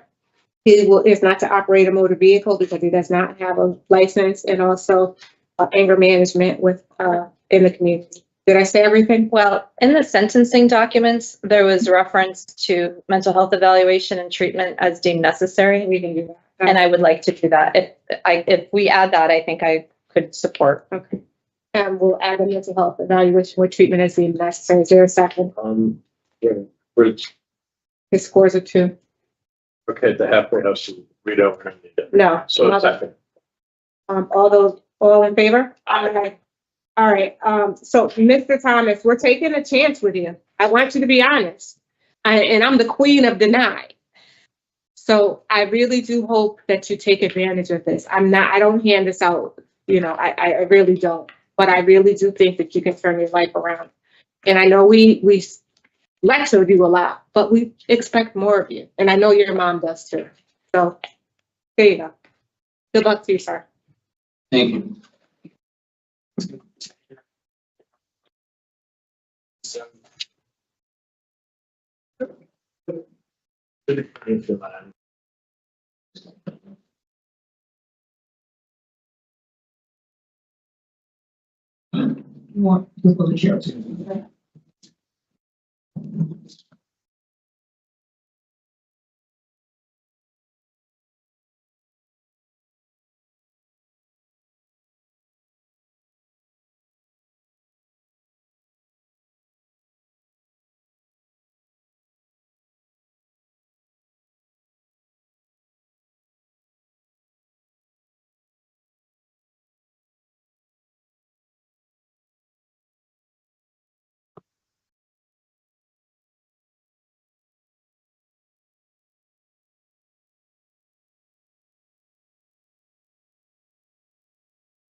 Stepping.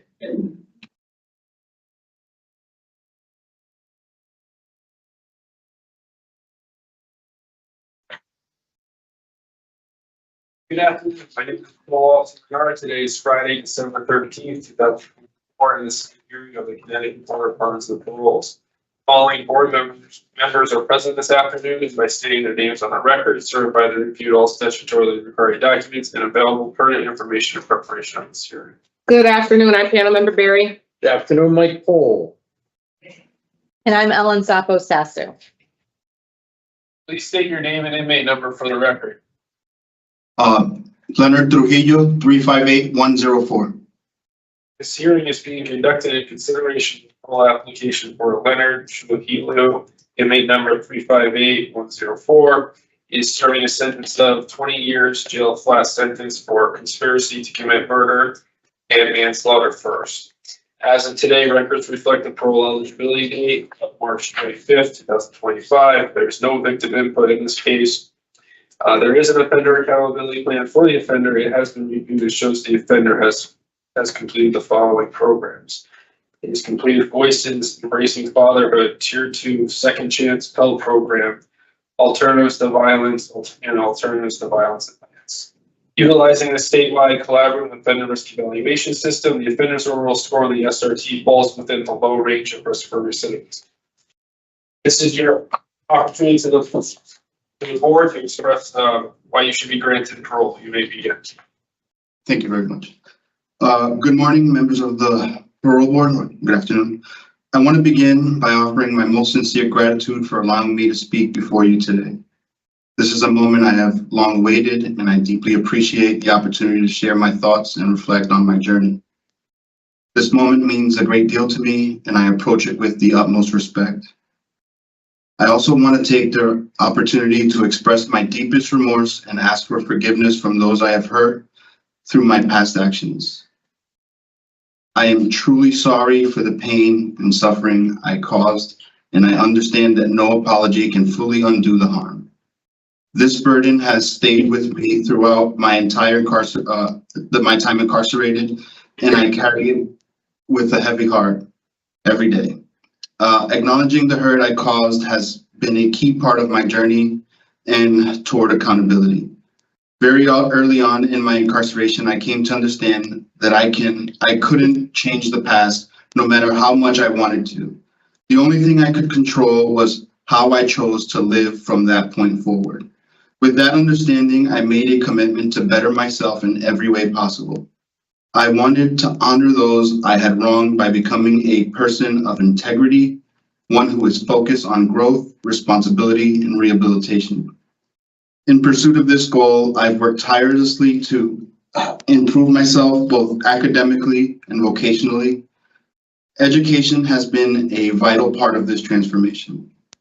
I am close to completing my associate's degree, maintaining a 4.0 GPA, and have earned a place on the Dean's List, as well as membership in the Phi Theta Kappa Honor Society. These achievements are not just milestones, but symbols of my dedication to rebuilding my future.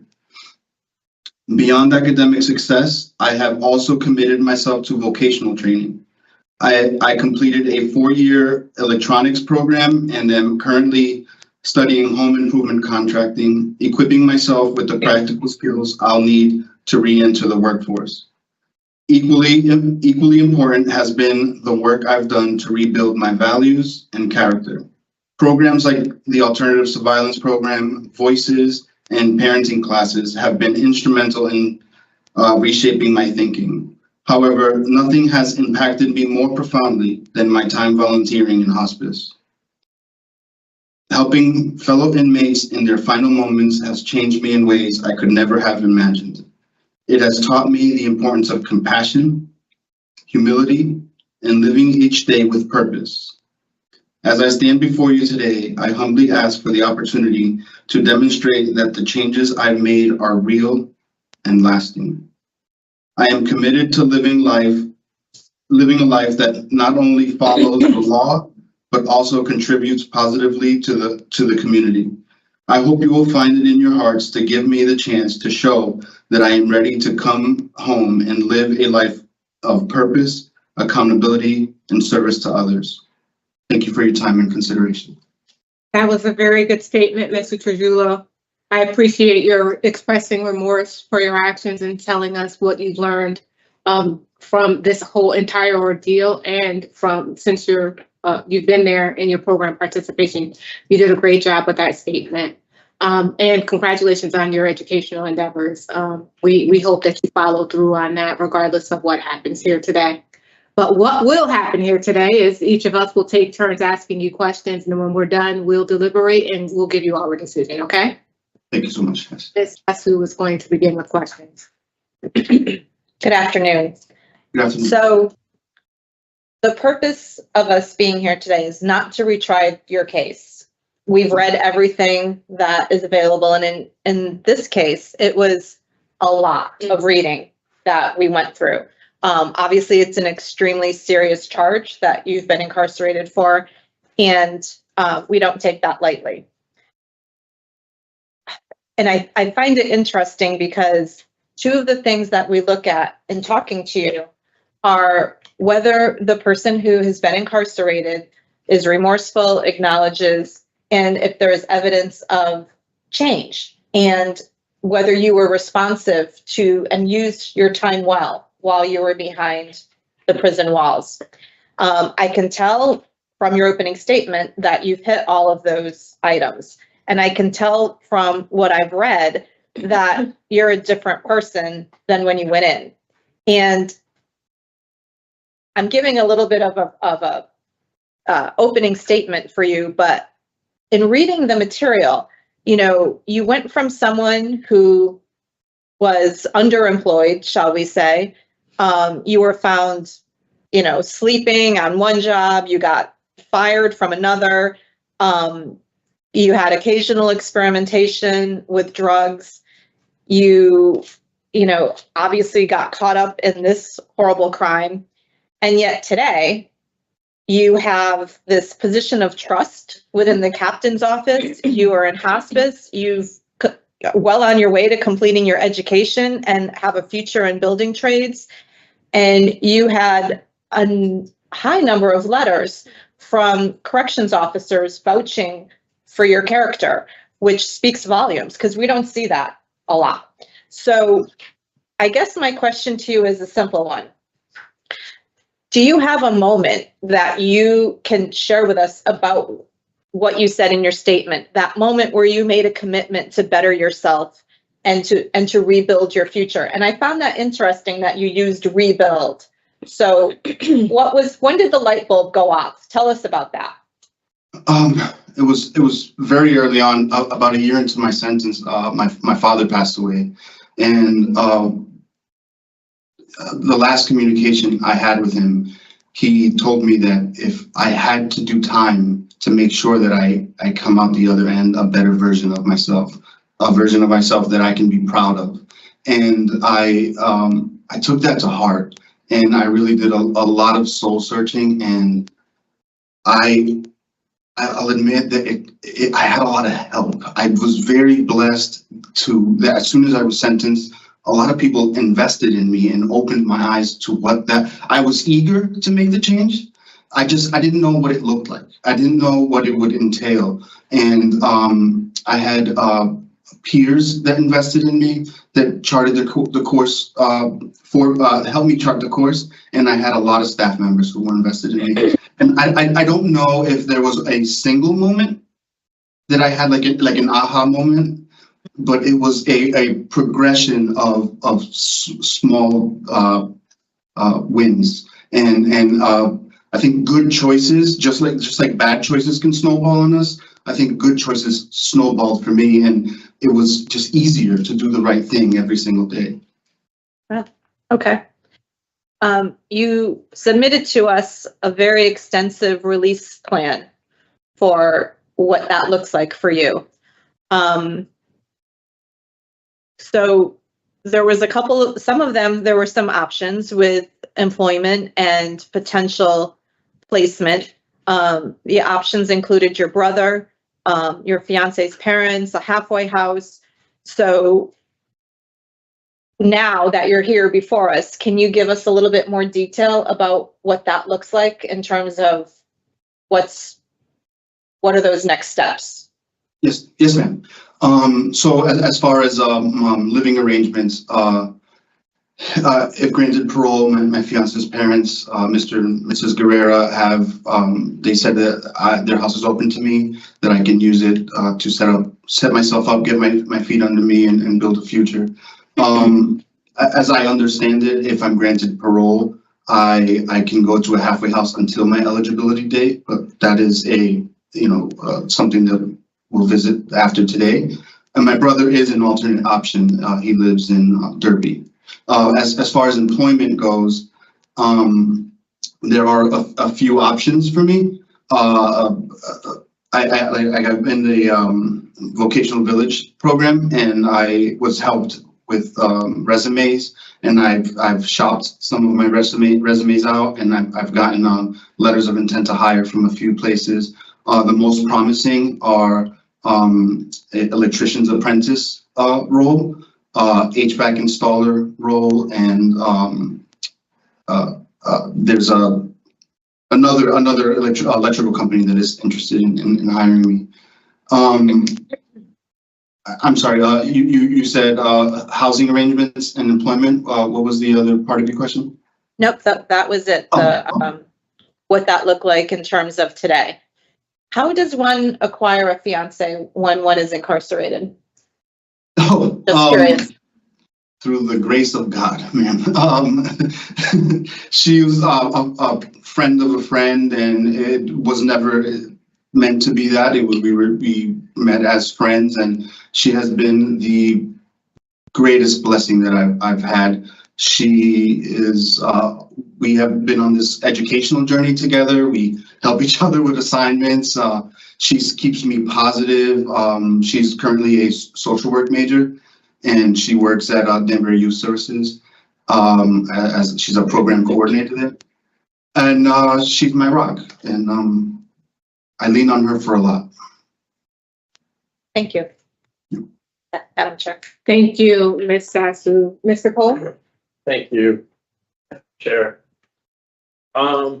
Hospice. Yes, sir. So, obviously, while you're in there, I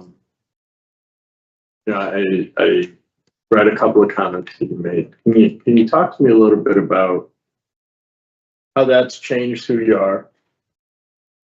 Sir, hospice has been one of the most life-changing experiences that I've ever done. It's nothing like what I expected it to be. I did some CNA work before I came to prison, and I thought it would be a lot like that. And we did the training, but the training just didn't prepare me for the life-changing impact that it's had on me. The very first patient happened to be in a relatively younger, he was late 40s, early 50s, Hispanic male. And he just reminded me a lot of my father. And he had brain cancer.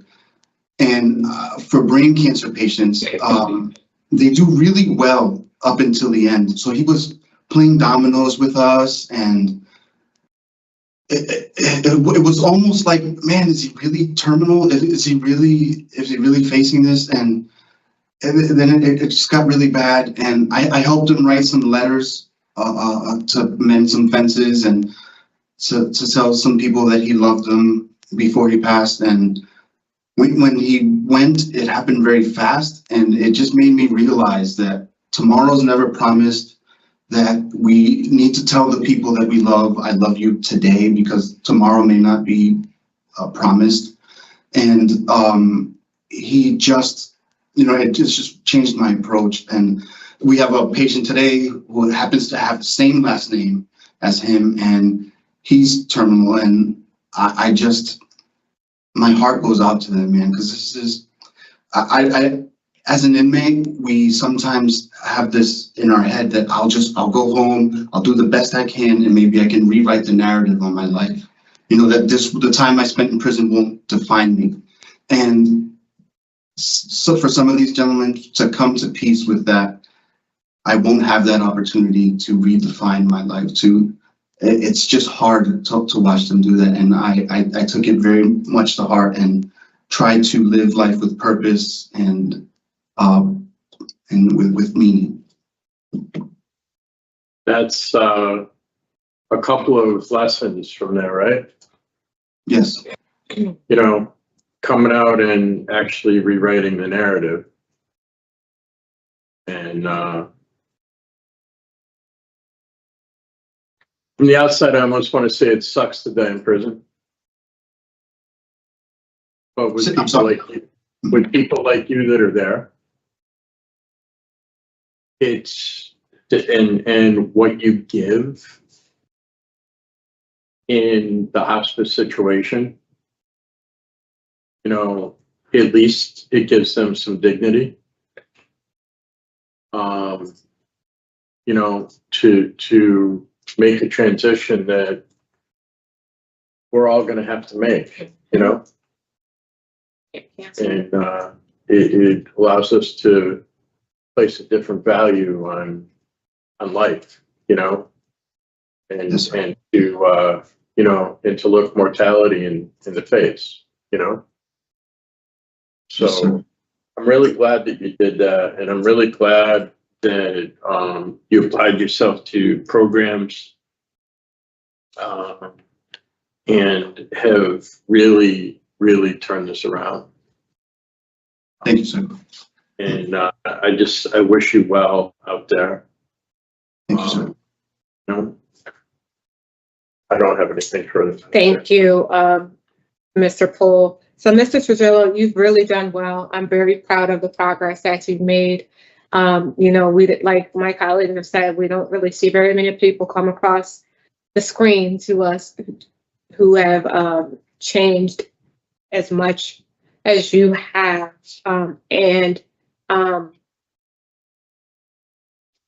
To appear before us with no disciplinary infractions, having almost obtained your associate's degree after coming in, you know, with, like she said, a limited work history and all sorts of negatives. You are a testament to the fact that DOC can help, and it is all about rehabilitation. And I really do think that you have shown us that you are ready and willing to go back out into the community and be a law-abiding, contributing member of society. So let's talk about discretionary parole. Ms. Sassu. So Mr. Trujillo has had a minimum criminal history coming into the serious crime, which showed an incredible lack of judgment on his behalf to be involved and join into something like that. But I think that we all sit in these seats hoping to see people who have done the work that he's done, and that we are here because we acknowledge that change can occur. Exactly.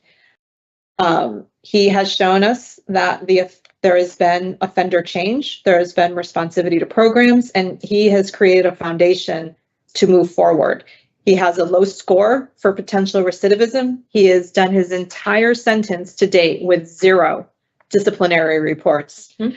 He has a plethora of letters from people who have worked with him and have interacted with him during his time, speaking to his new sense of character and values that he is exhibiting through the programs and his work. He has a strong release plan, and he has verifiable job prospects as well as a support network to meet him. So I would be supportive of discretionary parole today. Thank you. As would I, Mr. Poole. In terms of conditions, no co-defendant, no. I don't think this victim is registered, but we'll put the X-way. HPW. Mm-hmm. Anything else? Maybe mental health evaluation and treatment. There was some reference to alcohol consumption in one of the reports, but I'm not wedded to that. I don't think it is a contributing factor at this point. Neither do I. And I'm only doing the mental health because he's been down for so very long. Yeah. I think that That makes sense. And if he doesn't, then, you know. Okay. Anyway, with regard to Leonard Trujillo, 358104, I move that he be granted discretionary parole on or after his earliest eligibility, which is March 25th, 2025, is that right, officer? Okay, with the following conditions, in addition to standard parole conditions, you'll participate in a mental health evaluation and receive treatment as deemed necessary. You will have no contact with the deceased victim's family, who we can identify as HBW, and also no contact with Carlos Trujillo without the parole officer's permission. I'm assuming that's a brother or relative. He's your brother? Cousin. Cousin. She'll do that without. Thank you. All in favor? Aye. Miss. Aye. Okay, thank you. So, Mr. Trujillo, you'll receive all of this in writing very shortly. Please keep up the good work. Try to stay out of trouble until March. You know, sometimes people find out that you're voted to parole and they want to mess with you, but try to, yeah. Good luck to you, sir. Thank you for all. Bless you all. Thank you so much.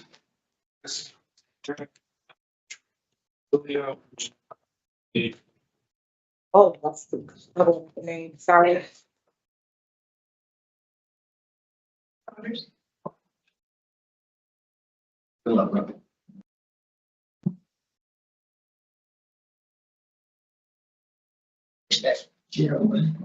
Thank you.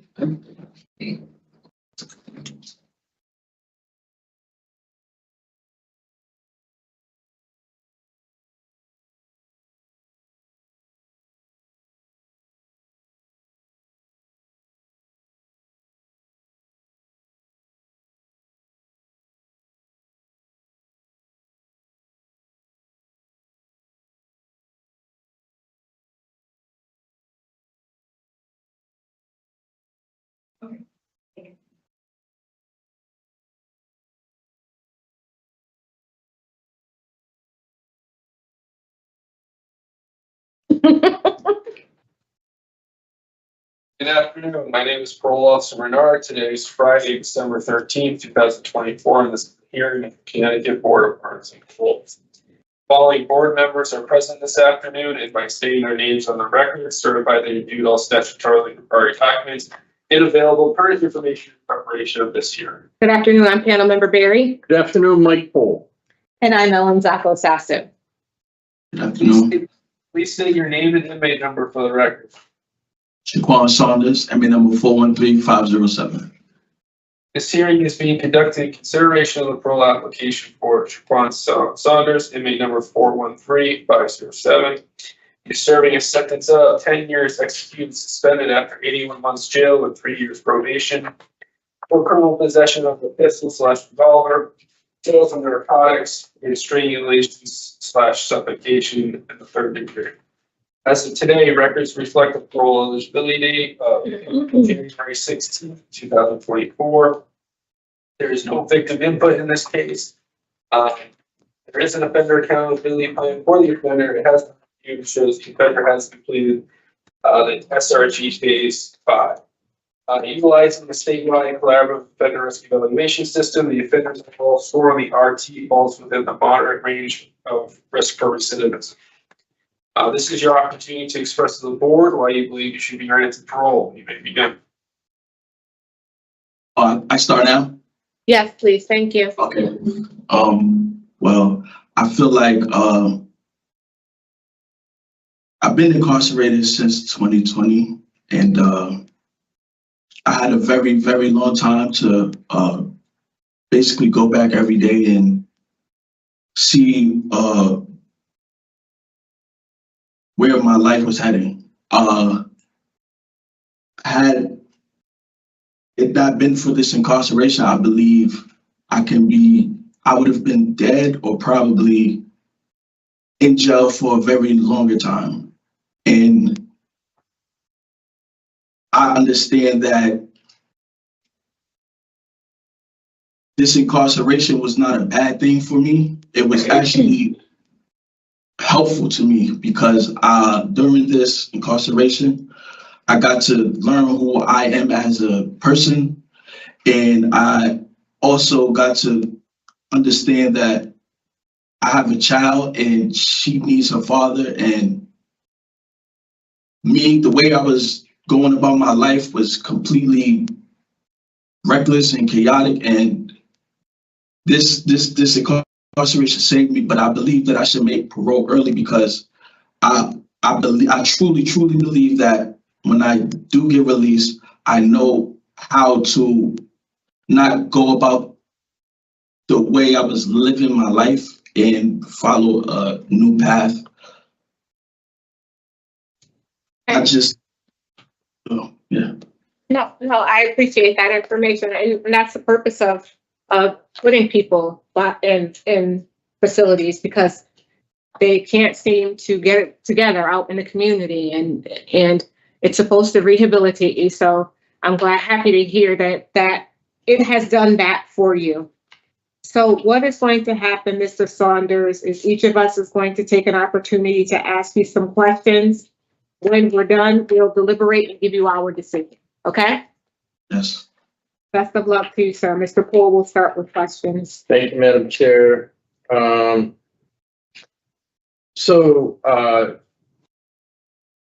afternoon, Mr. Saunders. Good afternoon. Just to clarify something, I know that you're looking for parole here, but you have a federal detainer, right? Correct. And how much time do you have to do on that federal detainer? I was originally sentenced to, I believe 35 months, but there was a new federal amendment, and they recently reduced it to 2 years and 10 months. 2 years and 10 months? Correct. So that's 12, 24, 34. So they got 2 months off of that? I believe so. Oh no, I was sentenced, pardon me, I was sentenced to 40 months, and then it was reduced to 34 months? Yes. Okay, either way, you're going to do federal time after this. Correct. Okay. All right, so just as long as we're straight on that. So a couple of things. You've taken some programming, DV, voices, good intentions, bad choices, and SRG, right? Right. What about addiction services? I believe addiction services was also a program that I completed as well. When do you know what and where and when? This was SRG program 2022. So it was part of, there was a substance use component in the SRG program, and that's what you're talking about. Okay. So you've had an issue in the community with marijuana, heroin, cocaine over some time? Yes. Yes. And can you talk about that?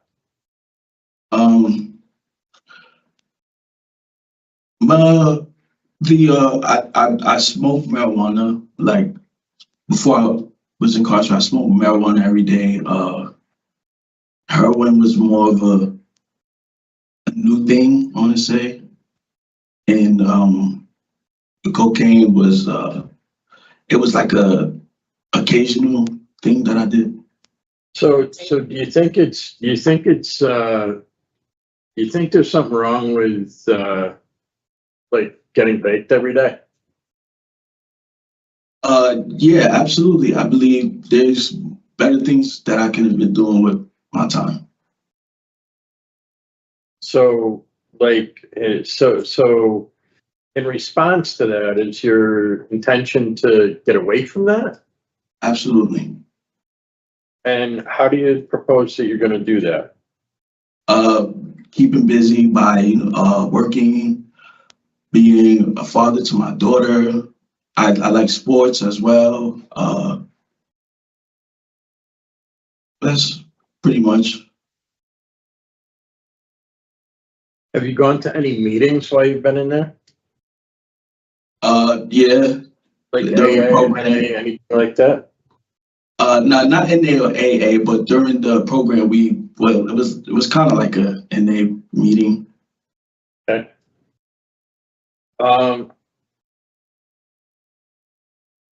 So a couple of things. One of your offenses here is strangulation, suffocation, third, and you took domestic violence invoices, and I read that, and it was really kind of disturbing.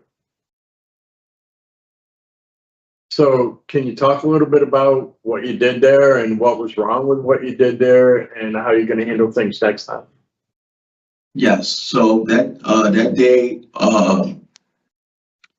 I did. It was. I believe it was Mother's Day. I came over. I had some gifts for my daughter's mom.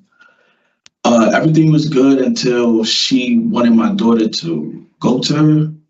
And my daughter was like on my lap. She was around 4 years old, and she called my daughter. My daughter didn't want to go because she like wanted to stay with me, and she ended up popping my daughter for staying with me, and I got frustrated, and I grabbed her.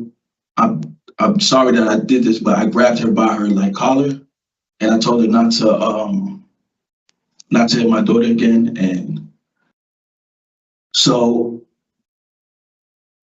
I know that I would never do that again because I don't want to hurt the mother of my child. Also, I don't want my child to see things like that as well. And I know that I'm a better person than that. And I just wish that I can go back and make things right. But hopefully, if I get this parole, or when I do get released, I will be able to make things right, and I still have a healthy relationship with the mother of my child and also my child as well. So you talk to her on a regular basis of some kind, or? I wouldn't say regular basis, but we do stay in contact with each other. Okay. And that's not a problem? No. And she's keeping you in your daughter's life? Yes. So let's talk about disciplinary reports for a minute. So just in September, you had a fight. What was that about?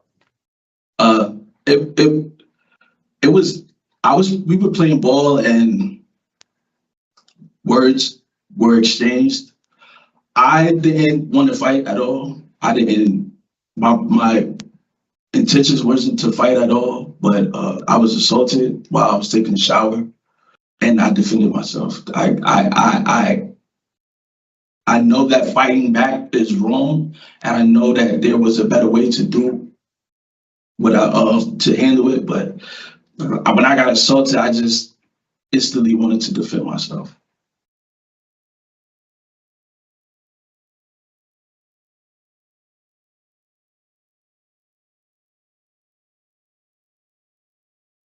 And in July of 23, you were designated SRG and went through the program. Which SRGs did you complete? What phases? 2, 3, 4, and 5.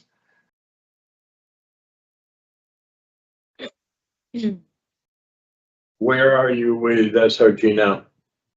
That's way behind me. I'm just trying to make it home. That life is completely obliterated.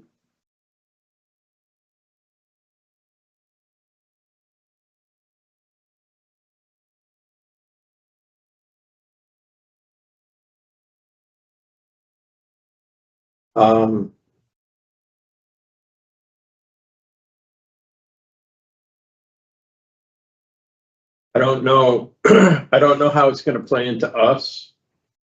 But what do you plan on doing when you get out for like employment or things like that? I have a job. I always had a job. Getting a job was not a problem for me. I also have like relationships that I built with supervisors over the years. So I know I can always just go back to where I was at, and I also have another plan as well. But I also What was the other plan itself? What was the other plan as well? So I can either go back to Buffalo Wild Wings or Ruby Tuesdays. And I also have a friend that used to work at Buffalo Wild Wings, but he ended up working, becoming a supervisor at a mobile gas station. And he's willing to give me a job there as well. But I also wanted to do trucking as well. I'm very interested in CDL, getting my CDL, starting my own trucking company as well, and building a life in the future off of that. You don't seem somebody that's challenged, like somebody that's challenged academically. No. Right? Like you can go in, you can take a course, you can consume the information, that kind of thing, right? Yes, yes. Because, I mean, you have thought about that you do have a daughter, and that, I mean, Buffalo Wild Wings is great, and a mobile gas station is great, but to sustain yourself and your family over the long term, you know? Yeah, I'm sorry. That's why I wanted to do the trucking CDL. During my incarceration, I was fortunate to have a tablet that taught me literally everything I need to know about building a CDL dump truck company from the ground up. And it's a very lucrative opportunity, a very lucrative business, and I can really build a foundation and a legacy just by trucking by itself. So that would start by actually getting your CDL license, right? Correct, yes. You have any idea how you're going to do that? Absolutely. There's a CDL school called NETS that they pay for your transportation to get there. They also pay for basically your classes. And when you complete the program, they'll put you in the truck so that way you'll have work as soon as you get your CDL. Okay. And you want to go to a halfway house in Norwich? Yeah.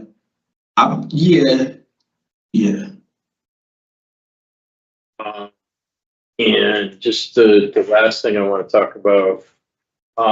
So you've had possession of a firearm in the past, and now you have another criminal possession of a weapon, right? I don't believe that's correct. I believe this is really my first firearm offense. So You. Feature 5/120 and 8/420. Oh, okay. All right. I understand now. Yeah. Okay. So you got SRG, you got a gun, you're in the street. Does anything there sound like it's a positive thing? Absolutely not. You want that kid to grow up with a father, right? Yes, I do. And that's part of the reason why I'm grateful for my incarceration, because I really had the time to look back and see how reckless I was living. And that's not what I want to do. Like, I recently turned 30 6 days ago in a jail cell, and I've been out of my daughter's life for so long, and I can't picture myself going back to the life that I lived before this incarceration. I can't see it.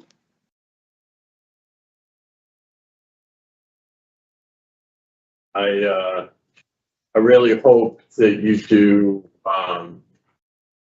take care of things, and you follow up with what you're talking about, you know, because it's going to be a while before you're out. Yeah.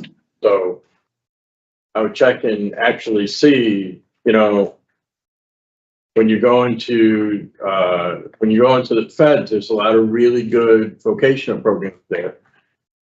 Yes. I'm Oh, I'm sorry. I would go in with my eyes open.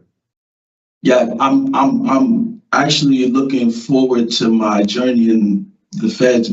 You know, you hear things and people say things, but I just think that I will have like more of a more opportunity to become a better person when I get to the feds, because I've heard that they have a lot of CDL. They have CDL classes. They also have like culinary classes as well, other things that I can get into. So I'm kind of looking like forward to getting there and getting my life back in my control. That's a huge difference between that and Buffalo Wild Wings and a mobile gas station. Correct, yes. Thank you. For the Madam Chair. Thank you, Mr. Poole. So, Mr. Saunders, you were out, this poor victim, I'm just reading your history here, and pouring bleach on the Aaron's furniture, she's pregnant, you punch her in the face, or you just, why? I believe that I was a very emotional young man, and I didn't know how to control my emotions. I didn't know how to identify red flags. I was very just eerie, like I was very just lost. I was very. So tell me this. Have you had an opportunity before to do domestic violence? Yes. And why didn't that help you? I honestly believe that I can't say, okay, so I really truly believe that it did help me. Okay. But my issue was that I stood in the same environment, in the same relationship with the same person. And even though I believe that I changed inside, my reality was still the same. Mm-hmm. So your mentality, you meant, or your reality? I get it. Okay. Yeah. So I just. Well, now you can't have any contact with her. She has a protective order. You cannot speak to her. I don't know if it's a one that allows you to have some contact or not threaten or all of that stuff. But if I were you, I would steer clear. This being away for 4 years helped me be able to stand clear. Before I got arrested, it was very hard because I had the access, and being that now. Well, you still will have access to her, but it's the choice that you make. And I mean, for someone who's raising a daughter, tell me what you would do if someone punched your daughter in the face. Just tell me. Be honest. The man that I am now, I will call the cops. Well, the woman that I am now, if someone put their hand on my kid, we have some business to take care of. I'm saying that to you because guess what? You're doing that to someone else's daughter. Right. And you would be angry about it. And you wouldn't want her to ever see him again. You are correct. So why would you do that to someone else's daughter? I was very emotional. So tell me this. So you're on probation for a bunch of stuff. And then you come back and you have an assault second with a serious injury. What did you do? Well, they thought that I shot someone. I never shot anyone. Didn't you get a consecutive sentence for that? Consecutive sentence? Yeah, you have a consecutive sentence for an assault second. You got 3 years of probation. They gave you 2 years suspended after 2 with 3 years of probation. So you were convicted of that. Why were you? So that means that you used the firearm. Correct. And then why did your girlfriend think that you had told? Why did she tell the police that you were known to carry guns? I don't know why she would say that, but she had to have seen it. She didn't just make it up. I don't. Mr. Saunders, this is a lot. It's so much going on. And then you come into the facility and then you get another ticket for fighting. And I know I heard you telling my colleague you didn't want to do that, but it doesn't read well. It doesn't look well. It doesn't help your case to say, I've changed and I'm ready to go home and do the right things. Ms. Sassu. Good afternoon. So I want to understand, you came to Connecticut from New York in 2015. Yes. Is that true? So you came here to live with your brother. What was that motivation to come to Connecticut? What was going on in New York that prompted you to move here? There wasn't really much going on in New York. My brother, he was just wanted me to come with him. So. And is that where you got introduced to the gangs? Is once you got here to Connecticut? No, that I was introduced to gangs in New York. Okay. And you continued that here in Connecticut and hooked up with a gang here? No. So I was SRG based off of Facebook pictures.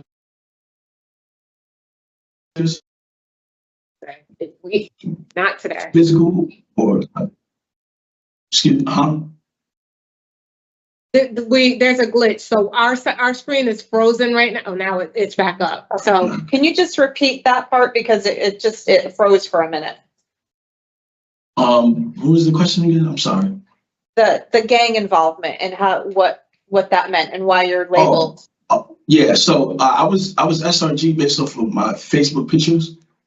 So it wasn't about, I wasn't like gang meetings or like a gang war or anything like that. I would just had a gang sign, a picture, and they SRG me based off of that. But one of your disciplinary tickets was SRG related as well. So what was the connection there? Okay, so while I was in the SRG unit, I had a job as the tierman. And as the tierman, we clean and wash clothes. So usually we pass stuff through the tierman. So somebody will give me something to pass it to the next person. And I got something to pass to somebody else. And it happened to be SRG affiliation paperwork. And I got caught with it. Okay. So the only other question I have is your drug score, which is a 3. And it said within some of the reports that we read that you started using at the age of 12. Was that marijuana? Yes. Okay. Where do you feel you fall today in terms of substance use? Do you feel like you have a problem? Is that going to be something you have to deal with when you come back into the community?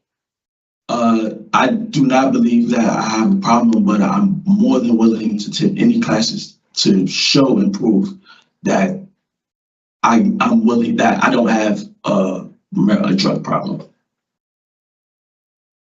Thank you. thank you, Ms. Sassu. Give us a few minutes, Mr. Saunders, to talk about your case and we will give you our decision, okay? Yes, thank you. Thank you. Mr. Pohl. Thank you, Madam Chair. So I came into this hearing and I wasn't sure exactly what I was going to do. I actually had a really, I had a negative feeling from reading what I was reading. In talking with Mr. Saunders, I believe he's trying to move things in the right direction. And, you know, for me, the discussion today is a little bit different because we're not talking about moving Mr. Saunders to a halfway house and into the community. We're talking about moving him to what he says now is a 34-month federal detainer, where he can get some more programming. For me, some of this is, you know, when I talked to him about, you know, job prospects in the community, he's talking about Buffalo Wild Wings and Mobile Gas Station. And obviously at 29 years old, that's not what he should be working towards. It should be some kind of vocational thing, and the federal prisons have more opportunities when it comes to things like that. Yeah. I'm not happy about what transpired in the strangulation suffocation third case. And how, just how that happened. It could have very easily gone a different way. Yeah. Which would not have been good. I'm also not happy about the possession of a firearm in the past, along with the new criminal possession of a weapon. And I'm also not happy about the fight that occurred 3 months ago. But he did explain what that was, not that that excuses it, but that's, it's fighting. He's had DV voices, good intentions, bad choices, and SRG in the facility. For me, I'm fine with paroling him to his federal detainer, where he can start his 34-month sentence, or 34 or 40-month sentence, whatever that is. And hopefully his time there is, given more time there, you have a better opportunity to do something vocationally. So that's where I am. So I appreciate your position. For me, Mr. Saunders had a ton of charges that were nollied as a result of this one conviction that he has, and based off the fact that I'm sure that he has the federal stuff was probably pending. His criminal history is riddled with violence. And I would love to be in support of his discretionary parole, but there is so much here. He was on probation for 4 other convictions, and they were terminated because he just couldn't seem to get it together. The things that he was doing out in the community to this poor girl, I'm sure that she's probably resting a little easier now, knowing that he's behind prison walls. But that's an assumption. I do hear his plea that he wants to get home to his daughter. And I hope that when he does return to her and he finally does reunite with her, that he is much better than he was when he came in. The fact that he was convicted for this assault second, for the serious injury too, for me, it's so much. So it's a deny for me. Ms. Sassu?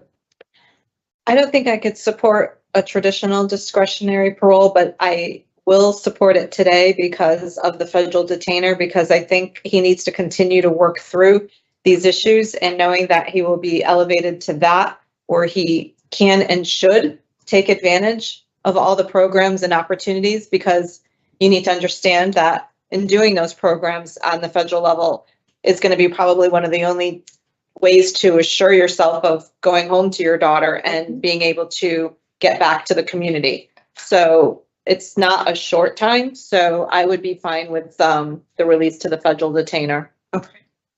All right. And in the event that he's released from that detainer, domestic violence, no NB, and anything else? Well, the understanding is that the dangerous weapons, registry is a big thing for me. I don't ever want to see another weapons issue here. So that's NB and NB is the victim. halfway house. Yep. Federal detainer, DV in the community. Yep. That's what I had. Anything else? DV. Yes. Yeah. So I move that Shaquan Saunders 413-507 be granted discretionary parole on or after today, date, which is December 13th, 2024, to his federal detainer. with a halfway house condition if that's needed, domestic violence in the community, and no contact within the victim of the domestic violence. Is there anything else? Second. Thank you. All in favor? Aye. All those opposed? Nay. So for me, it's a majority decision, Mr. Saunders. They are releasing you to your parole detainer, and hopefully you can satisfy that and continue with your program participation and not come back to prison. You have a long road ahead of you, sir. I really do hope that you take advantage of this opportunity. Best of luck to you. Thank you. Thank you. This concludes the hearing. First, Saunders, debate number 4. You're all set, sir. Thank you. Have a good day.